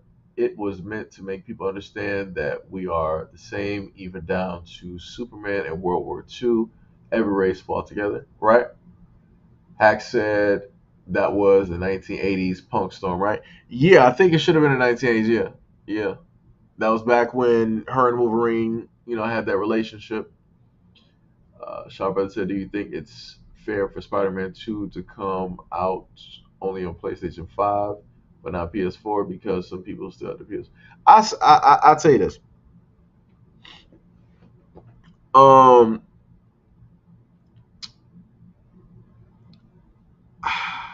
it's tough. It's going to sound a little bit jacked, but coming from the era of 360, I hated the fact that whenever we wanted a decent game, it was always held back by the previous gen, right? So if you still got people on 360, you got the Xbox One that came out. The games are being held back because of people are still on the 360, people still buying it, still playing it, yada yada yada. So you got 2 to 3 to 4 years before the games are supposed to look how they're supposed to look because now they're really focused on the Xbox One. So now you got the same thing that happened with the Series X. You got people that are still on the Xbox One. So you had some games that are technically, that were held back or whatever it was. But now the games are starting to move the way that they should move in the way that they should look. I'm all for games being on the current generation so that they can look and feel and play the way that they should look, feel, and play. My condolences to those who are still on the older versions of the consoles. Like I said, I've had to sit up there. I've been there. I've been on the other side where I had a 360 for a minute and I didn't have the Xbox One. I had to wait. I had the Forza edition. And then once I got the Xbox One, I'm like, yo, I need all the 360 people to catch up so we can start playing these games so they can start looking how they're supposed to be looking. And, like I said, I never understood it up until I seen like both, ends of the spectrum. And I'm like, yo, we people just gotta, get on the new gen bus. Like I said, there's PS5s directly out there, in the wild or, what have you. Some people will sit up there and say, yo, man, I can't afford a PS5. No problem. No problem. That might not be a priority. You might not be really a gamer like that, so that's cool. I get that. Again, my condolences. But if you're a gamer and you say that you can't afford a PS5, save up $50, 50 a week. Just do that for a few months. 50 a week. Or 100 every, so and so week. Just put that directly to the side, and within a few months, you'll have the money for that PlayStation. Like I said, if people really want some stuff, they will find ways and make plans in order to sit up there and get it. Like I said, I did it the same way everybody else has done it for cell phones and everything like that. Uh, Hack said, "Ouch." John said, "Ruler of the Morlocks, Storm is dope." Oh yeah. Storm is second in command when it comes to the X-Men, and she's also been first in command after if something happened to Cyclops, and she also fought for the leadership of the Morlocks as well. Like I said, Storm is a leader and she is a god. Like she is all around. Storm can actually fight. It's not shown often, but Storm got some hands. She got some combat skills. In order to become the head of the Morlocks, like she had to sit up there and fight. I remember that episode was dope. It was dope. Like I said, Storm is dope. Storm can lead everybody. That's who Storm is. The one thing I didn't like that they did with Storm is they literally made a comic where Marvel came together, and I wanted that movie. When I tell y'all, every single time I get a favorite actor, somehow something happens. So Christopher Reeves, I wanted him to sit up there and be with Michael Keaton, And I wanted him to be in the world's finest. I wanted him to be in a lot of these superhero films. I wanted him to be Earth 2 Superman. I wanted him to be that Superman that had the gray edges. That's like one of my favorite. That's one of my favorite looks of Superman. Like the Kingdom Come, Alex Ross. That is my guy when it comes to artistry. When it comes to painting, Alex Ross is that guy. If you don't know who Alex Ross is, type in his name and look up the work that he's done on both Marvel, paint wise, and DC. It is beautiful work. It is. Whew, that man, he is on it. That man is skilled. That man was blessed from God himself. Let me tell you. But when I forgot my train of thought because I ain't mentioned Alex Ross in like a minute. What was it? The Morlocks, Leadership Storm, Alex Ross, painting, drawings. I had a point that I was going towards, and I set up there. I set up there. I set up there and forgot it. I forgot. I forgot the point. It'll probably come back to me. Probably come back to me. All the Rage said that's when Wolverine discovered his claws were bone. Yep. Yep. Even though technically he should have known because, well, technically his memory is a little bit foggy because he's been around since like I think like the Spanish War, Civil War, whatever it was. But when he was younger, somebody they did like a backstory or whatever, and they showed, him like popping his claws or whatever. Shaw said, "Have you seen the Spider-Man Across the Spider-Verse movie? If you did, do you think Spider-Man 2099 idea about the multiverse is wrong, but Miles Morales is right?" You know what? I didn't sit up there and see it, but I do plan on watching it. Okay. Thank you, Rage. Okay. So yeah, I wanted Christopher Reeves to be Earth 2 Superman, aka Kingdom. That's why I was talking about Alex Ross. Kingdom Come Superman. If you've never read Kingdom Come, that is for me, I'm going to say, for me, that was a very excellent story. It told a lot of different things where it was like in with the new, out with the old.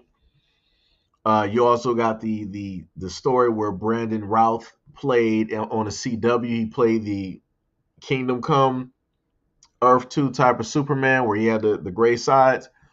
And it showed why he was so bitter and why he basically turned against humanity. And that was due to the fact of the Joker basically killing people at the Daily Planet. Like Lois was caught in, that the gas or the explosion or whatever it was. And it was like when Superman basically lost that part, like the thing that people got to realize with Superman is that he is a Kryptonian. He is alien. But his home is Krypton, but he was never there. His technically his real home is Earth. So he's technically a god among humans, right? Just trying to, live a normal life, even though realistically he can't because he's a god. And in order for him to not step over to the full Kryptonian side, he has his humanity. And the humanity is the representation of Mom, Pa Kent, Jimmy, Lois, Lana, the Chief, like all of those great humans that have always been around him. That's what basically keeps him grounded with us. The moment in time that all of that was gone, that's when the full Kryptonian came through.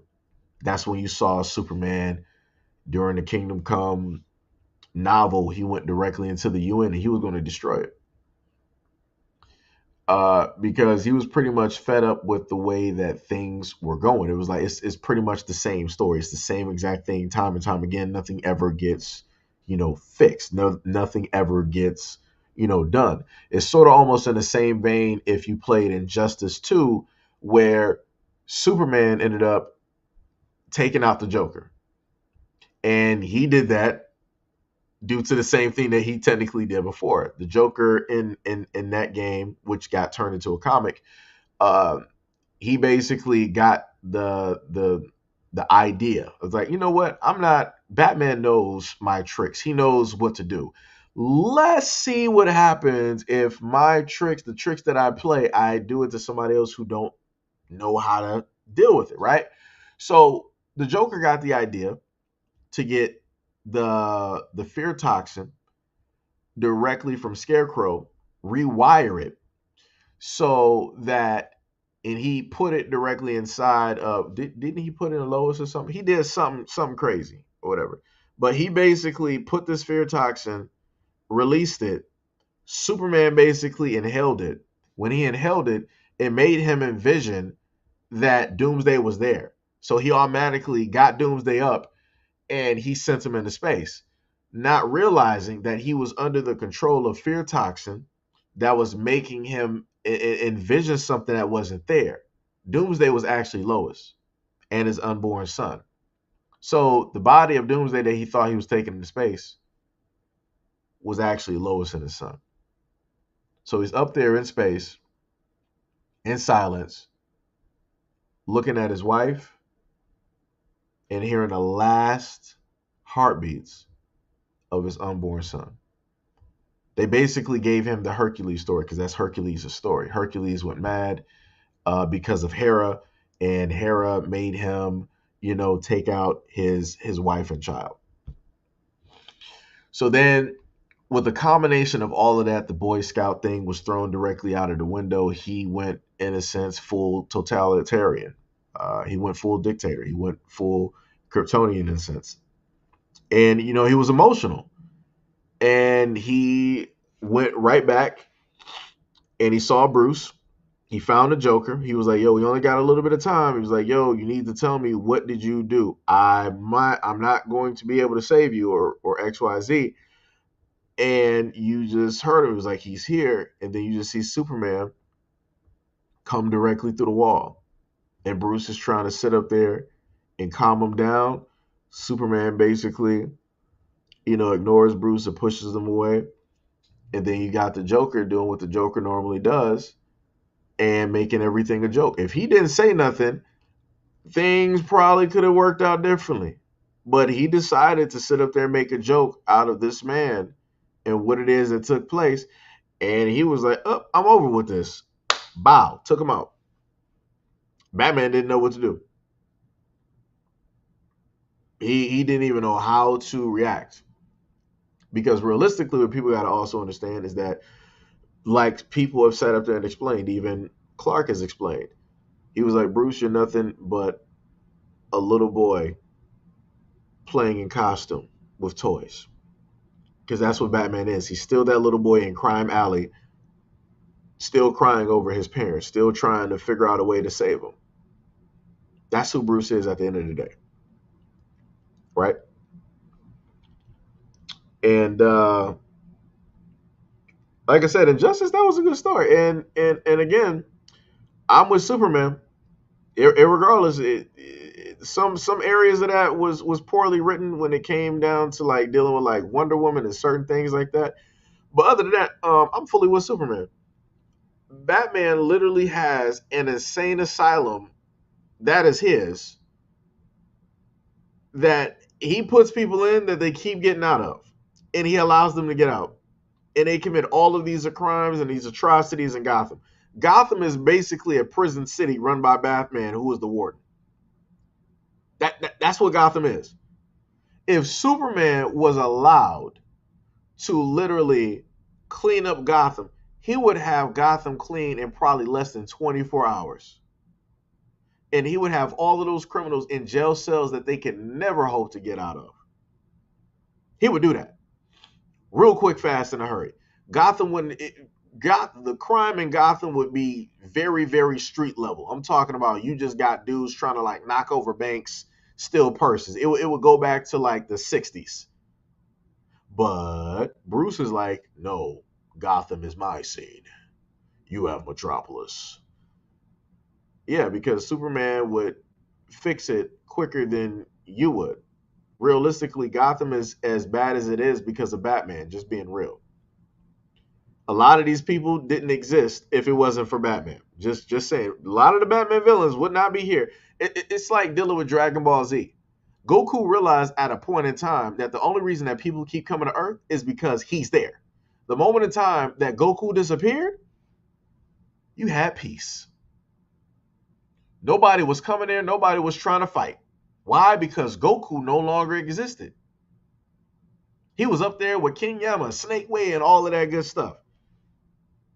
The moment in time he came back, oh, Goku back on Earth? Do.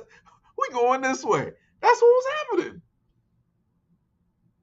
Now, I ain't counting the movies just in case somebody decided they want to put the movies directly in there. I ain't counting the movies. We're not going for the BoJack movie and the second and third Broly movie. We're just going to leave those, let those be. Just going to let those be. Mark said in 2000, I dropped like 600 on the PlayStation, extra controller, memory card, NBA 2K2, Crash Bandicoot, and other games. I see you out here. You said never did it again. I had the PS2 and never looked back. That was it. I skipped out on the PS3 and the PS4, and I got the PS5. And Sony already stated that the PS6 is in the works. Y'all can miss me with that. I'll probably see y'all on the PS8. I'll probably be there. Hack said, name that Superman comic. That should, yeah, Kingdom Come. Yeah. Oh, the one that where the Joker was annihilated, that was Injustice. The other one with Superman with the gray sides, that was Kingdom Come. That's Kingdom Come. That's, like I said, that's one of my favorite. When I played the Justice League Heroes game that they had on PlayStation, when I found out that they had that costume, that is the only costume I used. You got that Superman with the gray, and he got the red and black S. You couldn't tell me that. I ain't care about no other suit. I ain't care about no other suit. That was the only suit I used. And like the ending boss on that game, you fought Apocalypse, and you had to sit up there. I'm sorry, not Apocalypse. You fought Darkseid, and you had to basically deal with the Omega beams. Yo, I was doing great. My whole team got it. I think I took out Darkseid. Who did I use? Was it the Flash? Yo, I would, at a moment in time that I can get that game again, I would actually do a playthrough of that game. Like, yo, I was playing a mess out that game. That and the Iron Man game, the first Iron Man game, I was playing the bad boys. You couldn't tell me nothing. Couldn't tell me nothing. John said the Joker's a savage. I don't understand how you can compare him to Carnage.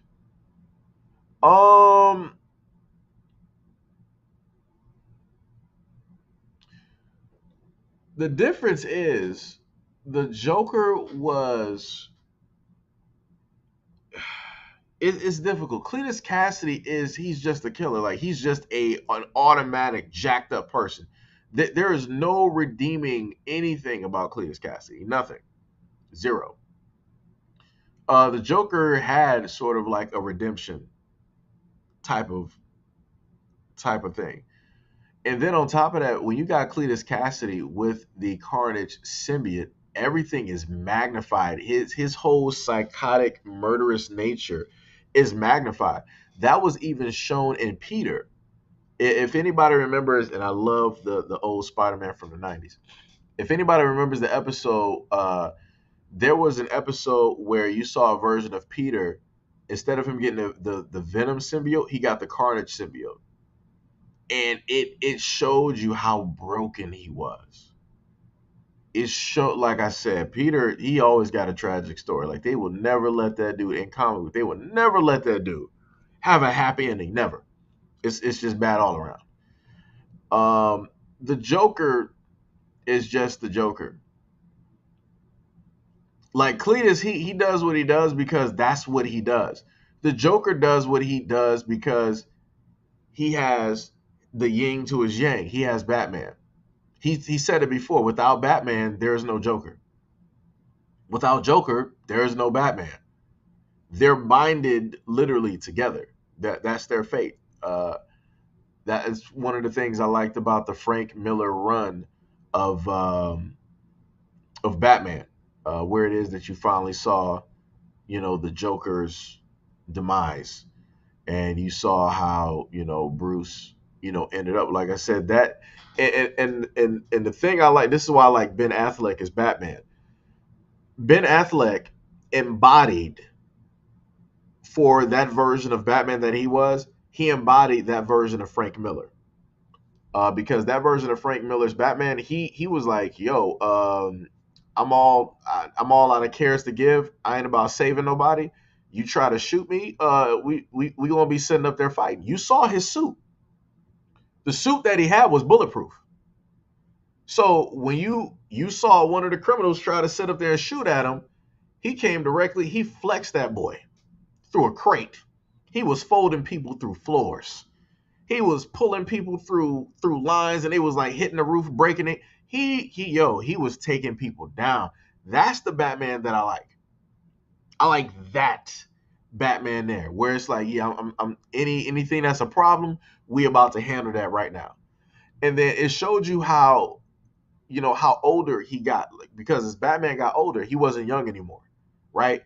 Because his body was so bruised and broken from a lot of the battles and things that he took on, he had to, sit up there and gain weight in order to make up, to compensate for that lack of agility. So this is why when they were like, it's like, hey, did you hear that?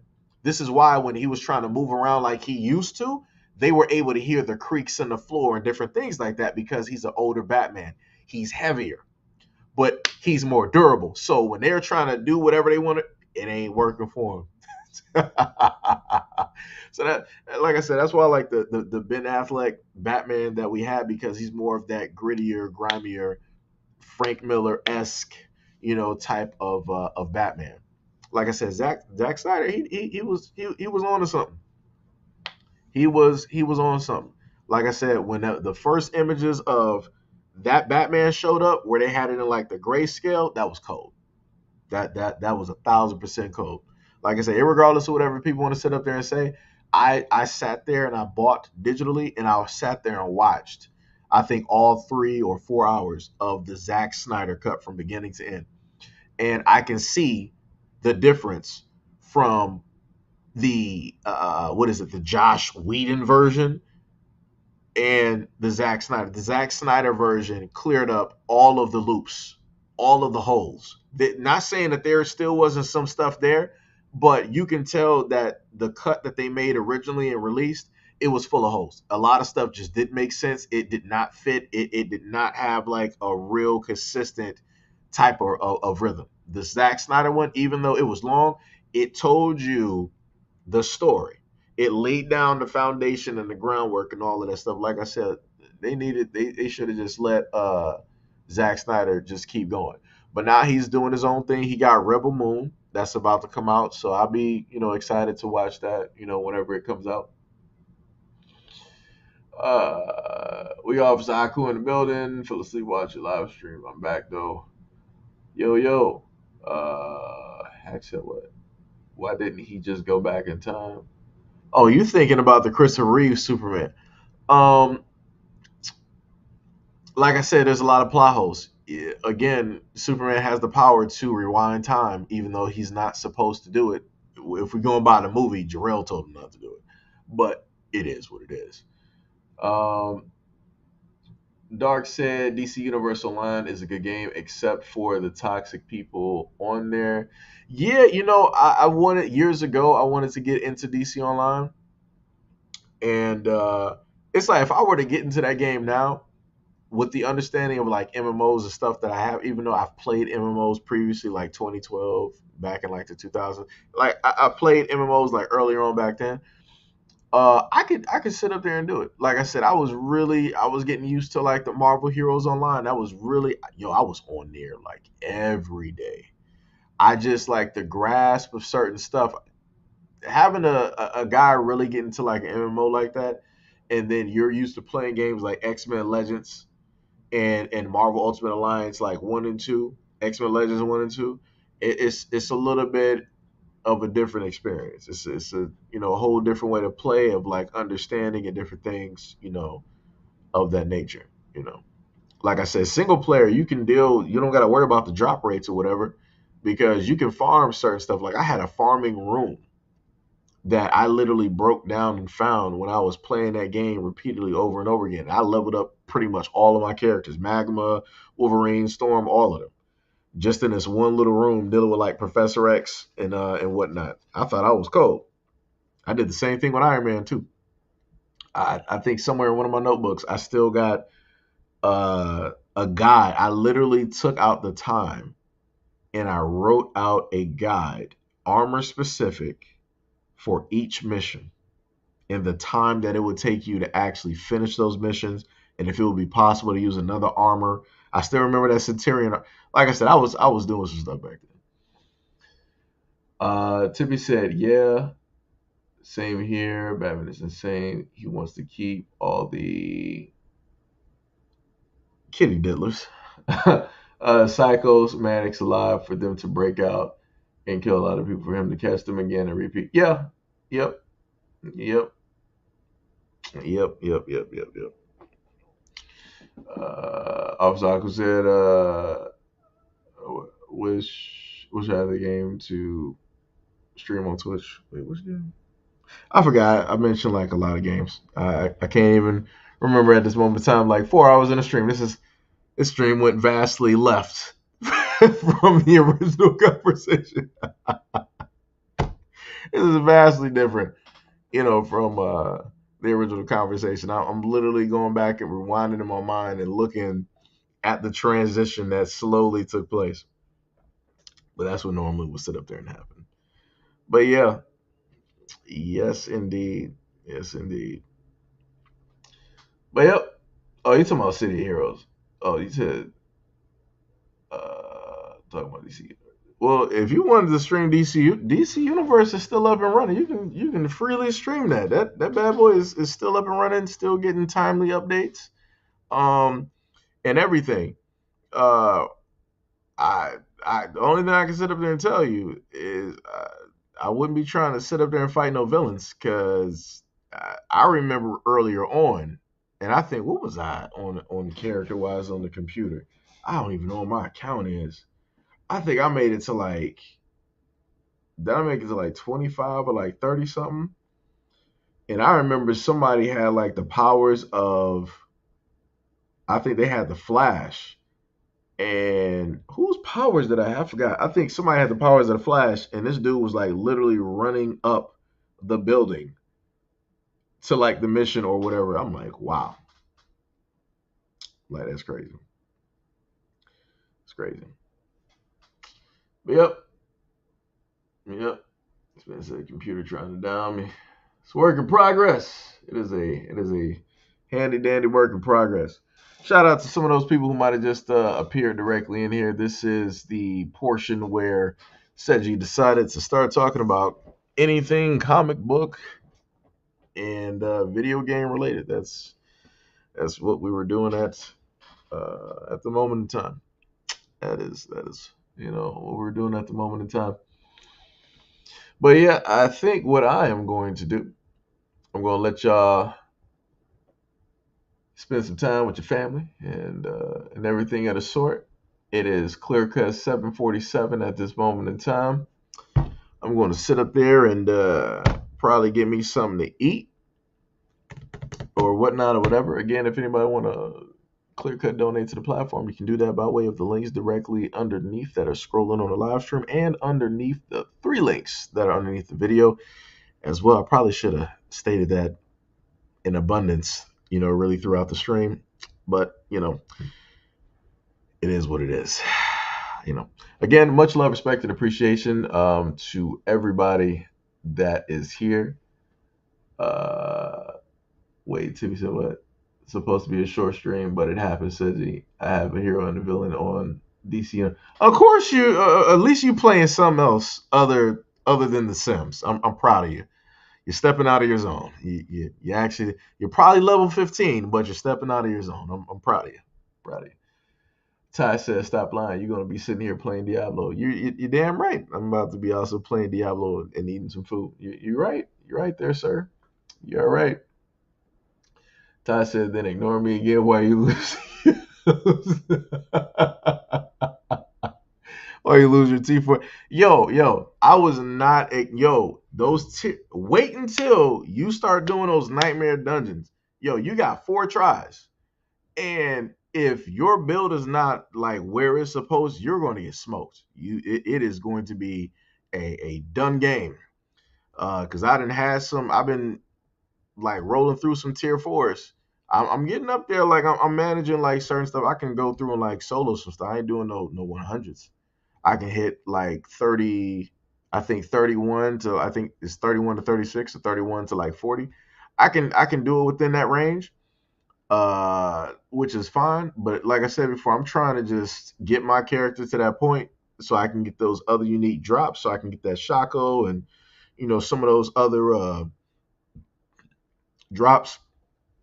I can't really get a lot of the specific barbarian drops due to the fact of the druid is able to get the barbarian drops, which don't make sense, which is stupid.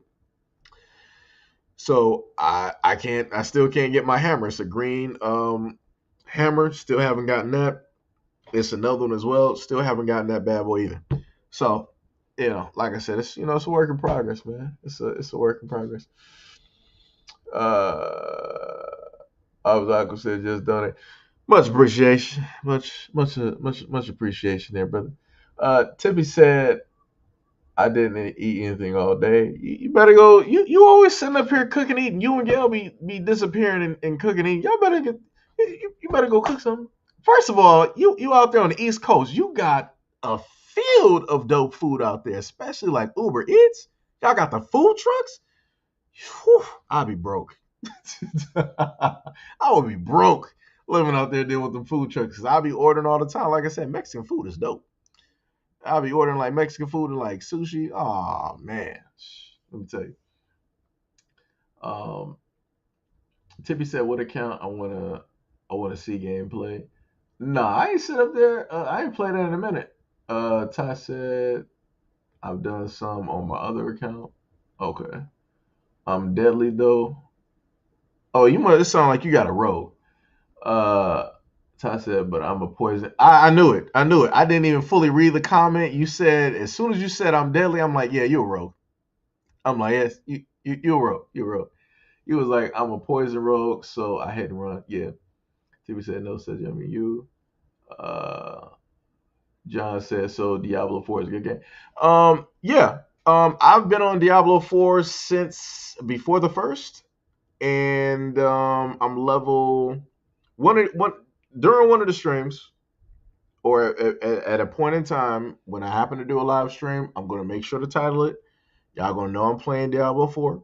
Y'all gonna know I'm doing like nightmare dungeons and all this other type of stuff on tier 4, so that y'all can happen to see exactly what it is. Um, Tippy said you have a bad habit of not reading out comments thoroughly. Whatever. Ty said, in my normal account and not my worker account, meaning I'm not going to play with the account that the comms gave me to use. Wait, what? Blizzard gave you an account? What type of? This man got like secret agent like connections. Like what type of stuff is this? Tippy said, "East to me was." You know what I mean, Tippy? It's look here. This is about almost 5 hours in the stream. You know what it is. Ty said, I want to make a comeback, but I'm more into group games rather than solo games. I mean, it's not really solo. I mean, technically. Tippy says you read my other comments, scroll up. 1 minute, look here. You get on my nerves. Uh,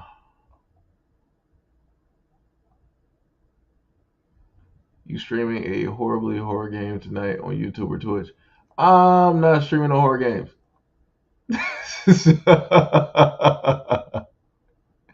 You always want me. You always want me to stream like a horror game. It's like the last game I did stream. What was it? Callisto Protocol. I did stream that at a point. I streamed it up to a certain point. I think I played like a few hours of Callisto Protocol. It's been a minute.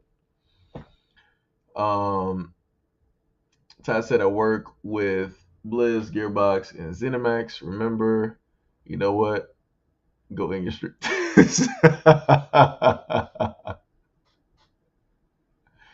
Yo, I don't remember all this information. Like I said, a lot of y'all be, all over the world, doing stuff. You know, that's what it is.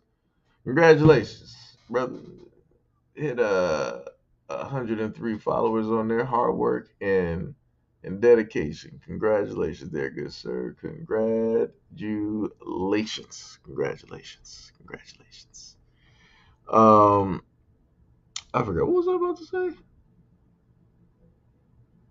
Yeah, I can't remember all that stuff, man. Like I said, we've had years of conversations, so it's hard to remember all this. And plus, it's like, it's almost close to 5 hours in this stream right now.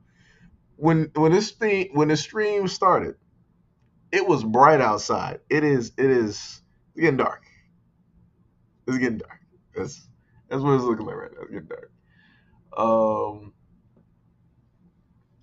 Tippy said, I know, but is anybody streaming horror games?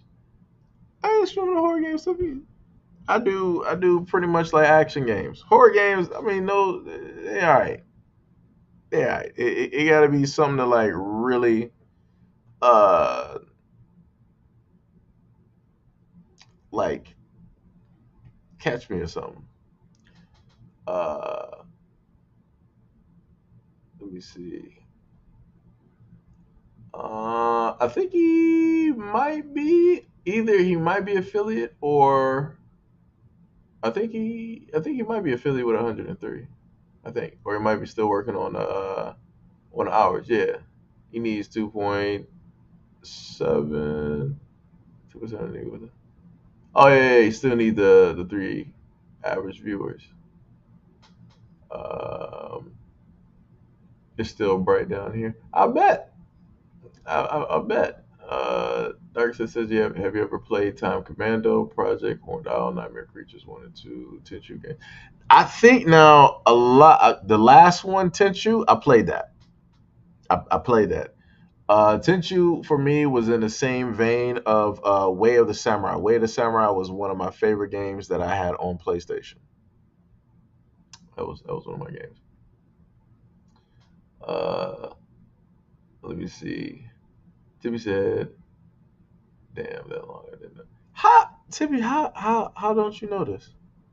It's clearly directly up there. 4 hours and 49 minutes. Tippy is directly right there. Who? Oh, it's the van across the street. Yeah, it is. But yeah. Um. Oh, you still got way to set.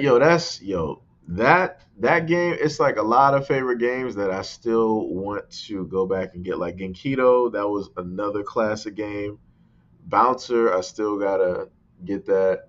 Way of the Samurai, Onimusha, Dawn of Dreams. Like I said, a lot of people like don't like Onimusha fans. Onimusha Dawn of Dreams was my first Onimusha that I really played and finished. I played the demos for the other Onimusha. I don't know why those didn't really capture me for whatever reason. Dawn of Dreams was the one that got me, and then you had the ability to turn like Oni, and like I said, it was cool. You got the different swords and stuff like that. Gamers Little Playground shows. Ty said, I have a whole tote full of PlayStation 2 and Xbox games. I have the bouncer in my safe. This man got it in the safe. Lord have mercy. Lord, Lord have mercy. Lord have mercy. But yeah, like I said, I'm about to sit up here and I'm going to try to get my mind right. It's that great fog, the great fog. I'm going to sit up here and try to figure out something to eat, and more than likely, like Ty stated, sit up there and play Diablo. I know I already missed like a world boss because it appears like once every 6 hours. So I missed that one. So I gotta, go back to my nightmare dungeons and probably some hell tides and like some legion events and different things like that, and trying not to sit up there and die. And hopefully actually getting the stuff that I need to drop. That's what needs to happen. Uh, uh,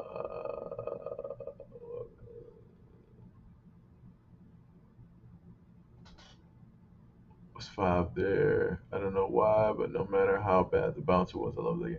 Yeah, I still I'm gonna end up getting a lot of those. Xeno Saga, Shadow Hearts, Chaos Legion. Right. 7 p.m. I said World Boss, didn't it? Oh, it didn't appear yet? Ah, that bad boy should have appeared at 6. Okay, maybe it'll probably come up at like maybe at like 8 or something. The server's been shitty. Yeah. Osaku said the boy said Chaos League. Yeah. Hilltide's been logging as hell. Yo, the crazy part is if you go to the vendor with your opals right now, you don't have the sacred and the what's I don't know what they did with that patch of the update, but you don't got a chance to get those sacred or those ancients now. Before the vendors had that for like almost since the game started, and then they just cut off that switch. I'm like, bro, I'm like, what are y'all doing? I'm like, the loot goblins ain't really dropping nothing. The world boss, like, I don't know what's happening. And then I'll go into the PvP area and I'll farm a little bit. The boss that's there, I can kill that within probably like a minute or maybe like a little bit less sometimes. And it ain't really dropping the stuff that it would normally drop. I'm like, y'all slick. Y'all, I see what y'all did. So y'all upped everything for the nightmare dungeons, but then y'all basically toned down some of the loot and other. It's all right, whatever. It's all right. Tippy said, why is Ron DeSantis pandering to the Asians in San Francisco? Don't know. Tippy said, I don't know where that came from. Tippy said, you streaming it? You talking about Diablo? No, not right now. Ty said, I heard I hate the underbalanced drop star. Yeah, Ty said, and as a rogue, I shouldn't be getting wands inside. I mean, yeah, I get here and there. I get stuff for like other classes, but I more so get stuff for my barbarian. Um, but yeah. I guess we're gonna have to get you to that world tier 4. Since you're already on 3, all you got to do is just hit the other dungeon. I guess we can end up doing that. I can just safely tell you, I wouldn't attempt that Uber Lilith. That woman one shot at me. She didn't even blink. She threw down like these little blood tumors, and then I got evaporated. I'm like, wow, like instantly like that. And also in tier 4, good sir, let you know ahead of time. There are instances where the random enemies that you can fight, that you can take them down. There will be instances where they can one shot you. So my condolences to the people that are playing hardcore characters and they're going through nightmare dungeons. My condolences, Godspeed, because you gonna need it. You are gonna need it. I don't play anything other than Rogue. They didn't bring me my Death Beam. Oh, you must be talking about not the Wizard. What's the name of that? The Monk or something like that. Ty said I seen someone do it on TikTok and he ran in, hit her twice, blink, and he died. Oh yeah. David said, "What's Diablo about?" Oh man, I am not a Diablo historian. Oh boy. uh, okay, well, I can tell you it's been a minute since I played 3. It's been a minute. 4, you basically have Mephisto, Lilith, who is the daughter, and you got a fallen angel. The fallen angel basically created the realm that everybody is in right now. her and him created basically their what's called sanctuary, right? So the planet that they're on, the universe that they're in, those two came together to basically create what it is. Um, and due to the fact of them doing that, sides basically broke apart, disagreements. The angel is still trying to appease God and still trying to figure out what more it is. Like I said, I'm going. I'll let you. I would have to let you play the story because if I say too much, it would technically ruin the story. But like I said, I like the story. Some people said it's iffy, whatnot, whatever, all this other type of stuff. But I like the story. But anyways, I'm going to end the stream. What are you going to eat tonight? That I have no clue. But about to end the stream. Talk to you guys later. Love you guys. Much love, respect, and appreciation. Peace out.